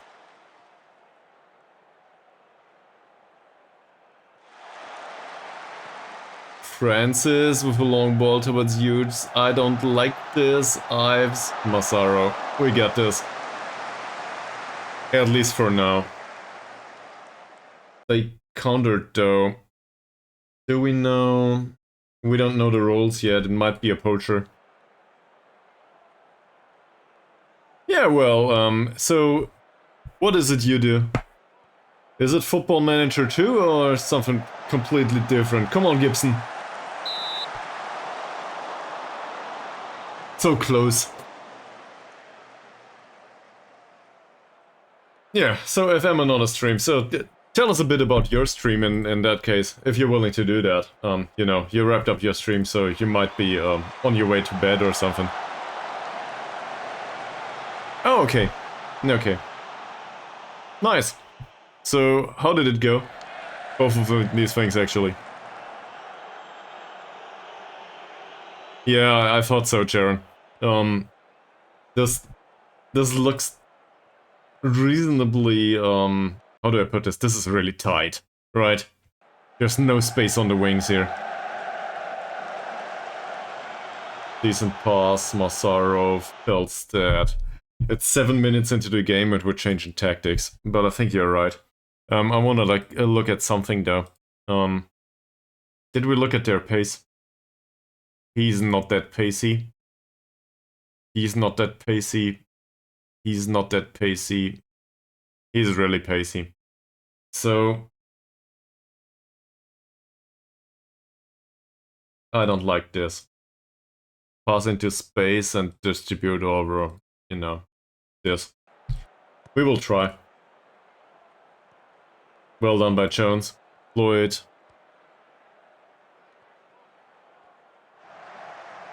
Oh, so you proactively left them. That's kind of nice. We got fired last time out. And so there's like a YouTube history of I think 80 something episodes with a club named Gidderhockdals AK in Sweden. Oh man, we could have scored that one. So we were there for like 5 years, I think. And I really enjoyed that one, but in the end we got promoted to second league in Sweden. And there's just so much of a discrepancy between what the club was, you know, they wanted not to get relegated, which was absurdly impossible, seen from their budget. They are like a little village club in Sweden, in the middle of nowhere, and apparently in a Football Manager that means that the chairman wants to remain up there.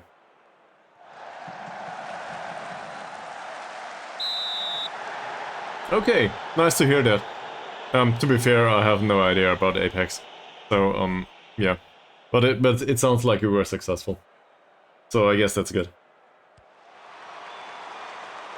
But I think it's interesting in Football Manager terms that you are, how do I put this, that you feel comfortable to just leave a club if you think the circumstances are no longer right for you. I'm much more long-term focused, and you know, I enjoy doing lower league saves and that stuff. And apparently also in rather absurd leagues. We are in Wales right now, and I'm from Germany, so this is absurd to me. But we had a decent... oh, it hit the crossbar. We had a decent offer, and it felt like the right way to do things. Gibson, come on McDowell, find a nice passing option. Well, he delayed that for much too long. Jones, Gibson, Kelly. All through the middle of the pitch. Jones is... For some reason, Jones pushes up really high. Time and time again. And I don't know why that is.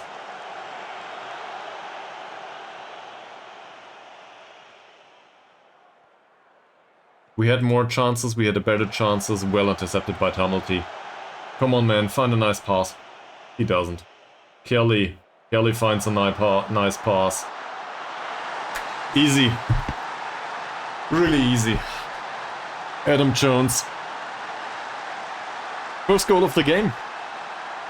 Might not be the last though. And this is without all the encouragement and whatever. And again, killer ball by Kelly.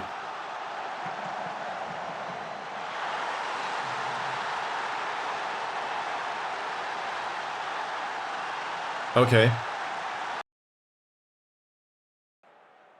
Yeah, I agree by the way, yeah, Sharon. I think so too. I think from to answer your point with the Swan save. Oh come on, pick it up. That shouldn't be a problem. As I said, it shouldn't. Not a penalty. Whew. Whew. So let me pause it for a second. I think it depends a lot on what you expect of Football Manager. I generally do like the long-term saves where you look at financial circumstances all the time. And usually that means that the chairman is my biggest opponent. Because if the chairman doesn't want me, doesn't expect, you know, some sort of ambitious stuff, I'm usually happy with the save. I do this for long-term success and I look at finance and so on. Over the goal. Not a great header. So, but I don't think there's a wrong way to play this game, if that makes sense. That's over. But we shouldn't have given away that free kick.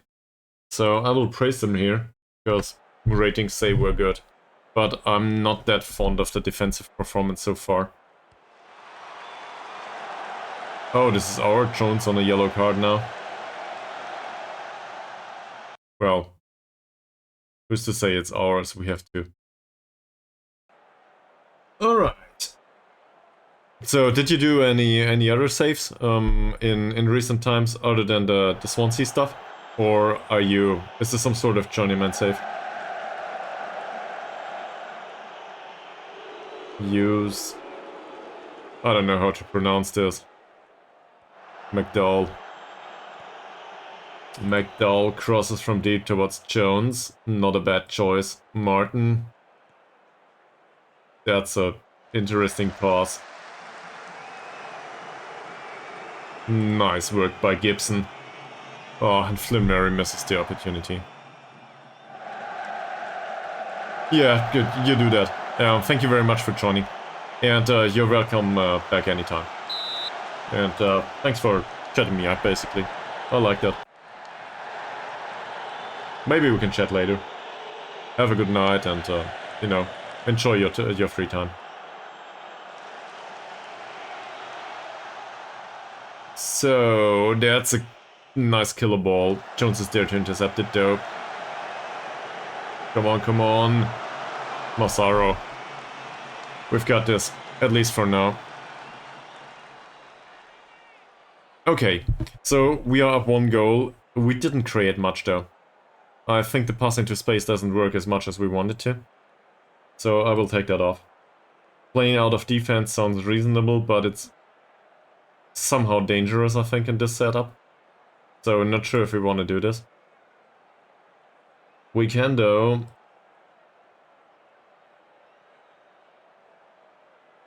Oh, we can't go back to that menu. Football Manager, you are great. So I'm happy with this overall.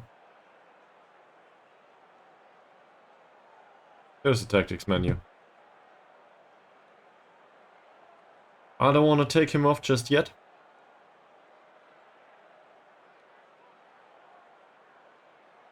He's on a yellow. That doesn't serve much purpose for us. And the remainder of the squad.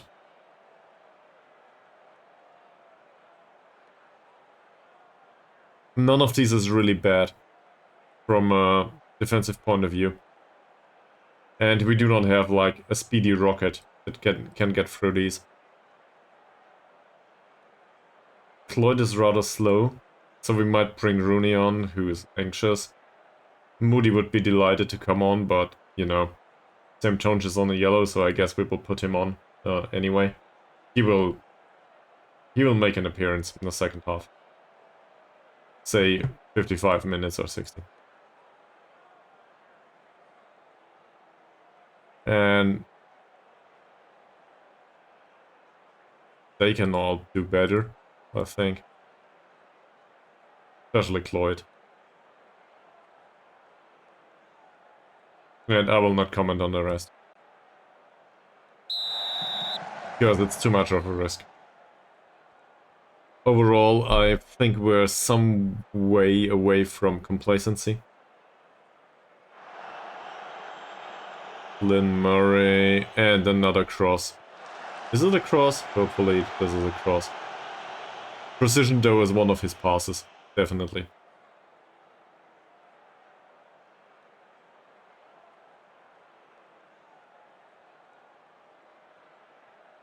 And the assistant manager wants me to go with shorter passing and getting rid of playing out of defense. Long ball by Jones.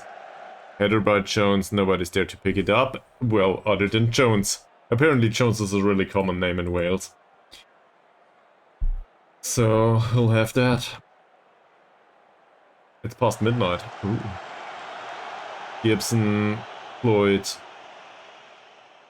McDowell. We get across from deep and Cloyd apparently is asleep.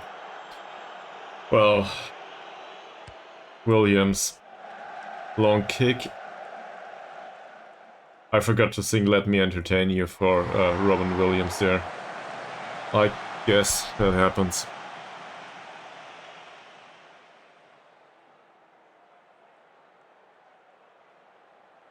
"60 minutes, yeah, okay, let's look at whatever Flynn Murray is up to. Long ball by Jones. Gets picked up by Maith. Francis. I'm not sure, I don't think so, no he hasn't. We can put him on cover duty because the other guy is a target forward though, man. So, I guess we can do that, but there's nothing to cover there. Well, let's try. But as it seems, Jones is perfectly fine picking these up.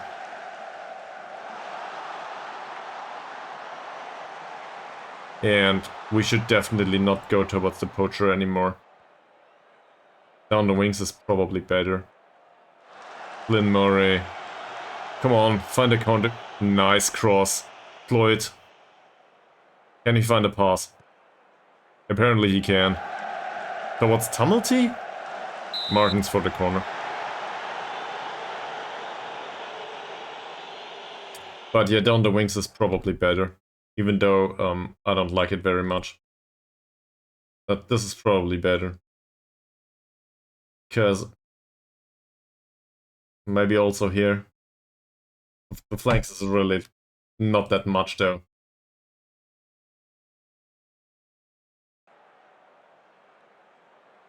I still think down the flanks is probably better. Let's see. If anyone's got any recommendations, by the way, feel free to enlighten me. Like, always. I enjoy having a good conversation about this kind of stuff.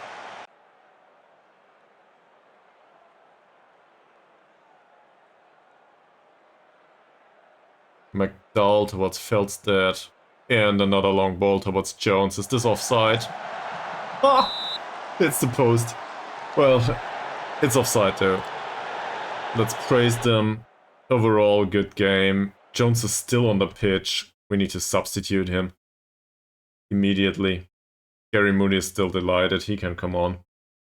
Let's take that off. So Jones had a decent game. I'm not annoyed. Floyd? Not so much, so I guess Mooney makes an appearance. And given that he's anxious, so Gary Moody can be something like this. And with Andy Rooney, so I guess anxious implies a certain amount of nervousness. I'm not so sure.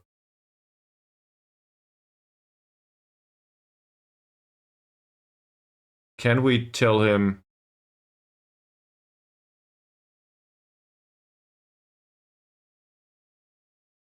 No, we will just tell him that we have faith in him, right? Maybe in a calm manner. Doesn't matter. Then again, it's Rooney. Whatever. Rooney's personality is, you know, interesting at the best of times. Edwards. Jones. Well intercepted. Gibson. Adam Jones. Oh, was this a shot? A shot from, like, midfield? Okay. McDowell. Well, I guess it's a really horrible game, but on the other hand, we are up 1 goal, so who cares? Also, we're fighting against relegation, so what did you expect, right? McDowell's cross from deep. Doesn't pass Jones. Francis. Maeve. Oh, Feldstedt. He missed that interception. Massaro. That was a really weak finish, though.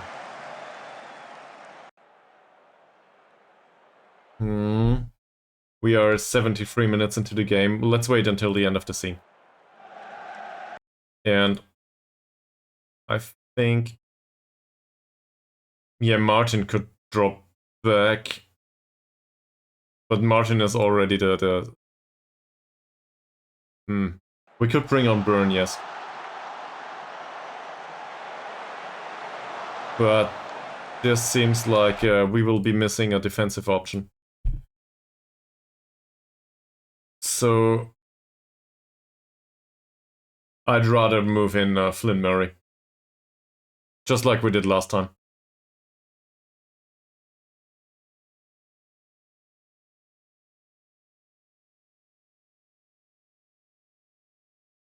So say we move Moody over here. He can do that, he's somewhat fresh. Flynn Murray has decent physicals overall, even though he's not a great header, and we will bring on Roberts.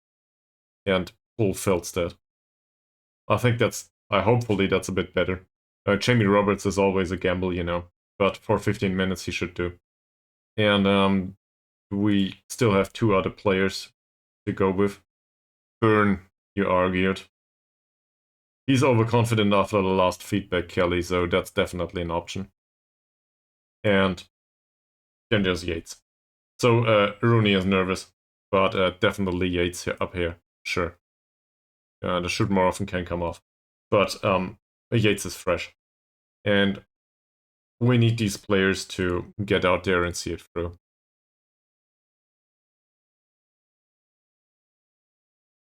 So hopefully they can do that.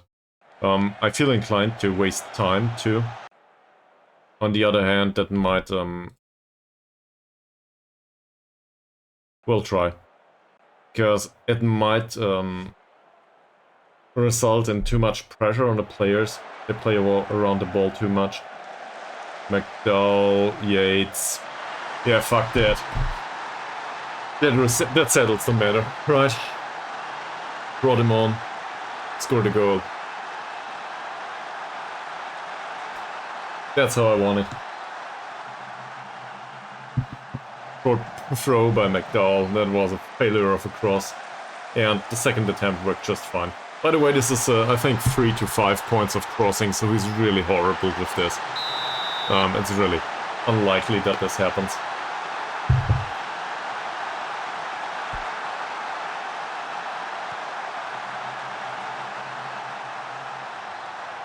Also, yet another game.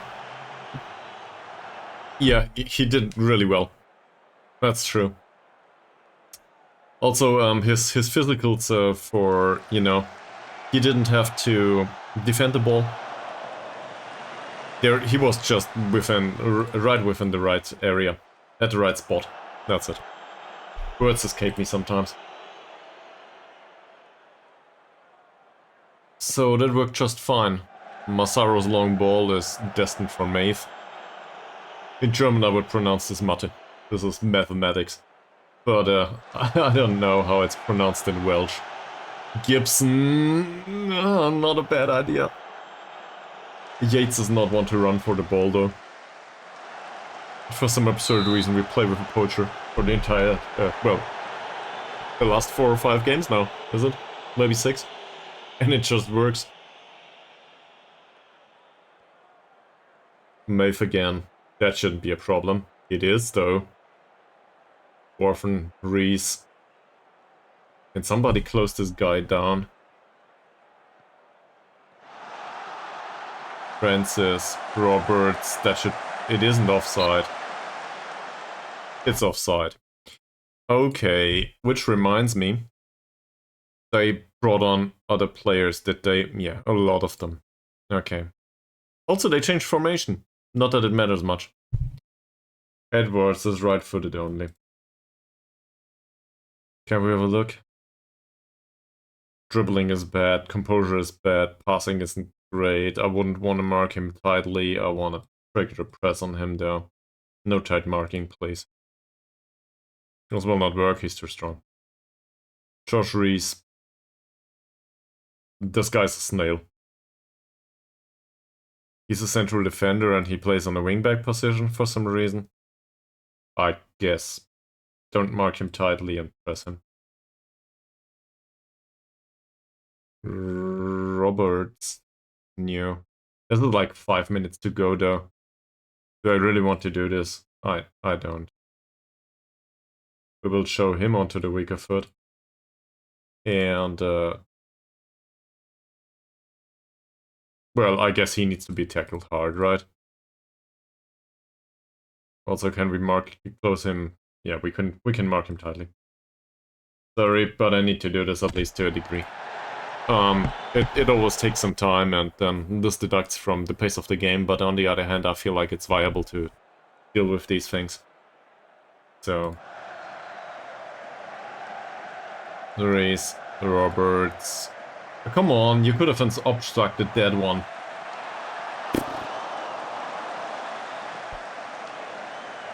That went down well. Massaro's long ball. Nobody there to pick it up other than the opponent. Roberts. Can we have some patient passing, please? Apparently we can't. Does Yates want to score a third? Nah, he doesn't though. 2.5 minutes to go. We will get this done. Yates, Roberts again, Yates. And Tumulty doesn't stand a chance to pick that one up. Perry.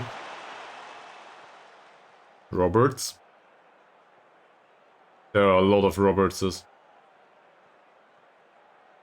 At least 2, I think. What a tackle. Like, seriously. He was way out of his position. And he still managed to pull that off. Masaru with a long ball. Nope. Martin.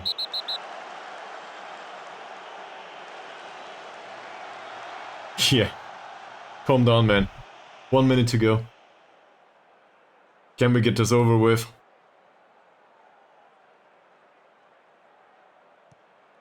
Edwards.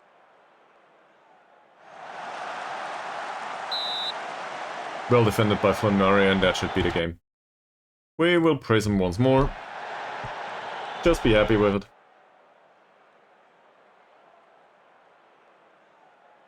Yeah. 15 seconds to go, plus whatever the referee thinks is appropriate at this point in time. We've got this.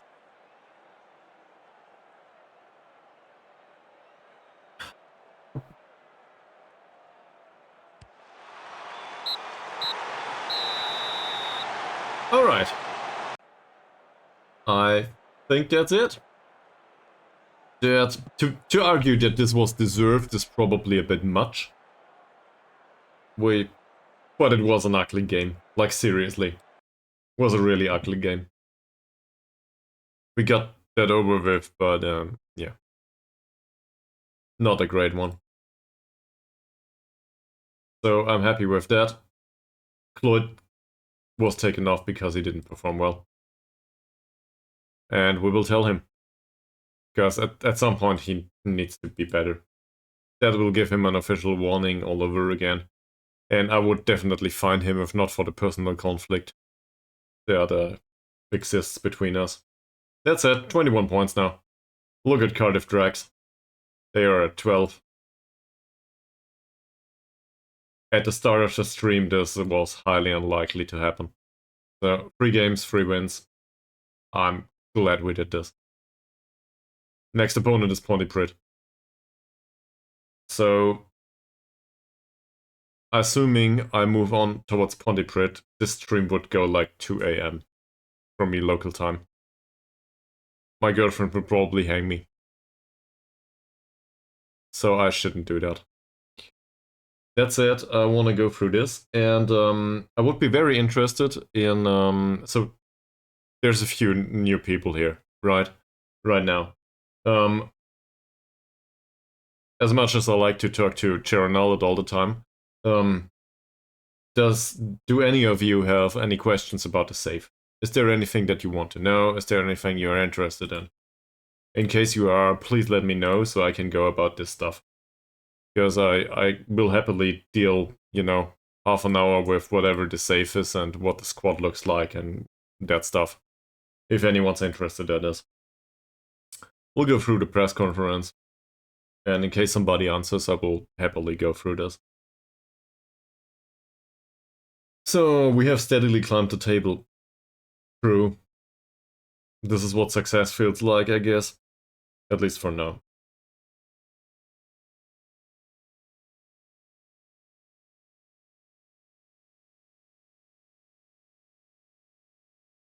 Would I consider selling to Goitre? Obviously not. Is I guess positioning it is for some reason. That's completed. That's fine. Cook denies scouting Martin. I don't care. Martin will leave the club at some point anyway. Not like we can change it. And this dynamics is really horrible. But we are in 8th position now. So I think to end up up here is probably a bit unrealistic for us. We're still fighting bravely against relegation, right? But it's 14 points to go. And we have... How many games is this? 14 points in 15 games? You think we can manage that? All of a sudden it sounds reasonable. Especially given the recent results. So, next game is against Pontypridd. And Pontypridd are down here. For some reason, we left them all behind. It feels rather weird. So, yeah, we can definitely push Pontypridd down towards the relegation zone if any of these here get some points. Probably not Ton Panther, though. They are destined to go down, much as I saw. Alright. No requests for additional information about the save, so maybe we can go about some things here and see where this goes.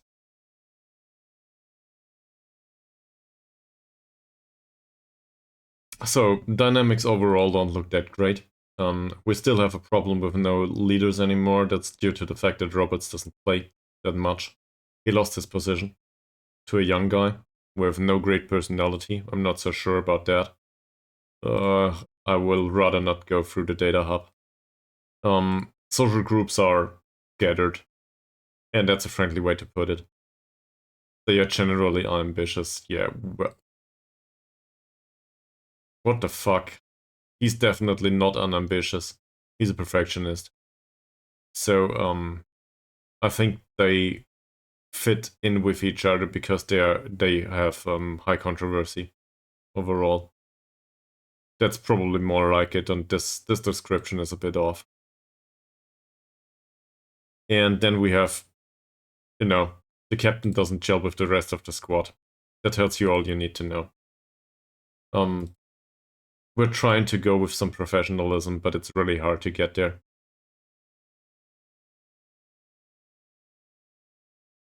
So I guess we need to ramp up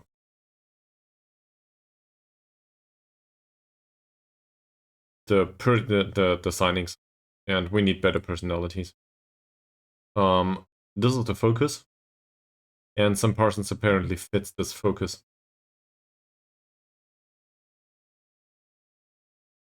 He's 27 though. It's not like I'm entirely opposed to the idea, but is he really that much better than McDowell? Because we had a clean sheet with McDowell for, I think, 4 out of the last 5 games. And it's not like I'm a big fan of McDowell.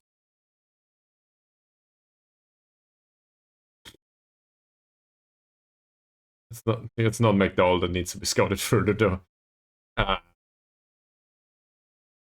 I guess he's a bit better, but I'm not so sure if we want to sign him.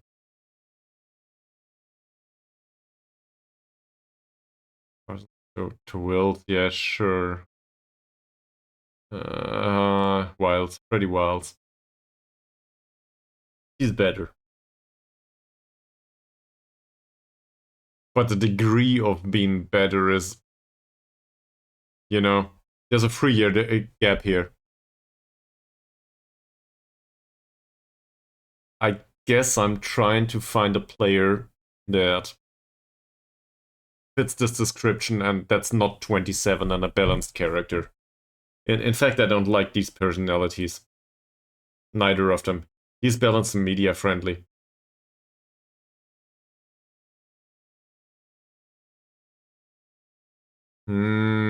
Sure. Sure, well, true. We can play him out here too. He's a horrible crosser though, so I don't think we will do that. It runs with ball down left, knocks ball past the opponent. What? So he stays back at all times, but he runs down with the ball down the left. So he has conflicting traits.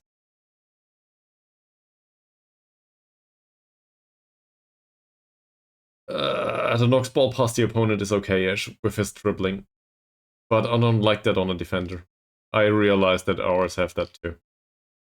I don't know. Especially in this position, I wouldn't.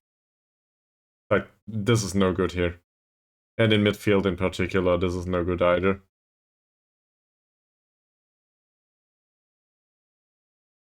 Let me put it that way, I'm not convinced. I don't think he's horrible, but I'm not convinced. Daniel Thompson, he's a highly recommended player for some reason. That's Probably due to the low determination and being a media-friendly guy. I don't know. Just... Nah, seriously. I will not employ on anyone with one-on-ones on 4. Poachers. For some reason he's English. I guess he's boat champ at this point. Either for the command of area isn't great. It feels weird to say this, but I think ours is better just because his attributes are well distributed. And he's like all over the place with the attributes. James Graham.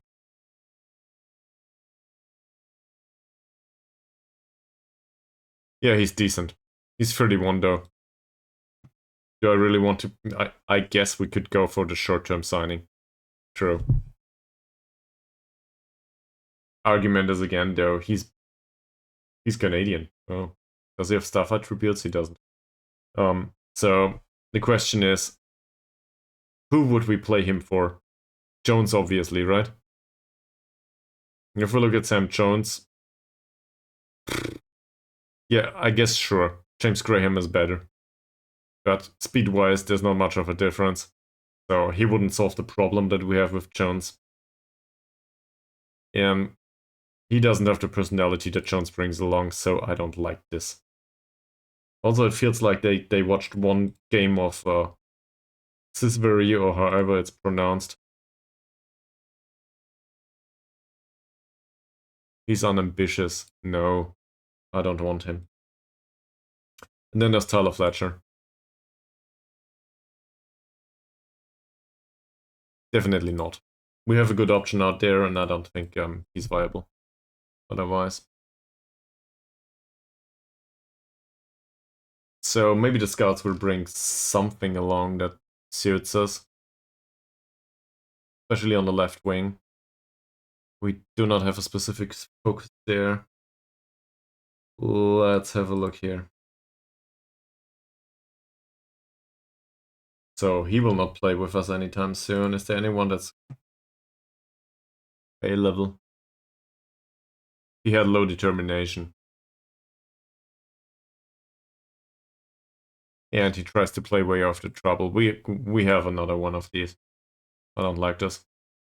Chris Wallace can, you know, he knows how to play there. And that's all there is to it. Good off the ball movement, good finish. This is Cloyd all over again. Just in younger. I don't like this.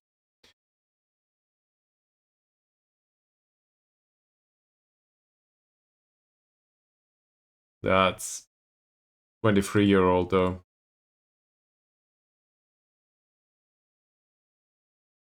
Don't like this much either. I'm not so sure. The others are wingers. I guess we could do with a winger. He's no good though. He's really pacey, but his crossing is... No. Pace is 10. He's good, but not great. Same with him. At their young age, this is okay-ish. For this level in the league. This would offer the option to play him as an inverted winger on here. So this is not too bad. Balanced personality though, media friendly. Cool. Then we have a defensive winger and a winger, and afterwards we don't know anything about these. In fact, let's just scout them all. Or offer them a trial. Bring them in. And we will see if any of these is any good. Right? Is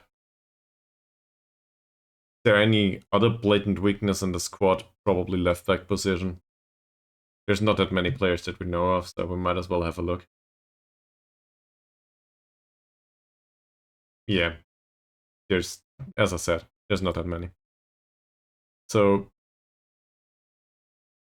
I'm not convinced by the prospect of playing him just due to the fact that his defensive attributes are off. I don't like this. Thomas Bullock is not the one that got recommended to us. He's lighthearted, that's not horrible. He's media friendly, that's not great. Acceleration and pace aren't that convincing. He has some attributes that I like. if we compare him to McDowell. So we're basically comparing a midfielder's attributes with, you know, an emergency backup that is really speedy. But he's in defense, McDowell is horrible other than the tackling. That said, Bullock is on a full-time contract for some absurd reason. He's listed for loan. If we compare him to the secondary option, Freddie Wilds, I cannot understand why he's on a full-time contract. Doesn't make much sense. And he will not train full-time with us, so whatever. I think we've been here. The thing is, his physicals are not that great for fullback. Especially the stamina, I don't like this very much. And then we have other options that I don't feel are viable. He's right-footed.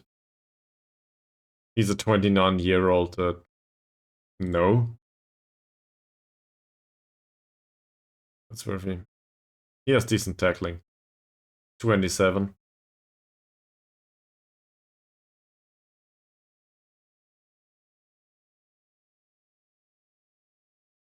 That's not great. Let's offer him a trial and see. So he's moderately pacey. His positioning is decent. His marking is shit. That's just how it is. His strength is not great.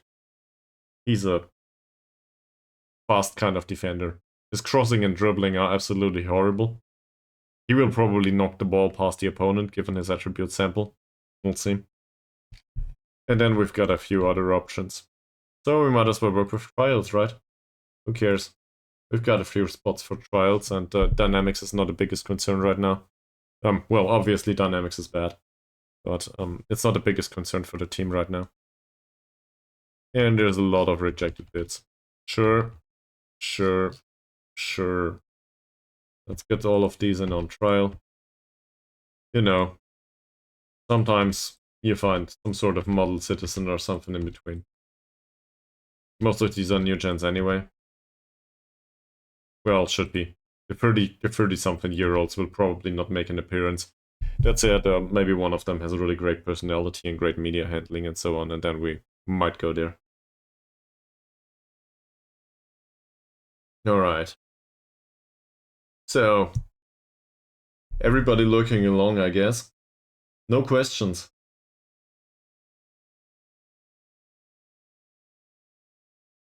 The raid brought you to the stream and you are all still asleep. Great. I think we will look through these trial lists later on then. It's not like we can do anything about this just yet. And I think doing another game is too much. So, Sharon Nullet, is there anything else on your mind? What time is it in the United States, by the way? This is like midday to evening at your place, right?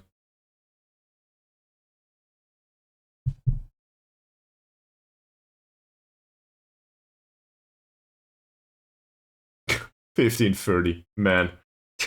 It's we're half past midnight here, and hopefully my girlfriend is asleep. But if I start to, you know, shout in the middle of the night, it's probably not a good good idea for the relationship long term. See,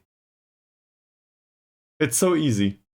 We don't know about the media handling just yet, but he's spirited apparently, and he would be domestic.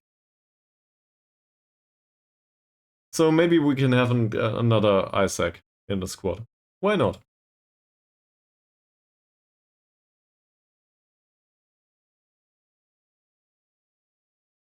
Yeah, as I said, I wanted to look through these later on. Hopefully we can do that tomorrow. Who knows? Is there anyone to be excited for?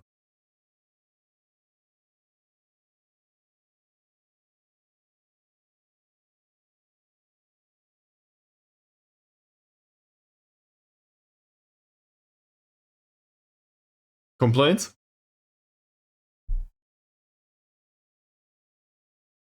He's susceptible to injuries above average. Okay, we can deal with that, can we? We might go with a winger after all. Or a defensive winger or whatever. So apparently his leadership is probably 19 or 20. And he's a fairly consistent performer in choice-based matches. We will need to look into this tomorrow. We might change captain. Okay, that said, I need to wrap this up.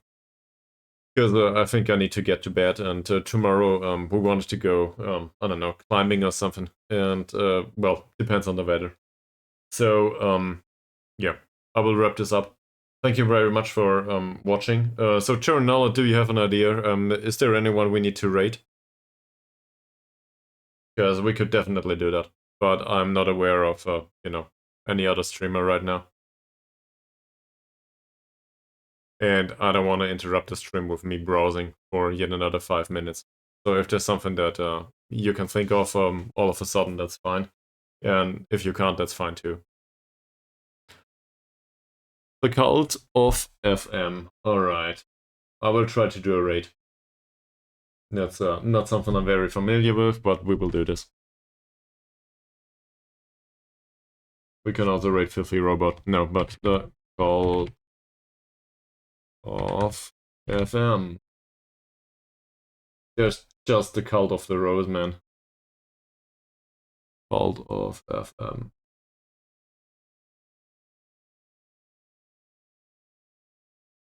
Cult of? Oh.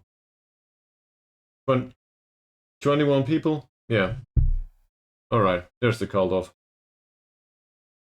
So, we will rate him. Just for random reasons. Let's do this. Thank you very much for watching.